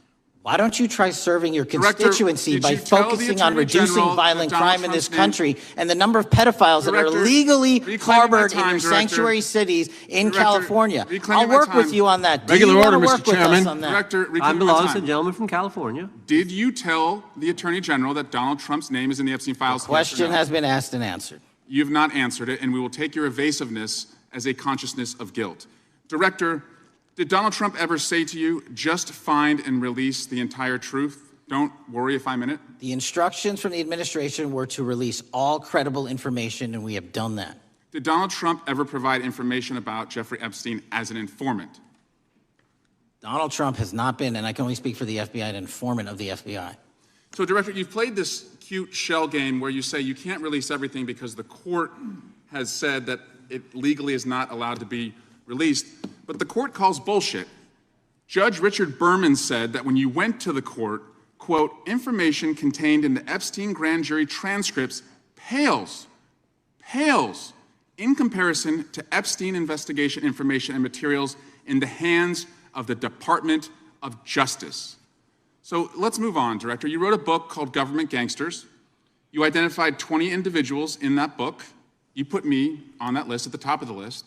Thank you. My children find it flattering. 20 of those individuals have been investigated or have had adverse actions. Director, considering that you have identified these people as, quote, government gangsters, will you recuse yourself from making any investigation decisions about these individuals? Anyone that has been terminated at the FBI has been done so the because question they failed again. to meet the muster in their Director, constitutional I will obligation. work on the audio-visual capabilities. I'm of going to troops. I borrow don't think your you can hear me. terminology and call I'm reclaiming bullshit my on your time. entire career in I'm Congress. reclaiming my It time, has been Director. a disgrace to the American Director, people. I'm reclaiming my time. You can reclaim your Will you time all you recuse want. yourself? Chairman, you're going to allow a witness to speak this way? Mr. Chairman, would you give recuse yourself, The gentleman has no time Mr. to Chairman, would you Mr. Chairman, admonish the point of- witness not to insult members? The gentleman has no time. Mr. Chairman, just committee will remember. quick point of order. Could the gentleman be extended an additional 20 seconds to complete his thoughts since the witness decided to interrupt him continuously? And the witness will be able to respond if he wants. We'll make sure Thank he has you. time to do that. My question Gentlemen, is, continue. will you, Director, recuse yourself, yes or no, from investigating or making decisions about the 60 individuals, including myself, that you identified as government gangsters? Yes or no? Time of the gentleman has expired. The witness may respond if he would like. And the answer was no, as I heard. Correct. Okay. The gentleman from Wisconsin, the gentleman yields back. The gentleman from Wisconsin is recognized for 5 minutes. Thank you, Chairman. Thank you, Director Patel, for being here today. I wanted to talk a little bit about the assassination of Charlie Kirk and the FBI's subsequent investigation. I know it's really sensitive, and you know, you can make the call as to whether or not, obviously, it's something that you can respond to, but I think it's still fresh on many people's minds. I want to congratulate you and Utah law enforcement for the work you did in identifying the suspect and apprehending him. According to public reports, and I think this is what maybe it's, I still have questions about, and maybe the public does. According to public reports, the alleged shooter arrives on the Utah Valley University campus nearly 4 hours before the shooting. Was that your understanding? Is that kind of... I'll let the public reports reflect themselves. I don't have the exact timeline. Okay. So we don't have any idea kind of his prep or how he set up or how he utilized that time when he first showed up on campus? All of those are being currently investigated through our cell phone analysis and through our witness interviews. And the state of Utah has now announced charges seeking the death penalty against its suspects. So we're a little limited in what we can continue to say. Sure, I understand. And the suspect, like you referred to, is then captured on security footage jumping off the roof of the alleged shooting location, the Losey Center. Do we have any idea how the suspect got up on the roof in the first place? I think for members of Congress, especially after Butler in Pennsylvania, it's just unimaginable that there could be some type of security breakdown prior to an event of that size where somebody could access a rooftop. So not commenting on the case, but having gone to the crime scene and walked the steps that we believe were taken, the roof was actually readily accessible through an exterior stairwell, so anyone could have gotten on it. Okay, okay. The suspect flees on foot to kind of this wooded area where he drops the rifle, wraps it in a towel, and then proceeds to his staged vehicle and basically drives home. So do we have any idea what the towel was about? Was it used later to identify a place where the firearm was left, or? What we can tell you is the towel, there was a screwdriver found on the rooftop, which DNA was collected off of, and the towel was found wrapped around the firearm in question in a wooded area next to the campus. All have been processed for DNA. And then, according to the suspect's roommate, there were allegedly messages on instant messaging platforms, specifically Discord, suggesting the towel may have been used to identify that weapon's location. So the public reports have suggested that the shooter acted alone. Do we still believe that that's true? Do we have any idea as to whether or not those Discord messages led us to believe that the shooter may have had help in any way or assistance? I can only speak to the FBI's investigation, and our investigation is ongoing, and we are interviewing any of those individuals involved in that chat and other individuals in the area. Very good. And so my suggestion, if there are accomplices, I'm sure this is something that the FBI is going to continue to investigate fully and thoroughly into the future. Yes, sir. The reason I ask that is because I don't know that that was necessarily the case with Butler, Pennsylvania. So thank you so much for your persistence kind of in this matter, there's still a lot of public questions that need to be asked. Let me shift to another topic very quickly. On July 31st, 2025, the DOJ and the CIA declassified the annex to Special Counsel John Durham's 2023 report on Operation Crossfire Hurricane. The 29-page Durham Annex contains previously classified information about, among other things, the investigative referral of the Clinton campaign plan. Why would somebody place documents in a burn bag related to this case? That case is very much ongoing, so I can't comment on the stylization of the evidence we're collecting. Can you comment at all on the Durham Annex, as I described it?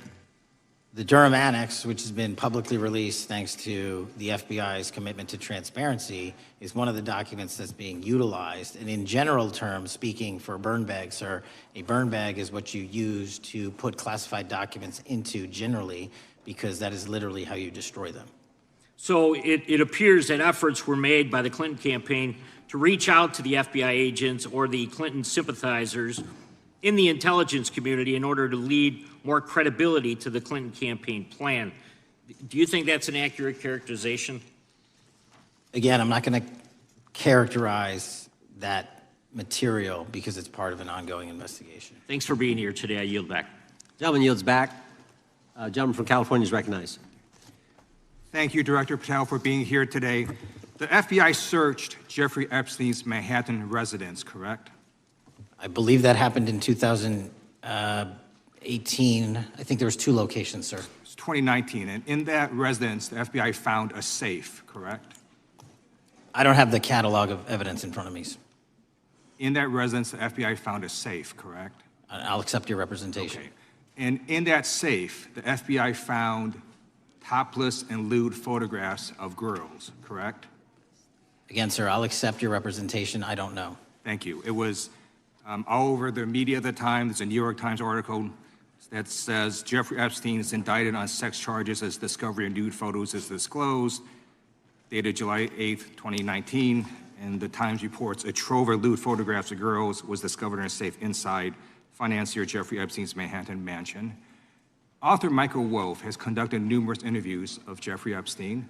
I'm going to play for you a video clip of what Michael Wolff said Epstein told him was in the safe, and what he showed the author was in this safe. So let's please play that clip now. Elected. And I was sitting talking to Epstein, and he said, "Wait a minute, I got to show you something." And then he went into his safe, and he came out with photographs. They were Polaroids, I think, and he kind of spread them out like playing cards, and it was Trump. I mean, I think there were a dozen of them, and it was Trump with girls of an uncertain age at Epstein's Palm Beach house, where all of the things that he would ultimately be accused of took place. And I remember very vividly 3 of them. There are 2 in which Trump is, the girls, topless girls, are sitting on Trump's lap. And then a 3rd in which he has a stain on the front of his pants, and the girls are kind of pointing at it, sort of bent over, laughing. So, Director Patel, I'm going to ask you a very broad and general question. As you know, Donald Trump and Jeffrey Epstein were friends. There are, of course, photos showing Donald Trump together with Epstein, correct? I don't have the entirety of the photographs, but I think they've been photographed in public together. All right. Are there any photos showing Donald Trump with girls of an uncertain age? No. How do you know that? Because that information would have been brought to light by multiple administrations and FBI investigators over the course of the last 20 years. Well, you know what? That's just not true, because no one knew about the creepy birthday message that Donald Trump wrote to Jeffrey Epstein until the Wall Street Journal disclosed it, and then all of a sudden, the Epstein estate provides it to Congress. Well, so certainly, you weren't there at the search. You don't know what Epstein may or may not have done with those photographs even prior to the search. Maybe someone has it. Maybe the Epstein estate has it. You raise a great point. So I'm going to ask you, have you asked to talk to Michael Wolff? You raise a great point. I haven't personally asked to talk to Has Michael the FBI Wolff. asked But You the interview Michael FBI, I'll get back to you if the FBI So specifically Michael asked has ever. about 100 hours of testimony of Jeffrey Epstein. Wouldn't it be good for the FBI to interview Michael Wolff? I'm not saying they haven't, I just don't know. Has FBI subpoenaed the tapes that Michael Wolff has conducted of Jeffrey Epstein? I don't know. All right, so if you could provide us an answer, that would be terrific. Well, let me ask you this question then. Have you looked at all the photos in Epstein files? I have looked at all the information that the investigators who investigated this case have provided to run out credible leads. And in the Epstein file, was there that creepy birthday message that Donald Trump had written to Epstein? No, that's what I was trying to tell you. You raise a great point. The estate of Jeffrey Epstein has a voluminous amount of information that they have not released before. Okay, so that's great. So wouldn't it be great if FBI subpoenaed the estate of Jeffrey Epstein for all that information? The estate is under no obligation to provide that material, even pursuant to a subpoena. That's a great point. Yeah, that's just false. Okay. That's just false. You're the frickin' FBI. You can subpoena the information from the estate, and you better do that. I'd like to move literally on. not how it works. I'm going to move on now and talk about Epstein's client list. You confirmed that exists. Attorney General Pam Bondi confirmed earlier this year that it exists. I just want to ask you a simple question. Is Prince Andrew on Epstein's client list?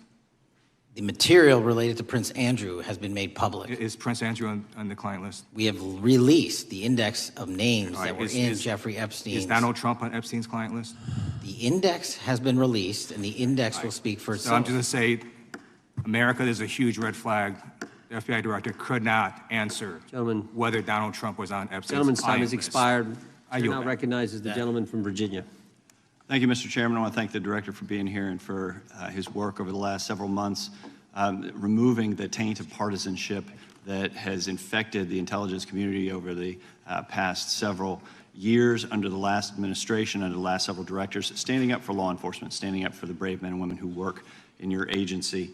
But to set the record straight, we have to correct the record. And the record, early days of the first Trump administration saw a dramatic spike in news stories that contained sensitive and sometimes classified details about the FBI's bogus Russia probe, about a leak a day. It's unacceptable that senior FBI officials coordinated to leak classified information to try and harm President Trump. Documents produced to the committee in August of this year revealed that the FBI interviewed a former Intelligence Committee staffer who gave details on a systematic process through which leaks of classified information were affected by then Chairman, now Senator Adam Schiff. Were these findings escalated within the Bureau's chain of command, and if so, to what level? Sorry, were the findings escalated? Were these findings that were given to us escalated within the Bureau's chain of command, and if so, what level? Did you receive this information? That entire matter is currently under investigation by the people at the FBI that handle leaks of classified information. All right, it's good to know that there is an ongoing investigation. Can you tell me whether these leaks to the media compromised any ongoing FBI investigations during the Trump-Russia probe? I can tell you, generally speaking, the leaks of classified information are detrimental to any work the FBI is doing. Now, former Director James Comey testified before the Senate Judiciary Committee that he had never been an anonymous source, nor authorized anyone to be an anonymous source in news reports about matters relating to the Trump investigation or the Clinton investigation. Was Comey's testimony true?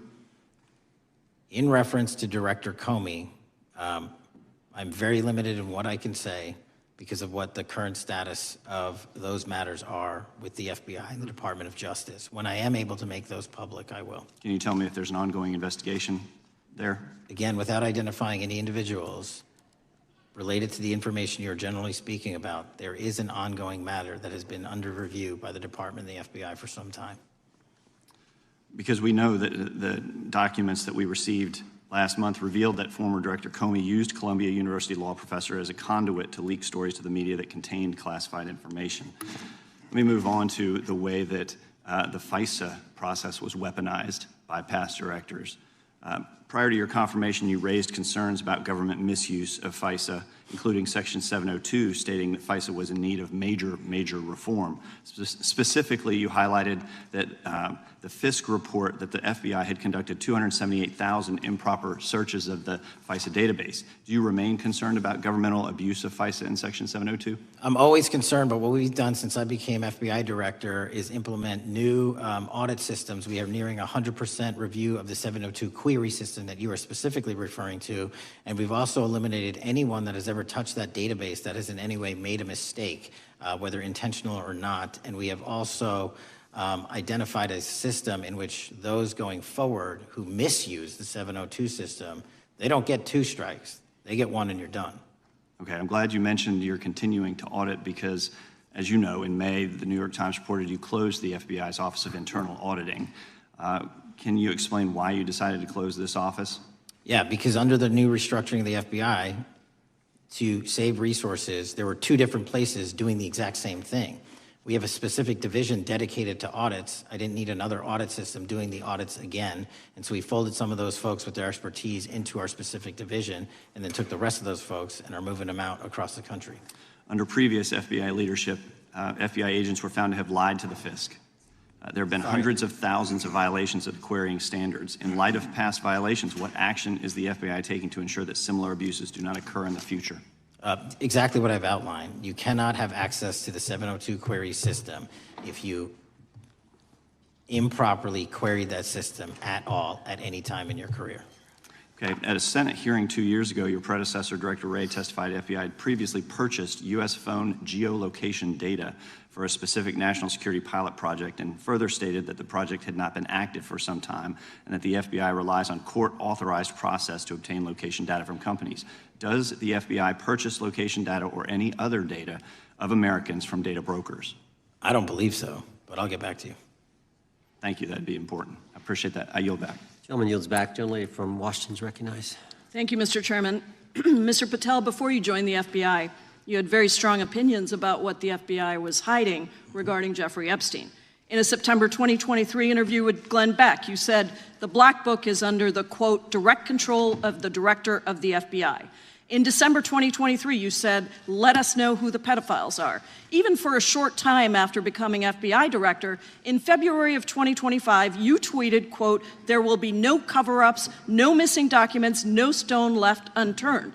In June, you told Joe Rogan, quote, we've reviewed all the information, we're gonna give you every single thing we have and can.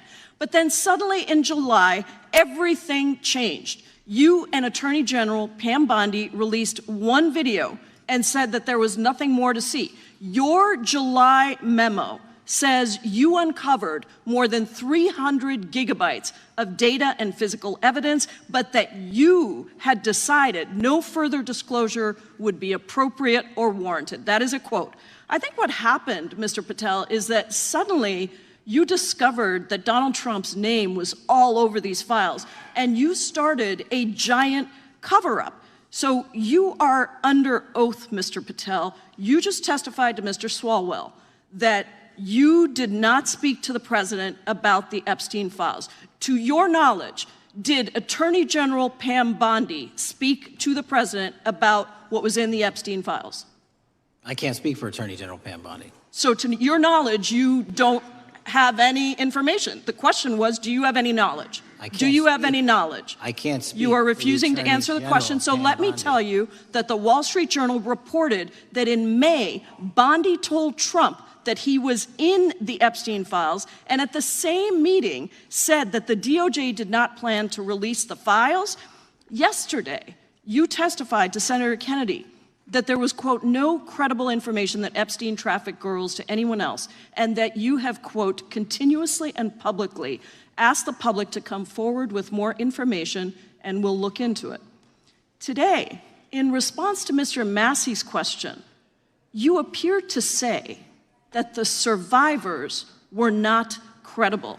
These are survivors. That's not at all what I said. Okay, great. I'm going to ask you this in a second, but let me tell you about the survivors, and let's bring them up here into the room. These are women who came to the Hill and testified that they were groomed and raped at the age of 14 and 16 years old, and they called to meet with the president and to meet with the FBI and to have people investigate their claims. Some of them have never testified before. If you are so interested in getting the public to submit any information, why have you not met with them? You said you haven't met with them. Have you met with them? I'll give you one more chance.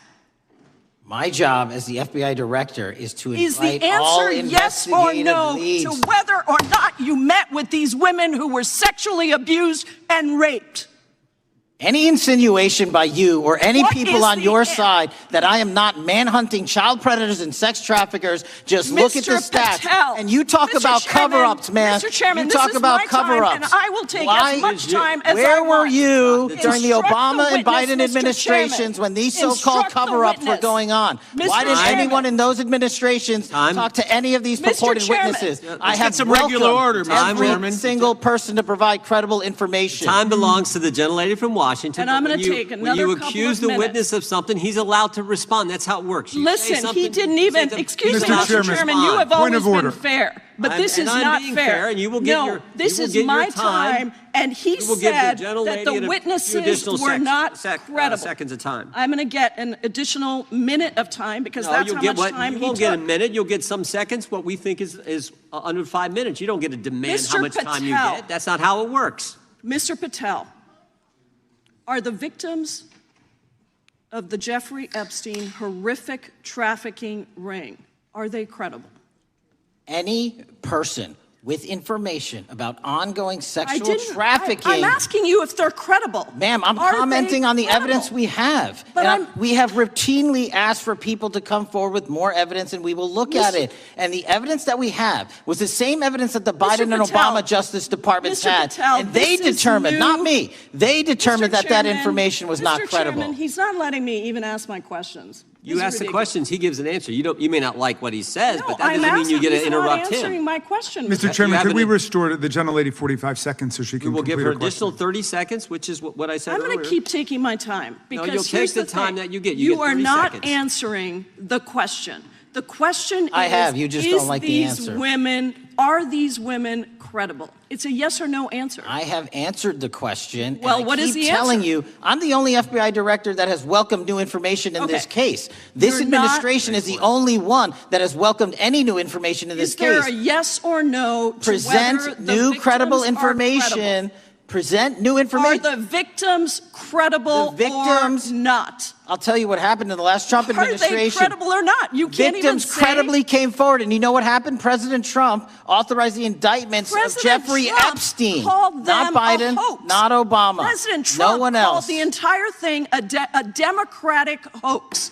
So I would like to ask The you gentlelady's if time has you expired. will I gave her meet- the additional if 45 you- seconds she if you requested. will The meet- gentlelady yields back. The gentleman from Mr. New Chairman, Jersey is I would like recognized to for his ask if 5 you would minutes. meet with the women who were sexually time does not belong- abused and raped and groomed time does at not the belong ages to the of gentlelady from 14 Washington. and The time now 16 belongs- years old. Are the you time- going to cover up? No, I'm Are not you gonna- going to I'm continue gonna to recognize cover the up gentleman for from the New Jersey rich for and his 5 minutes. powerful men, including those that might be on this committee? I can yell Or too, are Mr. you Chairman, going but I don't want to to yell allow above them this. to The time testify? belongs to the gentleman from New Jersey. I Are you appreciate the going to allow gentlelady them to yielding testify, back. Mr. Patel?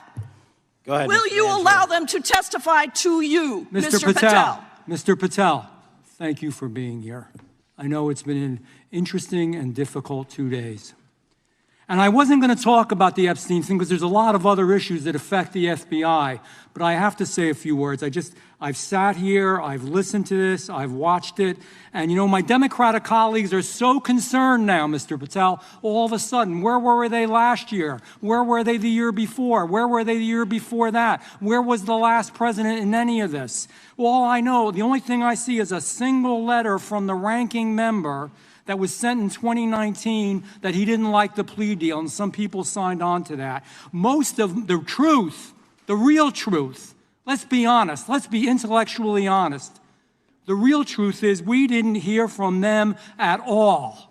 Anybody of them. Hardly any of them ever mentioned it. Some of them didn't mention it at all until the beginning of this year. Earlier in the year it started. Not one Democrat asked Director Wray. We all remember Director Wray was here.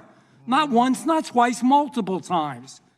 Nobody asked Director Wray about Epstein before this committee. Nobody was that concerned. Where was the concern for the victims then? Where was the moral righteousness then? Where was the outrage then? Where was the sense of duty then? Where was the desire for accountability then? Where was the urgency for justice then? Most of all, where the hell was the integrity then? You know what the truth is. Let's just say it, man. Tell the truth time. The truth is, it's politically useful for them to try to do this now, even though they didn't give a damn about it in the past. And you know what? That's an insult to the victims, and that's an insult to America. Continue to do the work you're doing. Continue to uncover what needs to be uncovered. One real quick thing before I say anything to 9/11.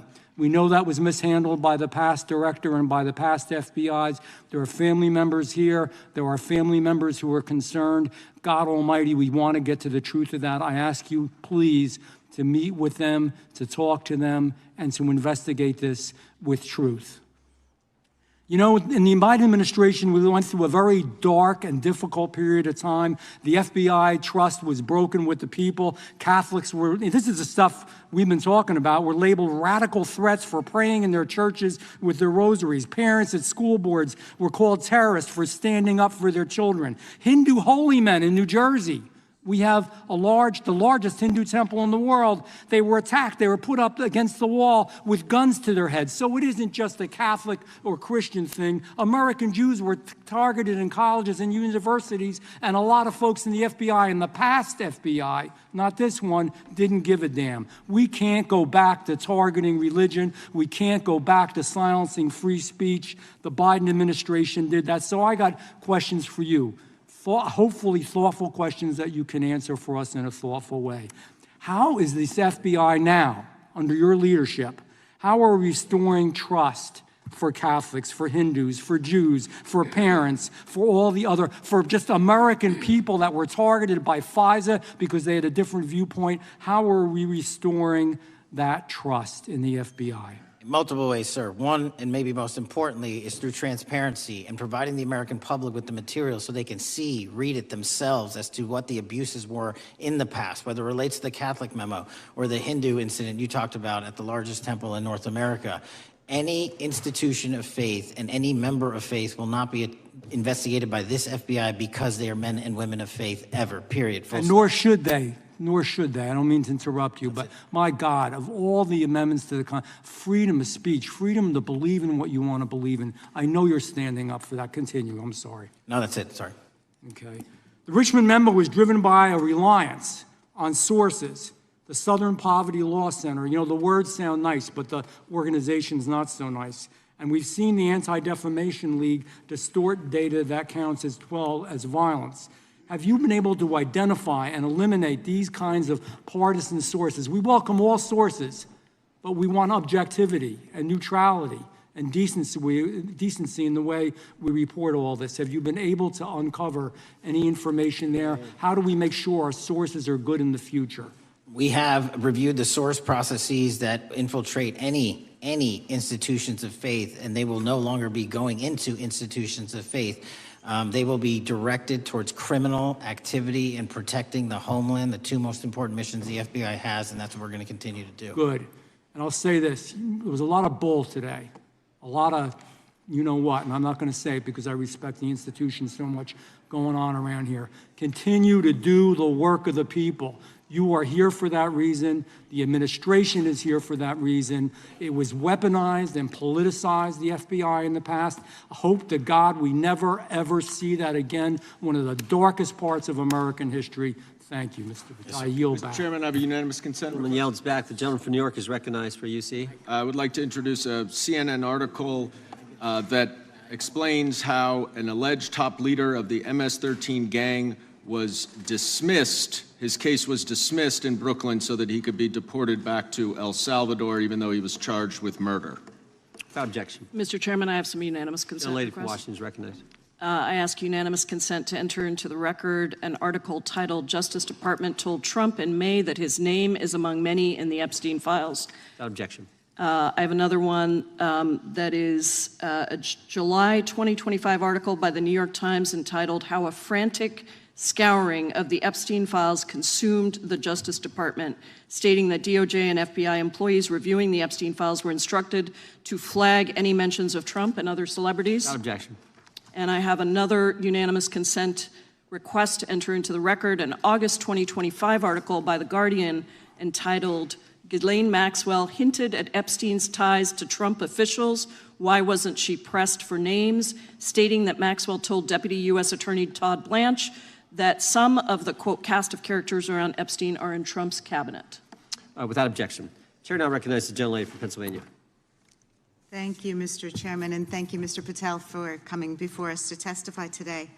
I am concerned by your repeated claims that you're not able to disclose anything further about the Epstein investigation and files, and that there's no evidence of a broader conspiracy or other people who should be charged, because the American people aren't buying that you've been transparent or that there's nothing further to be seen.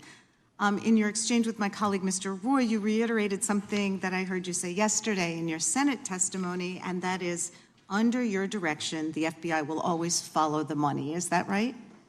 The money, did you say? Yes. Yes, you said you'll follow the money. That's great. And just now you said you welcome the opportunity to investigate new evidence. So there has been significant recent reporting just in the last couple of weeks that after Jeffrey Epstein was arrested, 4 major banks flagged more than $1.5 billion in suspicious transactions connected to him that suggested a massive conspiracy related to his child sex trafficking activities. Director Patel, has the FBI reviewed the $1.5 billion in suspicious bank transactions flagged to the government relating to Epstein and his co-conspirators? I know the FBI has reviewed numerous SARs. I don't know the totality of that number. Okay, can you provide us with that number? I'll get back to you. Okay. And have you initiated any new investigation of those bank transactions since, say, September 8th, when the new reporting came out? I'll check with the Treasury Department because they're the lead on that. Okay, so Director Patel, how many individuals or entities has the FBI interviewed, subpoenaed, or compelled to testify? Can you give us those numbers with respect to these bank transactions? Not off the top of my head. I'll have to work with Treasury. Okay.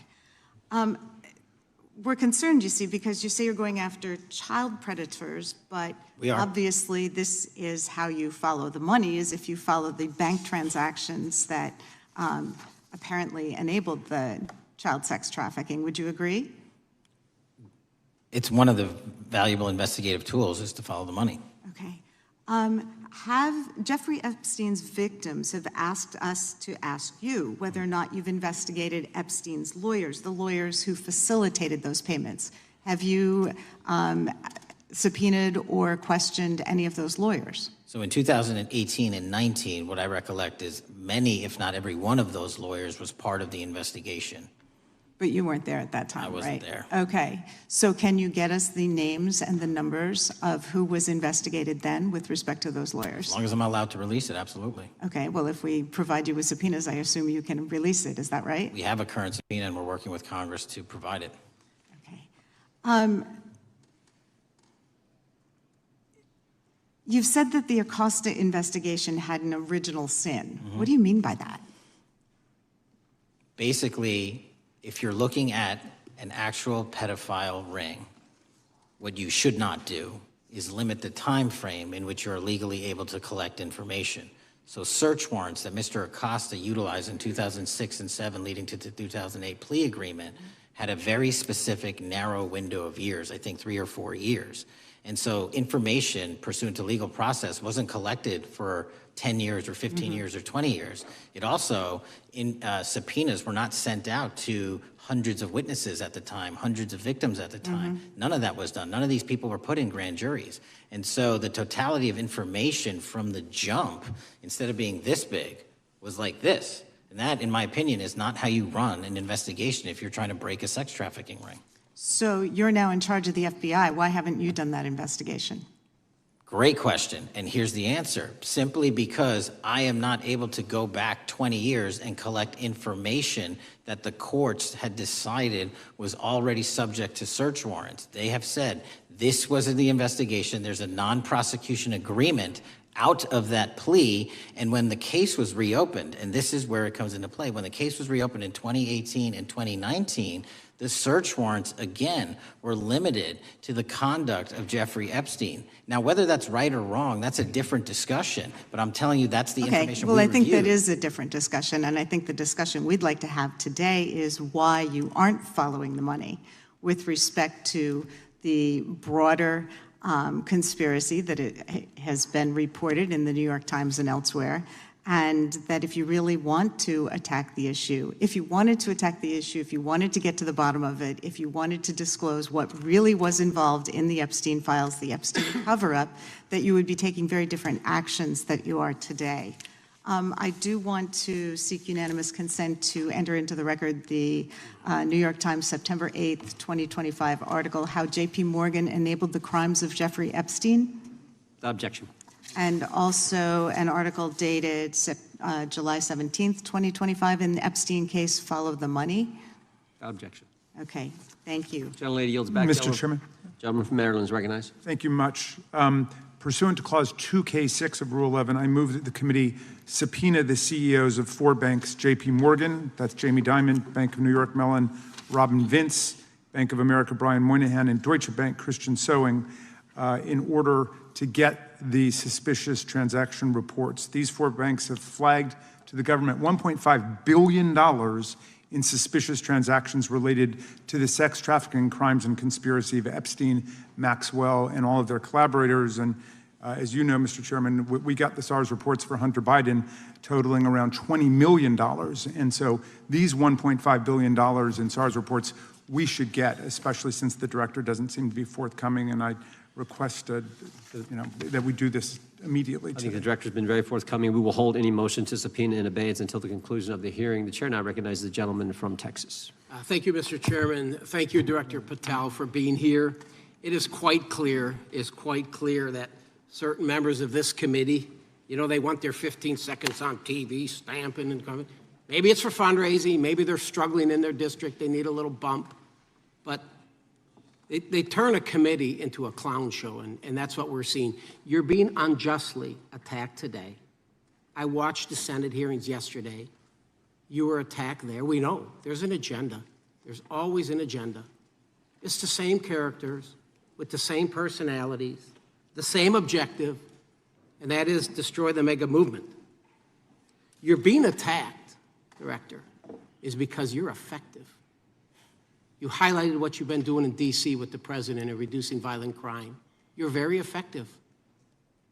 Another individual that was very effective with meaningful debate and dialogue was Charlie Kirk.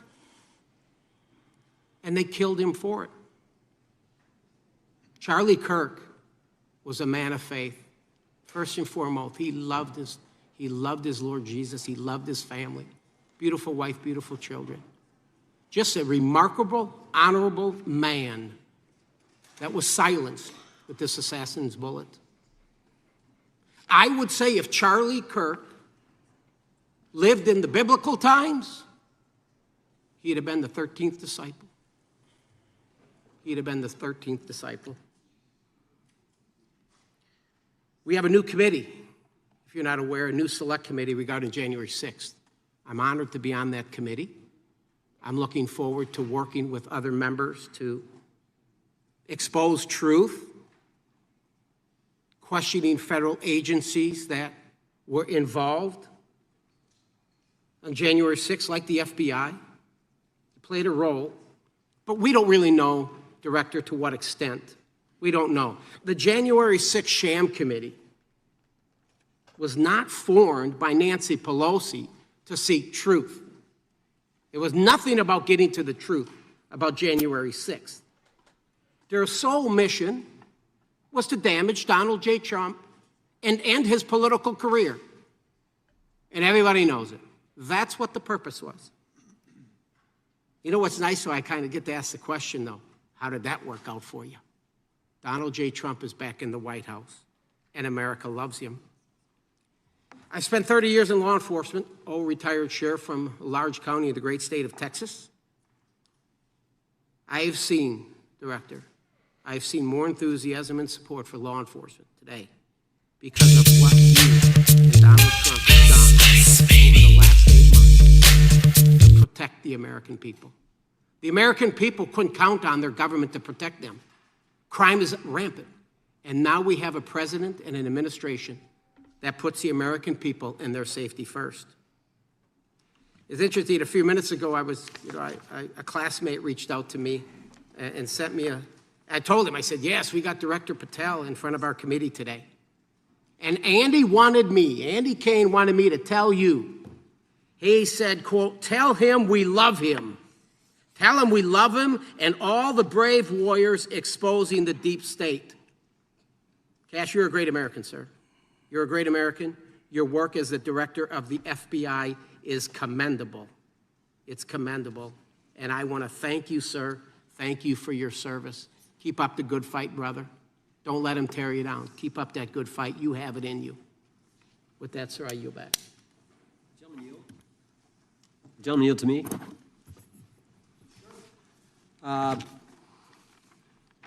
Director Patel, there were 26, the gentleman mentioned the select committee, there were 26 confidential human sources at the Capitol on January 6, 2021. 4 entered the Capitol and thereby broke the law. Do you know if those individuals were being paid by the Ray FBI?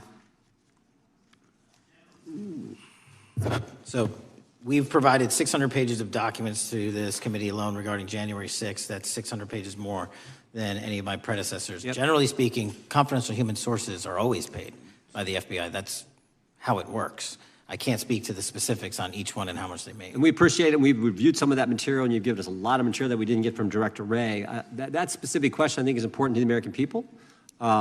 Were people who were confidential human sources of the FBI who broke the law, one was recommended for prosecution, my understanding is, by the information we've received from you. Were they actually paid by the very taxpayers who may have got charged with the same offense? I think that's important for us to understand. I'll get back to you on that. Thank you. Chair now recognizes the gentleman from California. Thank you, Mr. Chair. Welcome, Director Patel. I want to focus a little bit on domestic terrorism.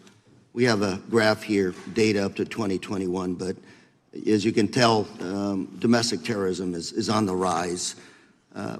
Nation, our citizens under threat. We saw the assassination of Charlie Kirk, 2 assassination attempts on the president, school shooting, Minnesota last month, and closer to home, just a couple of days ago, Huntington Beach, peaceful vigil for Charlie Clark, infiltrated by neo-Nazis who essentially made the local individuals attending that event fear for their safety.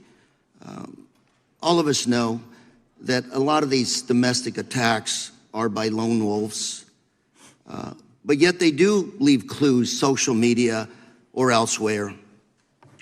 Director Patel, you're it. You're the thin blue line. The FBI, your job to protect our citizens back home from those that would harm us. You have to find the needle in the haystack. Takes a lot of work, a lot of resources. Talking to my local sheriff this morning who said they're concerned. Federal cuts to local grants that help them do the job. Then, of course, let's not forget about other threats that are coming before us, like high-tech fraud. Local senior recently was talking to me about a text she had gotten, a demand by the IRS to send a payment immediately, or the IRS agents were on their way to arrest this individual. Pretty gutsy stuff by folks probably from Europe, North Korea, Russia, China, people, okay, going after those precious savings our senior citizens rely on. Yet the president's proposing a budget cut of $500 million or more to your organization, the FBI. You've said that that'll essentially equate to about 1,300 less jobs at the FBI. So I'm going to ask you essentially, what is it that we can do to help you do your job? Little concerned. Friday Night Lights. One of the events I love to do on Friday nights, go to the local high school football game. Sit there at the stadium and you always say, what if? What if? You're the thin blue line. Can you do your job cutting $500 million from your budget? Thank you, sir. I think we are doing our job, and the distinction is with the budget that we have, we are flexing more resources to the field. California is receiving the largest FBI plus-up of any state in the union due to that plus-up. They're not getting a reduction. No state is getting a reduction. Every state is getting a plus-up. And so I'm utilizing the money that we have to first plus it up. And the empty vacancies that we have, those haven't been filled in years, not under my leadership. Here's my concern. You're going to do well. You're doing more with less, is what you're saying. Yet we're about to vote on a budget that has $88 million more to protect members of Congress, the executive branch, and the Supreme Court. There's a contradiction here. Back on Main Street, we're saying you can do more with less, you can protect them with less money, yet here in Washington, we're saying we need more money to protect members of Congress. It's a little contradiction here. Or maybe, sir, you ought to talk to leadership about coming in with your management style to protect the Supreme Court, Congress, and the administration. Otherwise, it's essentially a hypocritical situation. We need more protection, yet folks on Main Street can do with less. My concern is folks on Main Street. We also were, I think we received over $300 million in the big, beautiful bill, and we're also receiving pots of money from our interagency, so this sort of $500 million cut isn't entirely accurate. You're still getting cut $200 million plus. You're still moving your agents to do ICE work, so you are leaving a lot of bases uncovered. And I'm not going to be argumentative with you, Director Patel. I'm just saying, if that thin blue line does not hold, people on Main Street will pay the price. I agree with you, sir. And I just look forward to working with you because I am very concerned that these kinds of budget cuts are short-sighted, especially when my local sheriff calls me and says, we need more support, and we're looking at budget cuts. I'll work with you, sir. Thank you, Mr. Chair. I yield time. Mr. Chairman, I have another unanimous consent request. The gentleman yields back. The gentleman from New York is recognized for unanimous consent. I seek to introduce a December 2024 OIG report from the Department of Justice, which confirms the conclusion of the Bill Barr Justice Department that the so-called whistleblower, a disgruntled former employee of the Intelligence Committee, was not a credible witness and there were no further actions taken. Without objection. Mr. Chair, I'd like to submit some items for the record. You bet. Gentleman from California. First one, Trump's deportation diverts FBI agents off child predator cases. Second one, FBI director backtracks on administration's proposed budget cuts. And number three, Trump administration says 70% of ICE detainees do not have criminal convictions. Without objection. Gentleman from Texas is recognized. Thank you. Director, earlier this year, the committee learned of new documents tied to the Crossfire Hurricane investigation and the Russia collusion hoax against President Trump.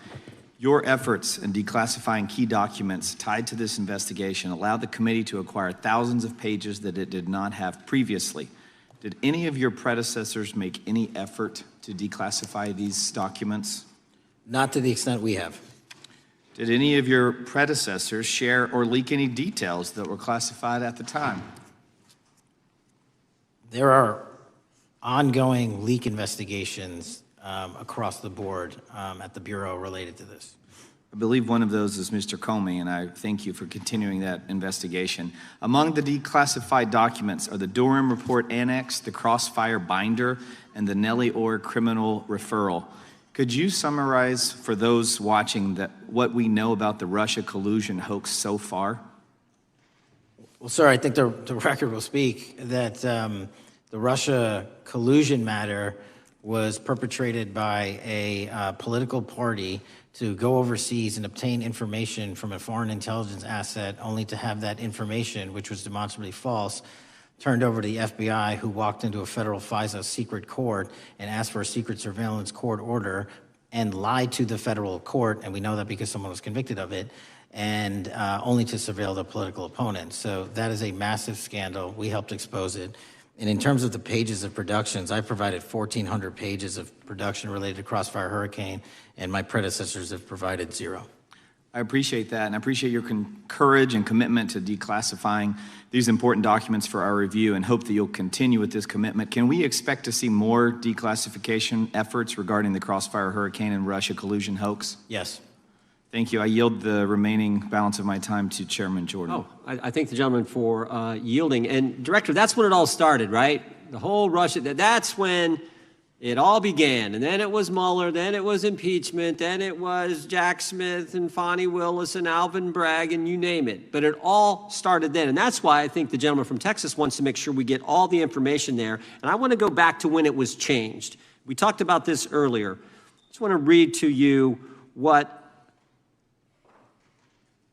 the CIA officer said to the House Permanent Select Committee on Intelligence, quote, Brennan refused to remove the dossier, and when confronted with the dossier's main flaws, he responded, yes, but doesn't it ring true? So that's what he initially said. And then when he was talking to this committee, he said the CIA was very much opposed to having any reference or inclusion of the Steele dossier in the intelligence community assessment. So on one hand, you got a witness who was there who said he refused to remove it even though he knew it was garbage. And then he's, on the other hand, telling the committee, no, we didn't want anything to do with it. It shouldn't have been a part of the intelligence community assessment, which we know it was. You know it was. You found that. Those are two entirely different stories. I think Mr. Brennan has some explaining to do, frankly, what happened there. And I think you said earlier that this whole thing, and I think you said to Mr. Gooden, this whole thing is being looked at as part of this grand conspiracy to undermine the president, whether it's Comey, Brennan, Clapper, former head of the Intelligence Committee, now senator from, whoever it is, that's all being looked at. Is that accurate? Yes, sir. Well, we appreciate that. And part of what's also being looked at, and I think the gentleman from Wisconsin brought this up earlier, what is a burn bag for, by the way? Generally speaking, the intelligence community obviously utilizes and possesses classified documents, but drafts of those classified documents and even ultimate finished products of those classified documents have to be recorded and or discarded. And if they are discarded, the only way we do that, the hard copies, is we literally put them in burn bags that are identified specifically for that purpose, and there is a very exact courier system in which those burn bags are obtained and the material inside is destroyed. So it's to get rid of the material, right? Yes, sir. And it looks like the annex that Mr. Durham in his investigation had was put into a burn bag by your predecessor, I assume, to be destroyed. Is that accurate? Without getting into the stylization of the evidence, anything that's put in a burn bag is for purposes of destruction. Do you find that interesting that the Durham annex was placed in a burn bag, that you would discover that when you took over as the head of the FBI? We found a lot of information in a lot of burn bags. Well, we appreciate you finding that. We'd like to know a little bit more about that, and we look forward to that information coming forward. And I appreciate the gentleman yielding. With that, we now recognize the gentleman from Colorado. Thank you, Mr. Chairman, for holding this hearing. Thank you, Director Patel, for being here today. I have a couple of questions regarding a terrible shooting that occurred in Colorado, a state, as you may know, that I represent. You've testified previously about, I think, what you would describe as your efforts to provide more information regarding the investigation with respect to the horrific assassination of Mr. Kirk. And so, in that same vein, I'm hoping you can provide this committee and my constituents in Colorado with some clarity. Absolutely. I think, as my colleagues know, in Evergreen, Colorado, Jefferson County, a county that I proudly represent, at Evergreen High School, a shooter ultimately injured. 2 students were praying for their swift recovery. There's an article here from Colorado Public Radio. The title is, quote, FBI was already investigating an account that may have been linked to the Evergreen shooter. You're familiar with the circumstances generally, Director, regarding this terrible tragedy. Yes. So my understanding from the public reporting is that an organization reported to the FBI in July of this year regarding, just reading here from the article, that the FBI opened an assessment into a social media account user whose identity was unknown and who was discussing the planning of a mass shooting with threats nonspecific in nature. This is the FBI's statement to the press. And that the FBI continued to work this assessment investigation to identify the name and location of the user up until September 10th, 2025, which was the day of the tragedy. Can you provide us some clarity on what were the impediments to finding, the account user, and maybe describe in greater detail the FBI's work in that regard? Generally speaking, yes, because I know even though the shooter's deceased, the investigation we're not done. Sure. And so the impediments to finding these individuals, and you highlight a great point. We had 2 huge tragedies in the span of days in this country, the school shooting in Evergreen, Colorado being one of them. And proactively going out onto these social media platforms, which are so large, is our biggest impediment.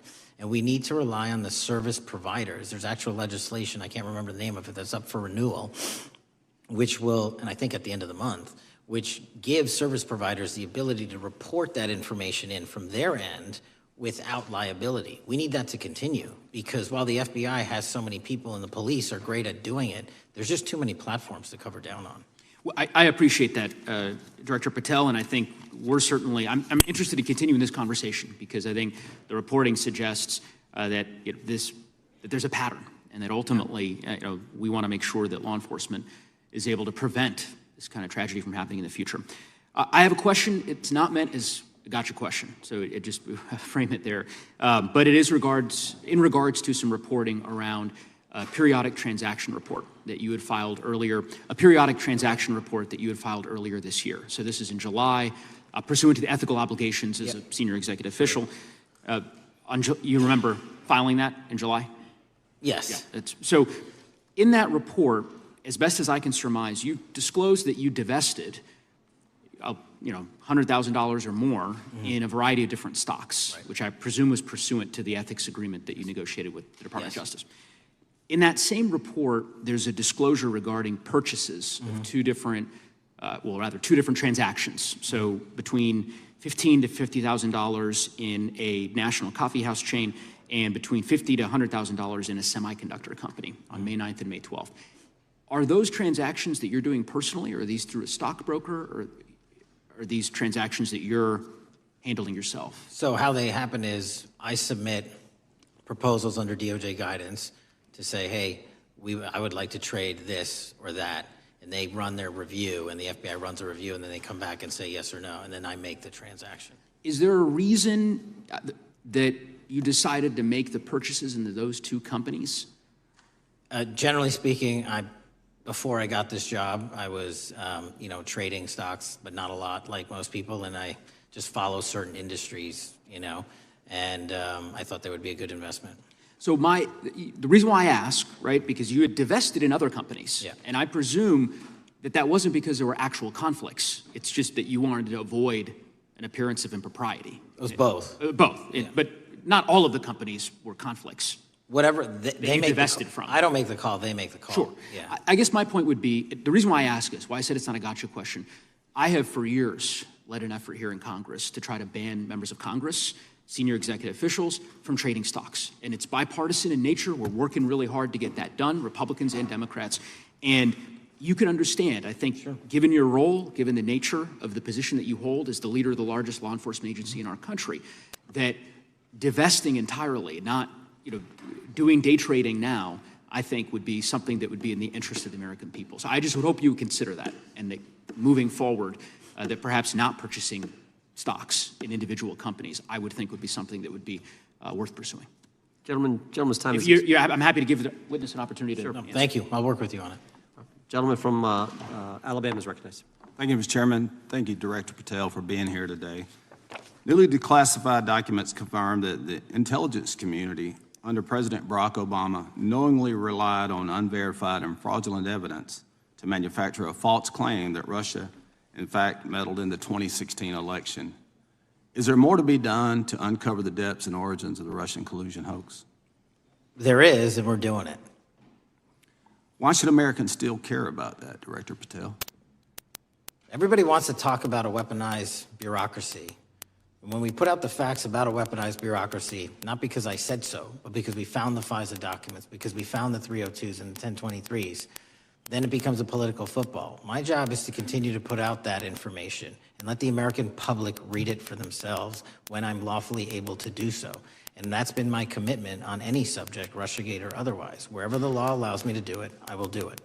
You know, when I first came in 2020, the number one concern as I was doing town halls was the weaponization of the government against the American citizen. And so are there things that you're doing, structural reforms that implementing so that the FBI cannot be weaponized again, whether it's against President Trump or future elected presidents? It shouldn't be weaponized against anyone. And the structural reform is simple. If you're going to go after a political individual or someone seeking political office, there has to be a grounded basis in law and fact to open up a criminal investigation. And if there's not, the investigation isn't even opened. And I've also gone back and reviewed other cases that were opened in prior administrations related to public officials. And we've closed a number of them because we felt that some of these actions were weaponized on either side of the aisle. I felt it wholly inappropriate for the FBI to be playing umpire and referee amongst these decision makers when there was no factual or legal basis to continue those investigations, so I shut them down.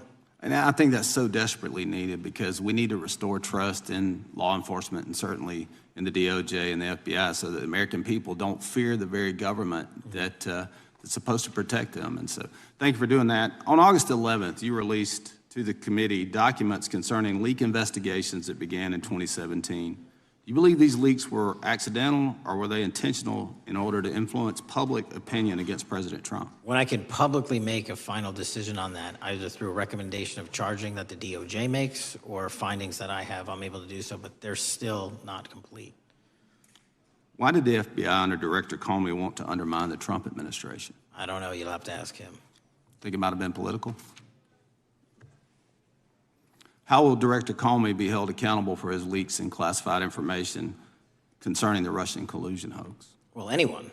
Doesn't matter what you did before or what seat you were in. If you leaked classified information, that's illegal. And we will investigate it fully. And if we can bring enough evidence to recommend charges to the Department of Justice, we will. But as you know, in these leak investigations, it's very difficult to produce the information necessary. We know leaks happen. They literally happen every week. It's one of the most destructive things to this country. Media receives classified information beneficial to one side or the other. I'm a fan of none of it, and I want to shut all of it down. And we need to bring some real cases to deter individuals from doing that, and that's my focus. What was Comey's role in creating the ICA?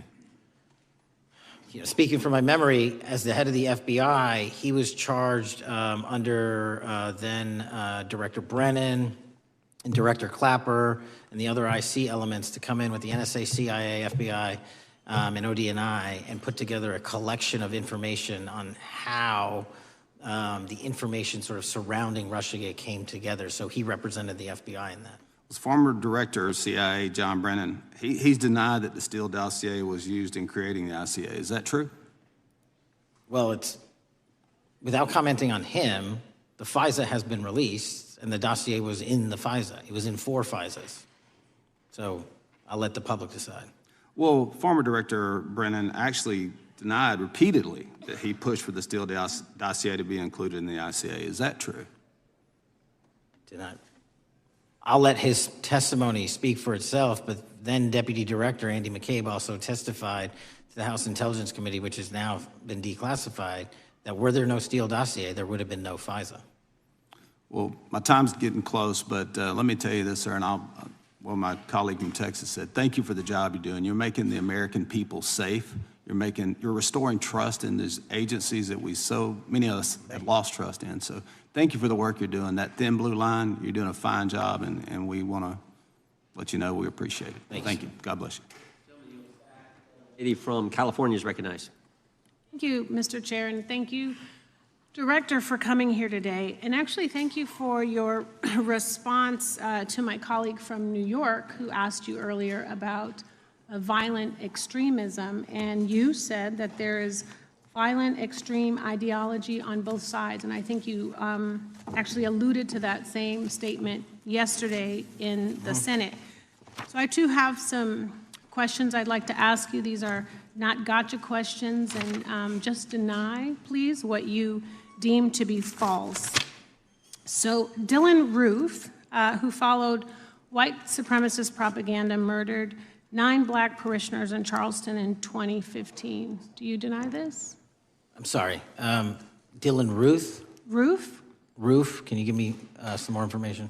You're head of the FBI, you probably know this. If you don't know, that's fine. You can give me a reminder. I've got a lot in front of me. It was national news. Robert Bowers murdered 11 Jewish worshipers in Pittsburgh in 2018. I do remember that. And it was the deadliest anti-Semitic attack. So do you admit that that happened? I'm not saying the other thing didn't happen. I'm just asking for a little information. Patrick Cruces, who posted a manifesto about a Hispanic invasion, walked into a Walmart in El Paso, Texas in 2019 and began firing. He murdered 23 people that day, and the youngest was 15. Do you admit or deny that that happened? I'll take your presentation as accurate. All right, well, I have to say all of these cases have been adjudicated. As I said, they are not gotcha questions. These incidents were national news. And as director of the FBI, you have access to all of this information. So in 2022, Peyton Grendon walked into a supermarket in a black neighborhood in Buffalo, New York, and started shooting. He murdered 10 people that day. And on September 10th, your friend Charlie Kirk was assassinated. Tyler Robinson has been taken into custody and charged, but also on that day, Desmond Holley, a 16-year-old white male, shot and injured 2 students at a high school in Colorado before killing himself. And according to the Anti-Defamation League, he had a fascination with mass shootings and white supremacy. So do you admit to, deny these facts? Those happened. Okay. Your predecessor, former FBI Director Christopher Wray, said that one of the most dangerous concerns is that racially motivated violent extremism, especially white supremacists, has been the biggest chunk of our domestic terrorism cases and is responsible for the most lethal attacks over the last decade. Do you admit or deny, A, that he said this? I'll let the record reflect that. Whatever he said was what he said. All right, and do you agree? That there is racially motivated crimes being committed in America, yes. Yes, especially white supremacists, which is the biggest chunk of our domestic terrorism. I'm glad that you said this. So last week, President Trump was asked if there were extremists on both the left and the right. He was actually asked this by Fox and Friends, and his exact words were, "I'll tell you something that's going to get me in trouble, but I couldn't care less. The radicals on the right oftentimes are radical because they don't want to see crime. The radicals on the left are the problem, and they're vicious, and they're horrible, and they're politically savvy." Do you agree with the president? Yes. I don't speak for the president. The president speaks for himself. Do you agree with the president? Yes. I don't. On what matter? On the question that I just asked, do you agree with his statement about the radical left? That there's ideology that's driving violence on both sides? Yes, that's what he acknowledged. No, he didn't. He didn't. Okay. But I'm glad that you're saying that and actually creating some separation between you and the president. And I'm glad that you are acknowledging that there is violent extremism on both sides. What's interesting is that the research arm of the Department of Justice, the National Institute of Justice, do you know what that is? I'm familiar with them. Okay, great. It is the research arm of the Department of Justice, and it published an article in 2024 devoted to domestic radicalization, violent extremism, and terrorism. I have it. It's interesting that it's no longer on the website. It has been scrubbed, but I ask these questions because what makes a strong, qualified director of any business, of any household, of the FBI, what makes a reputable prosecutor is not lapdog loyalty, but a commitment to the creed that evidence is agnostic and that the evidence will lead you to making the right decisions. And your job, no one's job is to like the data or the evidence, it is to collect it. That is how you gain trust. And Mr. Chair, I would like to enter into the record, if I may. White supremacist group stands by racist ideology with unanimous consent. Without objection. Dylan Roof, the radicalization of the alt-right and ritualized racial violence. Without objection. Thank you. Another article, How Robert Bowers Went from Conservative to White Nationalist. I'd like to enter that into the record with me. Without objection.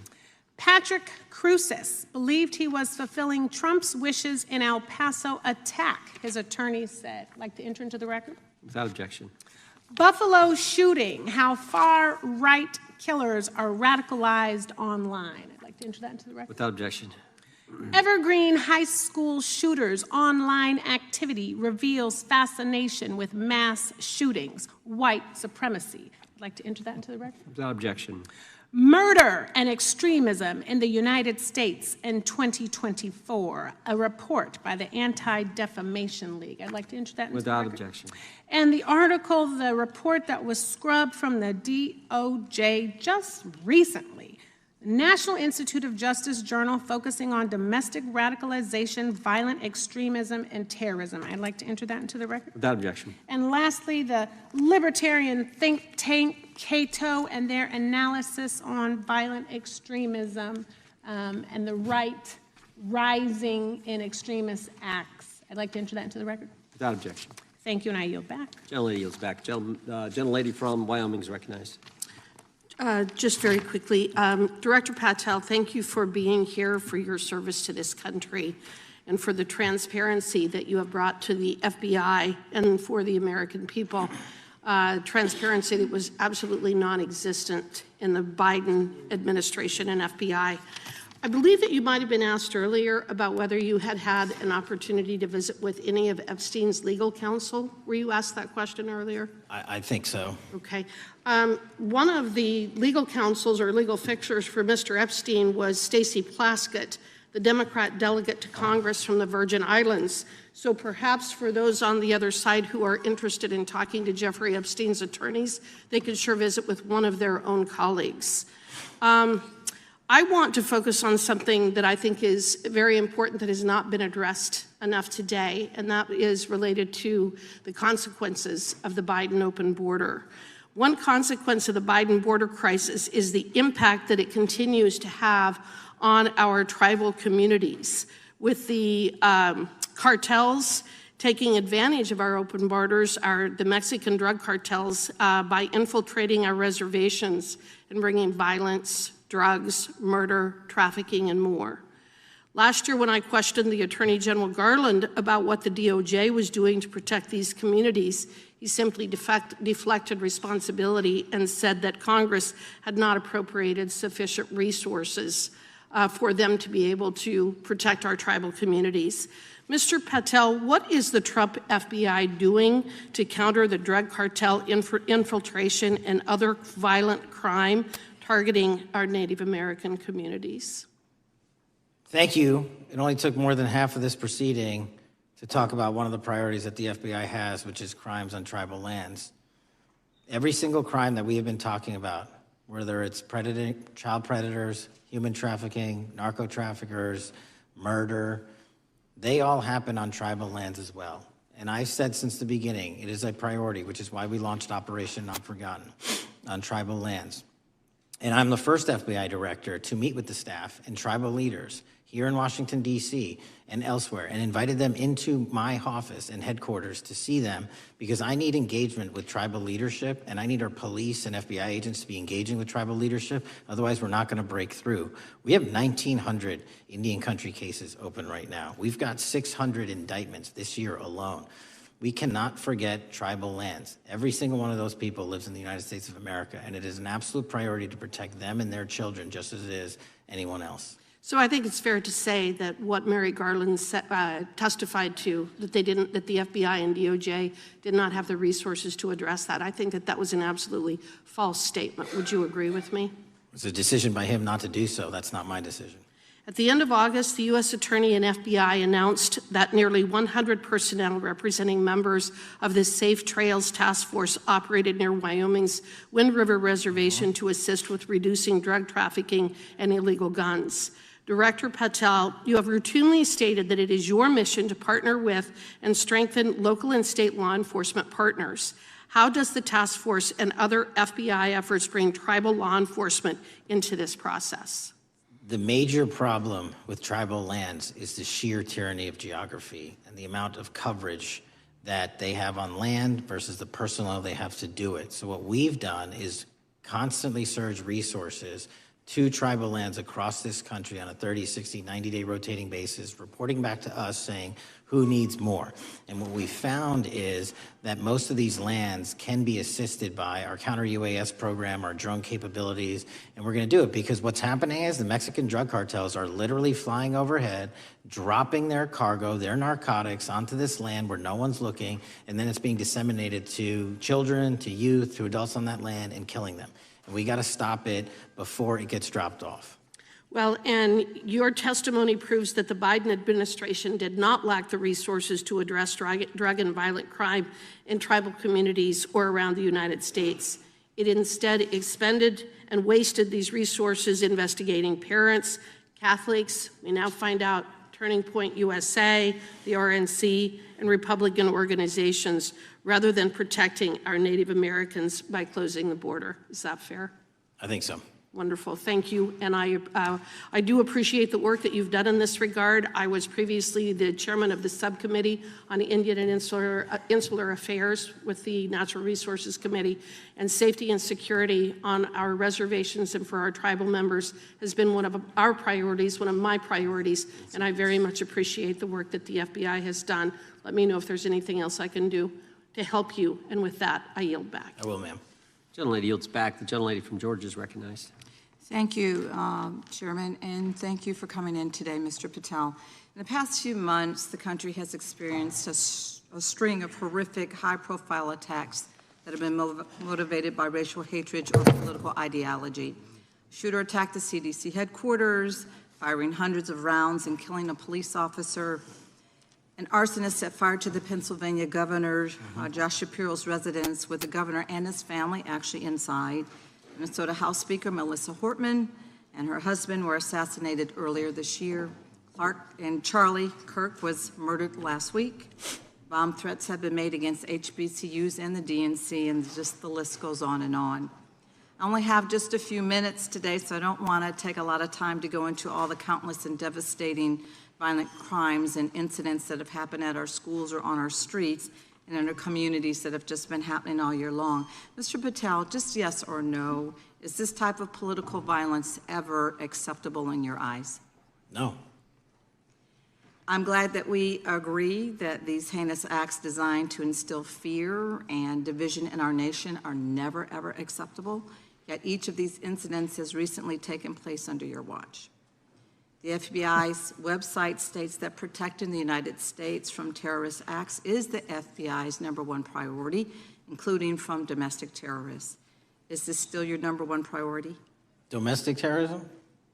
Preventing domestic terrorism. Our #1 priorities are protecting the homeland and international terrorism and crushing violent crime, and domestic terrorism sort of interlays between both of those. Okay, so, well, then I'm glad that you're giving us the right answer, but unfortunately, your actions kind of tell a different story. Earlier this year, you granted the ranks of the FBI's Domestic Terrorism Operations Section. This is the section of the FBI that is most directly responsible for addressing political violence in our country by preventing attacks from occurring and effectively responding to them if they do. The agents in this section are the ones who stopped an individual stockpiling weapons, who planned to attack schools and churches in Florida and seized bombs made by an ISIS sympathizer in New Orleans. And instead of ensuring that this section has all the resources that it needs at a time when its mission is critical, you fired its decorated veteran FBI agents who have served their country proudly under Republican and both Democratic presidents, and you scrapped the tools that they developed to fight domestic terrorism, including the National Domestic Terrorism Incident Database. I mean, most of that is just not true. We have 1,700 current DT managed programs. We're up 300% in the amount of cases we brought against nihilistic, violent extremists, including 764, wishing to harm our children. The FBI and the men and women are getting after that problem set more than ever because I've unleashed them to do so. And any insinuation that these tragic occurrences across the country are somehow singularly my fault or disgusting because that watershed goes down to the men and women at the FBI. Mr. Patel, I'm they gonna are not reclaim my time. responsible Mr. for it. Chairman, I'm I'd like happy to to work enter with a you unanimous to consent- get them what they Gentle- need. Consent Gentlelady request. controls the time. Unanimous consent request. You'll state a Thank you request. very much. Into the record, an article from Reuters titled FBI Scales Back Staffing, Tracking of Domestic Terrorism, Probes Sources Say. Thank you very much. Without I objection. appreciate that. So, Mr. Patel, and it isn't just the domestic terrorism operations section. Under your watch, agents are fully diverting their attention to these anti-immigrant and city takeover operations, leaving our children vulnerable to dangerous networks of online predators, both domestic and international. You pulled more than 120 FBI agents from their normal duties to operate sobriety checks and conduct traffic stops, exposing the FBI's fleet of unmarked cars and thereby making it harder for the FBI to combat violent criminal gangs, foreign intelligence services, and drug traffickers in the process. That's simply not true. If we were not able to do two things at one time, how would we be Patel, I seizing reclaim record my amounts of time. I reclaim my fentanyl? time. 23,000 Chairman, I'd like to violent enter felons have into been the arrested. Time belongs to the More gentlelady. than twice as many as Consent last Time request. belongs to the gentlelady from Georgia. Thank you very much. And this request basically is, it is an article from Reuters, which quotes law enforcement officers familiar with agents who once covered child exploitation cases, but now focus on immigration child exclusive. Thousands of agents diverted to Trump immigration track down. Mr. Patel, in the short time I have left, your tenure as director of FBI has been somewhat problematic. Americans are left safe, definitely less safe under your watch. You have gutted the FBI's ability to keep safe from domestic terrorism. You have sent FBI agents to conduct traffic stops and round up hardworking immigrants who pose no danger to public safety.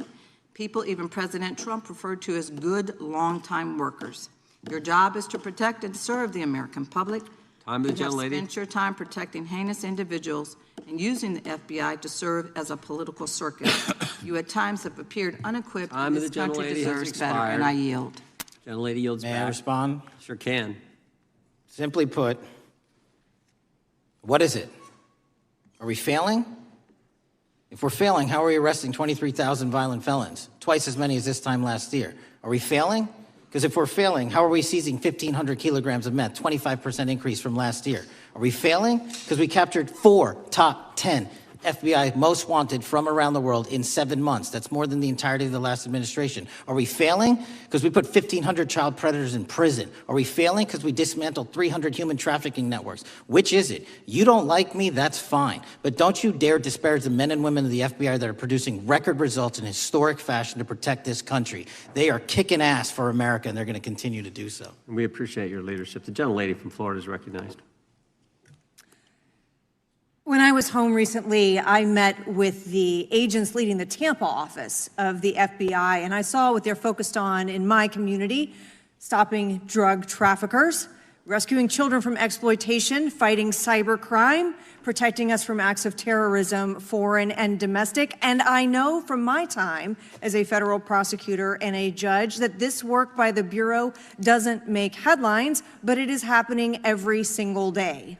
At the top, accountability is necessary, transparency is critical, but today we've seen an effort not just to diminish, but to distort the work of Director Patel and the agents he leads. If we really care about transparency and about truth, then what we owe to the American people is this reality: that thousands of dedicated professionals at the FBI wake up every single day thinking not about themselves, but about this country, and keeping every single one of us and our children safe from harm. And Director Patel, I would like to hear from you the facts about what the FBI is doing in your efforts to fight crime. Director Patel, isn't it correct that since January 20th, 2025, the FBI has made over 25,000 immigration-related arrests, including 350 members of Tren de Aragua and 195 members of MS-13? Those numbers are accurate. The Tren de Aragua numbers are up over 350% from the year before. And during that same period, hasn't the FBI seized over 66,000 kilos of cocaine, 6,000 kilos of meth, and 1,500 kilos of fentanyl? Not to be nitpicky, but it's 89,000 kilos of cocaine and 7,300 kilograms of meth. And isn't it also true that the FBI Tampa Division's Panama Express Strike Force specifically seized nearly 67,000 kilos of cocaine valued at more than $1.6 billion from illicit maritime vessels? One of our best operations out of the Port of Tampa, and I was down there in South Florida when Panex did their work. Director Patel, since October 7th, 2023 Hamas attack, the FBI has been a co-leader of the Joint Task Force October 7th.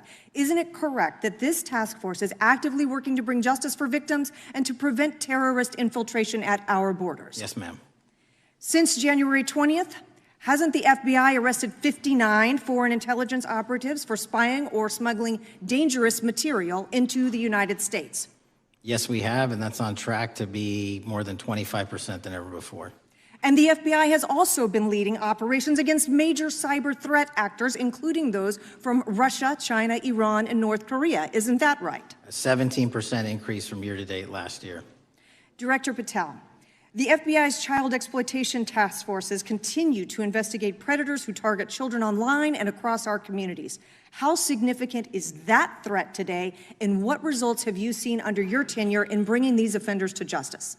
We have, under Operation Grayskull, dismantled dark web units that are operating online, not just in the United States, but across the world, to do our children harm. We have taken into custody more suspects than ever before on those who seek to harm our children. That is what the men and women of the FBI do, and that's what they're going to continue to do.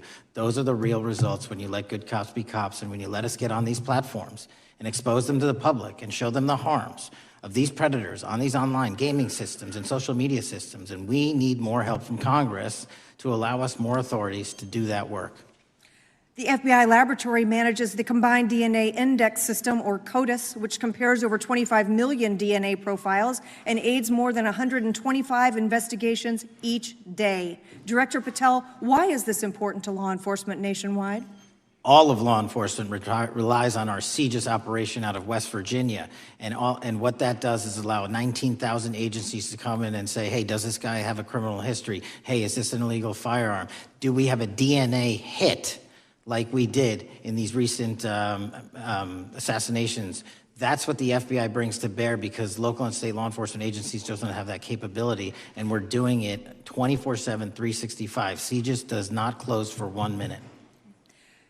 In your testimony, you noted that the FBI has ongoing counterintelligence investigations into China, Iran, and Russia across all 55 field offices. Why is it essential to maintain that scope of coverage, and what success can you point to in disrupting nation-state actors? Our biggest threats involving nation-state actors are the PRC, Russia, and China, and they are up 33%, 83%, and 60% respectively in arrests alone this year.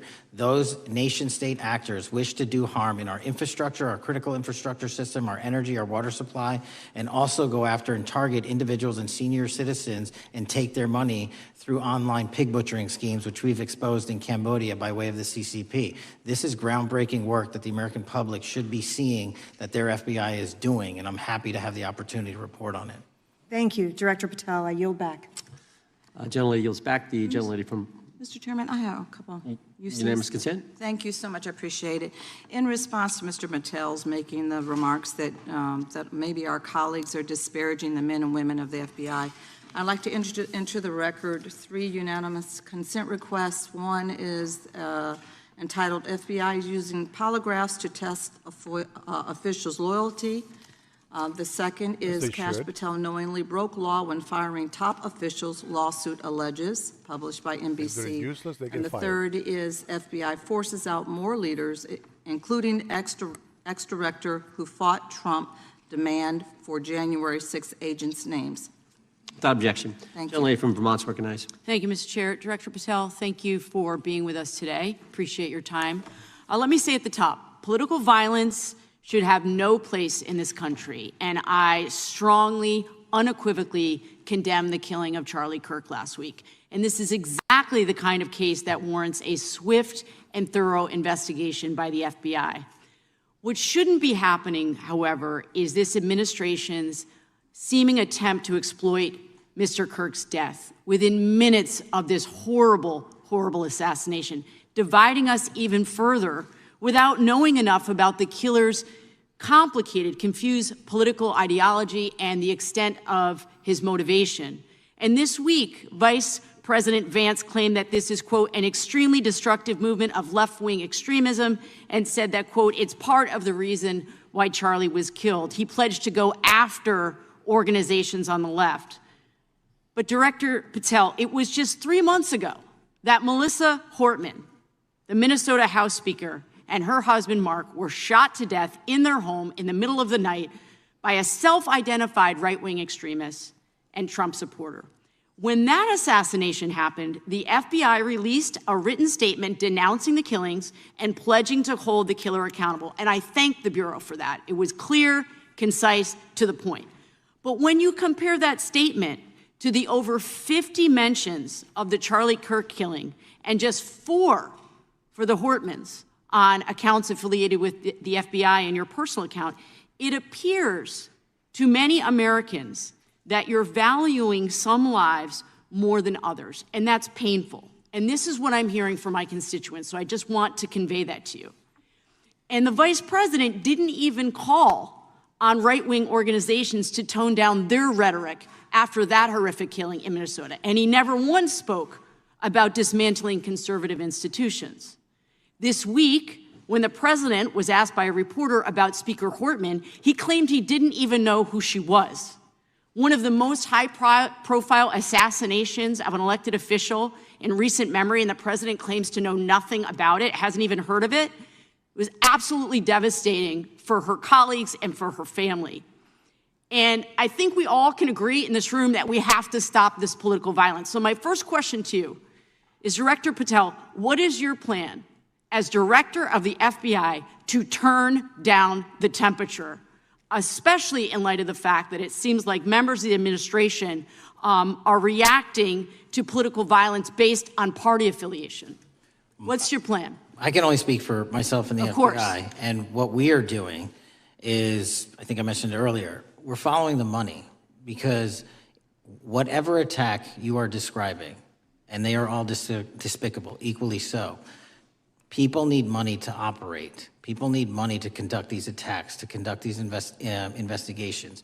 And so what we are doing is finding the people that supported this infrastructure system, because even when you say there's a lone, quote unquote, lone wolf actor, he's not truly a lone wolf actor. Something happened along the way. I agree. And so can I just because we have such little time, are you making a commitment right now to follow where the evidence goes in Absolutely. investigating whether it's violence on the left or the right? Because over the last 10 years, when you look at the ideology, I want to follow up on what my colleague from California said. When you look at the data, you look at the Anti-Defamation League data, 96% of ideological motivated killings were committed by the right wing.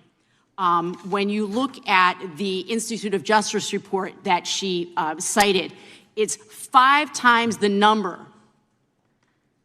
that 5 times the number of far-left extremist incidents are perpetrated by far right.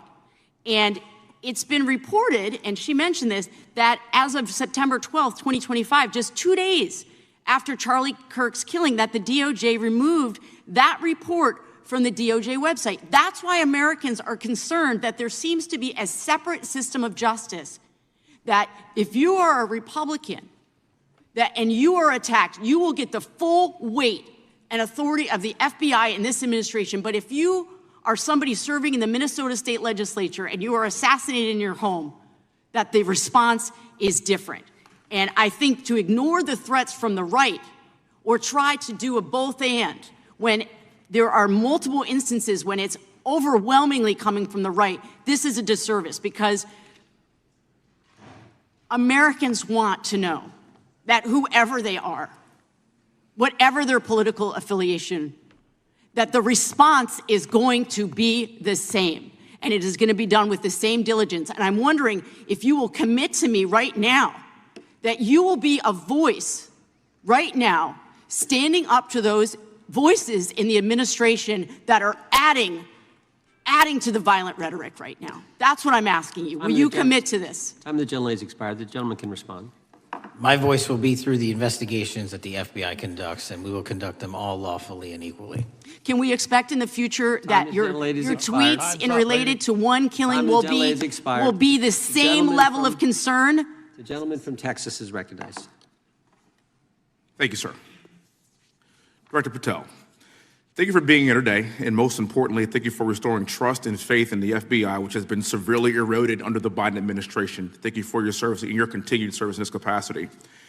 On April 7th, 2025, Charlie posted on X, "Assassination culture is spreading from the left. 48% of liberals say it would be at least somewhat justified to murder Elon Musk. 55% say the same about Donald Trump. In California, activists are naming ballot measures after Luigi Mangione. The left is being whipped into a violent frenzy and set back. Whether losing an election or losing a court case justifies a maximally violent response," end quote. And unfortunately for Charlie, that reaction also came when they couldn't win a debate on a college campus. You cannot be intellectually honest and say that this problem is on both sides. It's not just what happened to President Trump, it's also what just happened to Charlie. We've gotten to a point in America where violence is encouraged. When you have a former president of the United States that opens up his campaign in 2019, that's Joe Biden, by saying that his opponent is a, quote, existential threat to this country, Houston, we have a problem. People that you disagree with are not existential threats. They are not Nazis. They are not fascist. They are not racist. They are not deplorable. They are not irredeemable. They are your fellow Americans who have a different perspective on how government should run and what government should look like.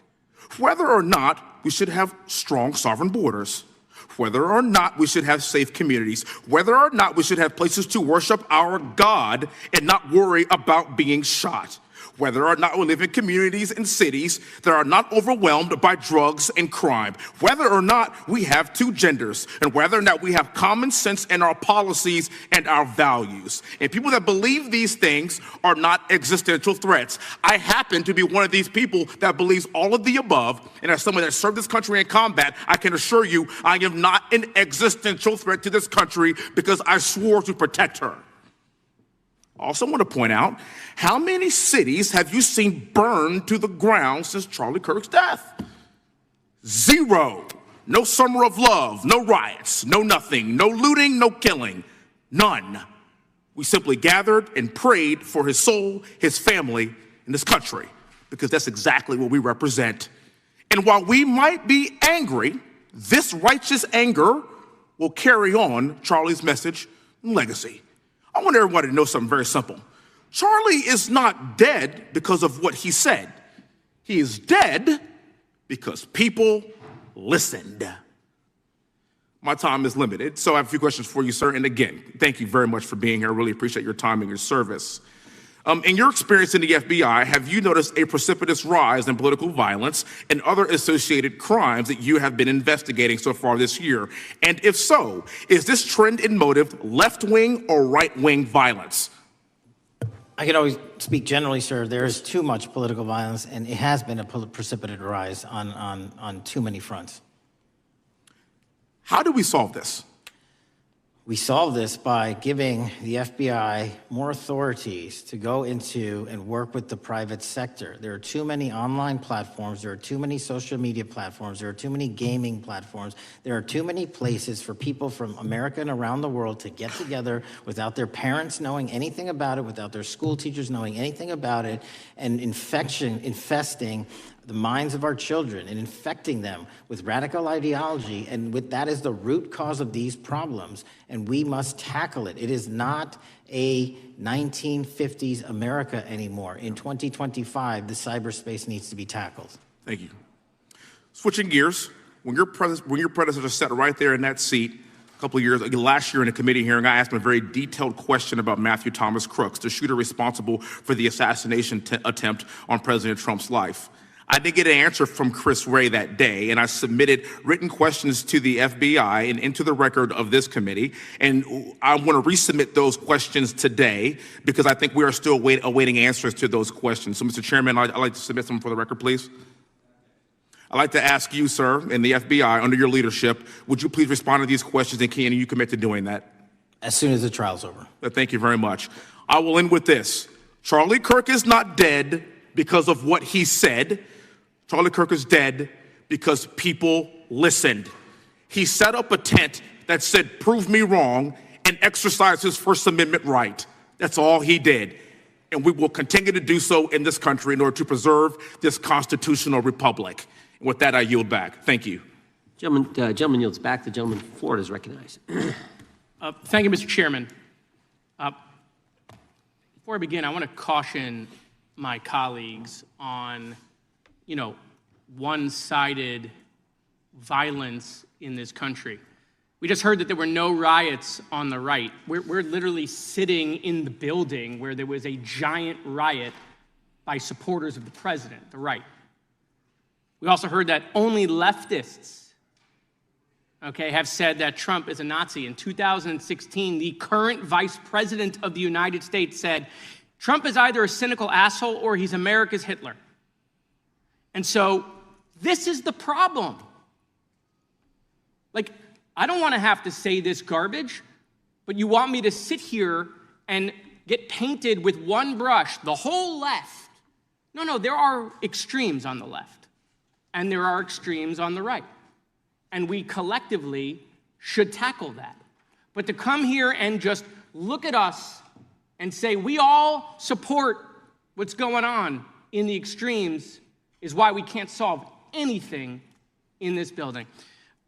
Director, let me say first, thank you for being here, and my condolences on the loss of your friend. And I'm happy to hear that you want to do more on the social media platforms. It's crazy what's going on the social media platforms. There are so many conspiracy theories on what's going on with Charlie Kirk. Israel assassinated him, right? There are conspiracy theories about your personal social life all day. It is totally rampant.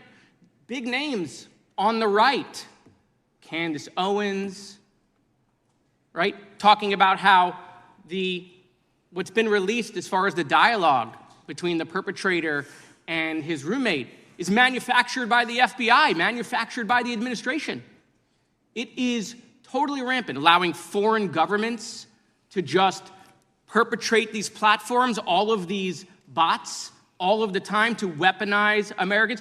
You see what's going on here? This is a byproduct of all of that. What's going on in the streets is a byproduct of all of that. What's happening is you see people celebrate Luigi Mangione is a byproduct of all of that. And so if we want to do something, then we should talk about Section 230. We should talk about how we're going to make sure that we don't let foreign governments poison our children's mind. And so I will work with you on that, Director. I'll work with you on 230 any day. No problem. So now, that was the good part. I want to take your attention back a second, okay? Breaking news. Kash Patel is nominated to be the FBI director. Dan Bongino is nominated to be the number 2 at the FBI. MAGA celebrates, rejoices, bells are ringing out.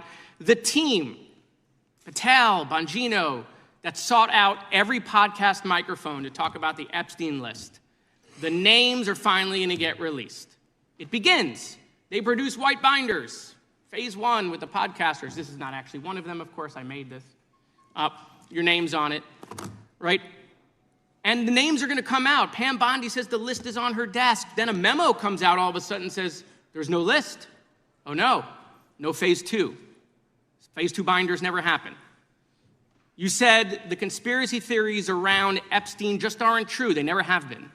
And yesterday, in an answer to Senator Kennedy, you said the FBI is not in possession of any credible evidence that Epstein trafficked girls to anyone but himself. So according to your testimony yesterday and in this committee, according to the evidence the FBI has, the number of names on the list are 0. No, zero. The index has been released, and the number of people involved in that trafficking operation were charged in 2018. Other than Epstein and Ghislaine Maxwell, your testimony in the Senate and here is that according to the evidence you have, the number of other names is 0. That were charged based on credible evidence. Well, who are the other names? Give me the other names that weren't charged.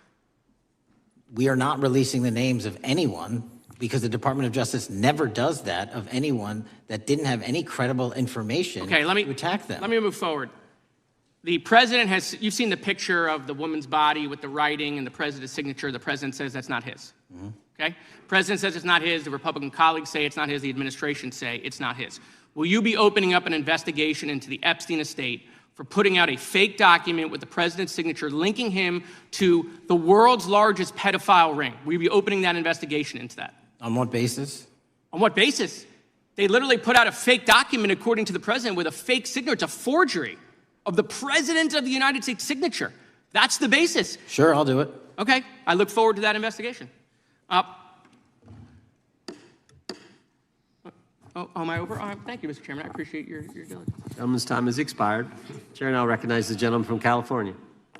Director Patel, as you know, my state, California, is home to the worst public infrastructure failure in U.S. history, known as California High-Speed Rail, although the name is probably a misnomer. Earlier this year, I joined your counterpart at the Department of Transportation, Sean Duffy, doing a compliance review of the federal money the state has received, and the outcome was that the state has not complied with the terms of its billions of dollars in funding because it hasn't actually built anything. And so that federal funding has now been cut off, but a lot of us in California still have questions as to where all the money went. We're 17 years in to this project, and absolutely nothing has been built. Not a single bit of track has been laid. There are no stations. There are no passengers. And the plan initially was to have the whole thing, LA to San Francisco, done by 2020 at a cost of $33 billion.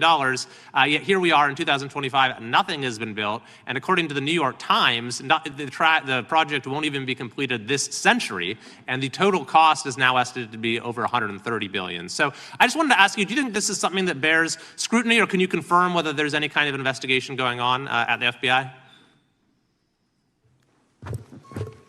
The FBI certainly can't investigate incompetence, but the FBI certainly can investigate and does investigate waste, fraud, and abuse. And so if we have any information that indicates that that happened in this situation or anything else, we'll look at it.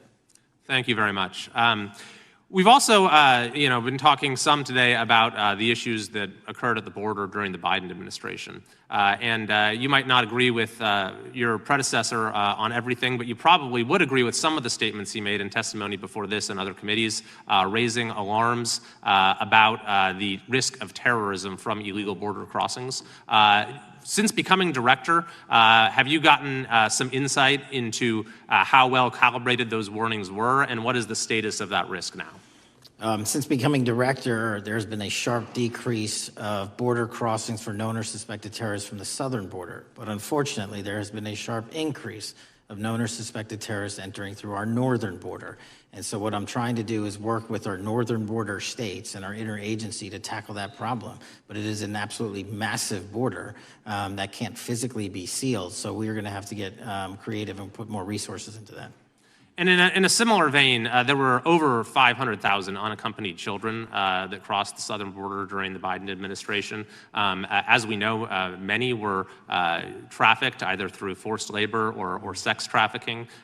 Do you have any insight as to what the scale of that problem was and how have things changed over the last several months? Other than what you outlined in terms of how it was described, I don't have any additional details. In terms of how many people are being trafficked into this country, especially unaccompanied missing children, that number has drastically reduced because the coyotes that smuggle these children for their criminal activity are the same ones that smuggle in narcotics, or the same one that traffic older age women. They're all interconnected, and because of the sealing of the southern border by this administration, that has come to a near halt.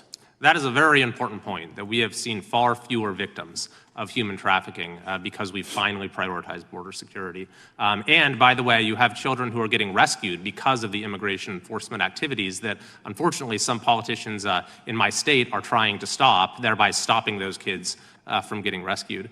We've seen, of course, a substantial reduction in crime here in Washington, D.C. since the FBI and the National Guard got involved. I'm kind of asking you to state the obvious here, but what is the mechanism there? Why have we seen a reduction of crime when D.C. has had such a huge crime problem for years, and then almost overnight we see such a big difference? Because of the dedication and resources from President Trump's administration to utilize all federal, state, and local assets in a heavily crime-ridden area. I mean, if we did not have a crime-ridden area, then homicides, carjackings, and gun violence would not be dropping by 40, 50, 60%. And when you allow the police, the MPD, to work with federal authorities and allow the National Guard to set up your perimeter. This is what you can do in a few short weeks. And we at the FBI, under Operation Summer Heat, have set those Phase 01 operations in motion 4 months ago, quietly at the direction of President Trump. So we are scattered across cities across this country doing just that. But we're going to need more help to complete the job. Yeah, in too many places in this country, crime has just been treated as sort of a norm, that this is the way things have to be. What's happened in D.C. shows that is not the case if we have the right policies and the right priorities.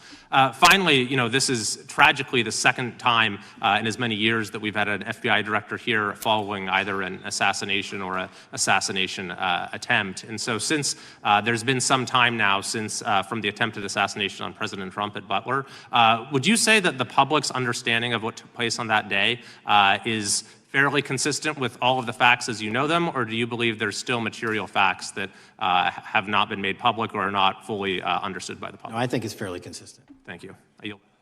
Gentleman yields back. The lady from Texas is recognized. Man, oh man, there has been so much today, and I truly don't know where to start. So I'm just going to make sure that we start off with a few facts. So a couple of facts that we need to make clear for everyone is that, number one, Director Christopher Wray, when he was appointed to be the head of the FBI, was appointed by Donald Trump. Now, I will agree that I definitely take issue with a number of decisions that Donald Trump makes, especially when it comes to the people that he decides to appoint to very important positions, including this one, because I did have to make sure that I wasn't going crazy. But when I say that you are the least qualified FBI director in the history of the FBI, that is real, because you are the only one that never even served with the FBI prior to joining, yet we are supposed to believe that That's you are false. the greatest thing since sliced bread. I didn't ask you a question. Now, what I want to go false. through is to talk about why you are a failure and why, honestly, we just need to tell you bye-bye. I know that you got a little upset and you... Okay, bye-bye. I can't stand Jasmine Crockett. I cannot stand her. This is the one person that should really just, when it comes to other people's characters. She's going to say he's not qualified. Let's remember that she was not qualified at all. And she told, even in her own hearing, she said that she told the guy that he needs to hire her because she's black. And that was her whole resume. Man, hey guys, I want to thank you so much for sticking around and listening to all this BS. At least, look at my eyes. I've been sitting here, my ass fell asleep already. I did make a couple of coffees on the way here. But Palma Dennis is scared of Jasmine Crockett. Oh my gosh. I will never be scared of a brainless person. I'll tell you that right now. Brenda, oh my God, this woman. All right, well, hey, you know what? I understand she's your idol. This is the person that you guys follow and believe in. But I'm going to say a lot of you guys in here, even though I can tell you're not Republicans or conservatives, you guys make some good points. I'm going to agree with you guys on Epstein files. They should really be no obstacles. And the one thing that I will tell you is this. People keep saying, and it's funny how it works in the world, right? But people keep saying, you know what, we need President Trump to do his job and to do this and to do, but then all they do is block him. He tried to secure the border the first term. He couldn't. Why? Democrats kept blocking him. They kept trying to impeach him. They put him in court. They had so many cases against him. It's like, how do you want somebody to work for you if you don't let them work for you? How stupid is that? It's like you can't run a race carrying a bunch of weights. That's just not going to help. You got to support. You got to help. You got to do your part. You want these Epstein files to come out? There is a lot of things that this president and the administration have accomplished during the first 9 to 10 months in office. The least that you can do is, hey, you know what, President Trump, God bless you, we support you, but hey, we want to see those Epstein files. Please take care of this problem. And you know what? Support, support, support so that you can get what you want.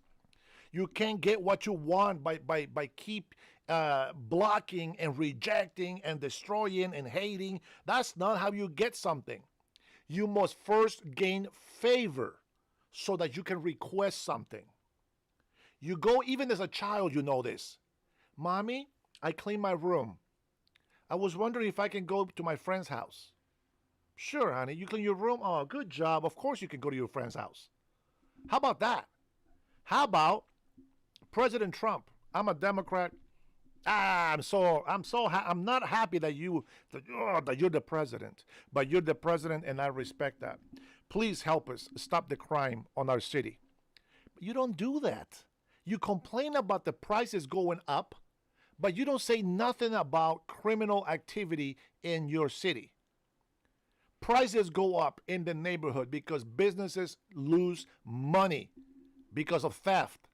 Walmarts, big companies go out of business where they shouldn't because the demand for product is great. They just closed a Walmart here not too long ago. It was busy all the time. What happened? Bunch of homeless, bunch of crime. The police officers here in Everett and Seattle, they can't arrest people if they're on drugs. I don't know what the hell that means, but they can't arrest people. So they can't clean the city, even though they're police officers, because the governor blocks them. The senators blocks them. The mayors blocks them. Democrats are out here. Oh my God, it's crime on black. Well, if the black ones are going to commit crimes and start stealing stuff, that's exactly who's going to be in jail. Same thing for Hispanic. Same thing for illegal immigrants. They are blamed for it because the majority of them are getting caught doing bad stuff. That's just how it works. Again, I am okay with you guys complaining about the Epstein files. I was one of the first ones that was bitching about Bongino and Kash Patel. I was like, you guys are talking so much shit. I said, when you guys get in office, I want to see results. And guess what? This is why you don't judge these people as hard as you think that you should be judging them, because you're not in their shoes. And unless you put yourselves in the shoes and you think you can do better, then go and do it better. I will give FBI Director Kash Patel the benefit of doubt, because I have seen President Donald Trump trying to get rid of criminal illegal immigrants, sending them down to El Salvador to Sikok. And then what does the Democratic people do? They get the judges to cancel deportations. They get the judges to block president administration. They get the judges to block the FBI. They get the judges the judges keep being the blockers of the freedom of the American people. That's what the problem is. So when they come and complain to us that, oh, you guys are not doing your job. Well, shit, let me do my job so we can do our job. You know what I'm saying? That's the bottom line, and that's exactly what they don't understand. So I put up 6 hours with being here. I've been sitting in here listening to everybody. And I'm going to tell you, I do this live so that we can have some communication, some arguments, some debate. I need some dialogue. I even open up my phone lines. When I open up my phone lines, people go crazy. They all of a sudden go silent. They don't want to talk. Listen, we spend a lot of hours listening to this crap. I already know what she's saying. This woman, she's ridiculous. She shouldn't even be in Congress anymore. I thought she lost her chair already as it is. Ilhan Omar, another one. Rashid Tlaib, she goes on television and she talks in public, and she's even like saying that they are taking over the Congress. Somalia, the representative for the, what is the position? It's like some sort of banking, she's in charge of the economy. I don't know what the hell her position is, but she's from Somalia. She says that ever since we got rid of the USID, all of a sudden, Somalia's economy is going down drastically. What the hell do you think that means? That means there were Democrats were giving your taxpayer money to Somalia. And that's not just the only country. Let's not forget about BRICS, right? Brazil, Russia, India, China, you know those countries. And now Mexico is included in this group. Very interesting. Very interesting. Money is leaving the United States country for other countries to benefit. And they want to lie to you and tell you that Republicans shut down the government because we don't want to give them a $1.5 trillion that belongs to the American people. That money is not for you. They're lying to you. They're lying to you just like they lie to you. Even on here, they even mention the Social Security for our seniors. They lie to you about that because they're not getting rid of the Social Security for seniors. They're actually cutting taxes for our seniors. Now, let me tell you something, Palma. if the Democrats were not giving away billions and billions of dollars to other countries for circumcision, for gender confirmation, for LGBTQ bullcrap, for sesame BS for children, we would have money to be able to help this country. But for decades, they have been wasting money. They've been taking your money and giving it to somebody else. Do you think $37 trillion just happened overnight? No, it's been happening during the last few decades. And let's not forget that $26 trillion under Democratic administrations are nowhere to be found. Nobody can track. NGOs are clean. They complain about money laundering, but they never talk about that shit. Why is that? Why do you complain about 40 billions to Argentina when we're going to make an investment and get something in return? Why do you complain about us giving money to AIPAC? For 58 years, we haven't given AIPAC as much as we gave Ukraine and during the last administration. Not even close. So I don't want to hear shit about AIPAC. You don't know what you're talking about. That is a lot of freaking money.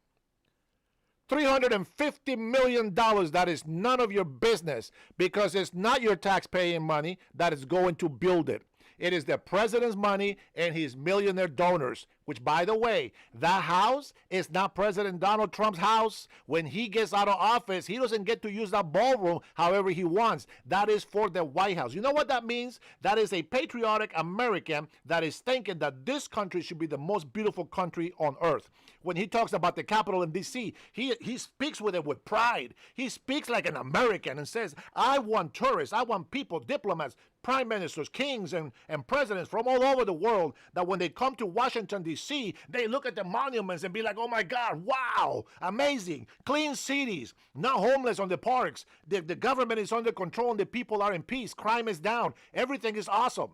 That's what an American president wants for the American people. And another thing, for all of you guys that keep saying that the Constitution is for the world, you're a bunch of freaking morons. What stupidity do you think that our forefathers say, hey, let's make a constitution where our enemies can come and migrate into the United States and F up the economy and F up the people's money? Tell me what moron in here can tell me, yes, that is correct. Ignorance is not bliss. How the hell can a migrant like myself come to your country and tell you what your Constitution is supposed to be? I will be fighting that shit in court with the Supreme Court and be like, you need to change the interpretation of the Constitution. The Constitution is for Americans. We the people means in the United States of America. Mexico has their own Constitution. Every state has their own Constitution. So the American Constitution is for the American people. I don't understand. Where is the logic that you think that we're going to allow enemies like China, like these terrorists, Middle Eastern Muslim terrorists, all these people that hate the United States of America? What makes you think that we're going to spend hundreds of billions of dollars in due process for people that don't give a shit about you or your people? No, today I am upset of the moronic ideas. And you know what? Maybe these people are not even Americans. I apologize. I thought they're Americans. If they're illegal aliens, I get it. If they are corrupted people that are working with the cartel or selling drugs or they don't respect the law, I get it. But if you're an American citizen and you believe that your Constitution belongs to our enemies, you're stupid. You're an idiot. How the hell does that make sense? How does that make sense? Well, you know what? If I'm China, hey, I'm going to screw over the United States of America. You know what? I got 1 billion people in this country. I'm going to send them all to the United States of America. And you know what I'm going to do? I'm going to pay somebody to tell them, hey, due process. Here, protest. Here's a couple of $1,000. Here, go, due process, due process. And how much money does the government and the taxpayer people have to pay for all these millions and hundreds of millions of illegal people that invade this country? Explain that shit to me. Explain how the Constitution belongs to our enemies, you idiots. Bro, it's so upsetting. It just doesn't make sense. I'm not going to make rules in my house so that the neighbors can come and abuse my family. Hell no. You don't come to my house and put your feet on my coffee table. My house. You don't go into my private room where my wife and I sleep. You don't go there. Out of order. You do not go there. You use the bathroom, let me know. I'll show you where it is. Do not go into any other room. That is my rules. Respect that. This is the United States of America, and it belongs to Americans. This is their country. This is our country. Respect that. Man, I listen to all these people in here. I'm listening 5 hours, plus the hour before. 5 hours listening to a hearing. I spent 4.5 hours listening to the big, beautiful bill hearing. I had to sit here overnight listening to the filibuster of Hakeem Jeffries, the sombrero guy. They don't give a crap about Americans. Why should an immigrant that come to this country fight for you? Fight for yourselves. You know, when I tell people that I love the patriots supporting my channel that come in here, that I love the people that love America, they think I'm kissing ass, I'm a bootlicker, and all this other stuff. But what are they doing to protect the country? They don't do shit to protect this country. All they do is get in the way. They don't let you work, and they don't want to help. That's the Democratic Party right now. They don't let you work, and they don't want to help. They bitch and complain that they want something done, and all they can do is stopping you from doing what they want. Man, come on. Anyways, I appreciate every single one of you guys that came and visit through here. I'm going to call it. My lower back is killing me. I will be back tonight, Friday night. Let's make it a fun one. I'm going to see if I can share some good stuff for you guys to laugh at. And we'll go and continue this illegal immigration and constitutional talk. I think it's great, and everybody should learn to defend the Constitution of the American people. Stop letting your enemies destroy your country, you morons. With that being said, I'm going to switch gears and say thank you, Trinity. Brian, I thank you, all of my members on here. I appreciate Ronald. I know Omar was here earlier. I know Ken was here. Paul Salce was here. Nick, I don't know. Wait, Nick was here? Nick is a moron. Better! F you, Nick. You know what? I'm going to tell you something. You guys better enjoy this channel right now, because when I get sponsors on these channels, I'm going to be dropping the F-bomb on all you freaking losers out there. I'm going to tell you that right now. I'm sorry, my Christian family, but these people, there's only one language they understand. Now, you guys can be the nice ones for me and just cut me loose. That's all. I'm going to eat these fools alive once I have no censorship on this channel. With that being said, guys, I do really want to say, love you very much. To all my Latinos for Trump, God bless you. All my Boricuas, Dominicans, all my Mexicans, Salvadorians, Hondurans, everybody from Venezuela. We're hoping that your war gets that your country is free, and that this war be quick and rapid, so that you guys can enjoy your freedom again. Guys, thank you so much.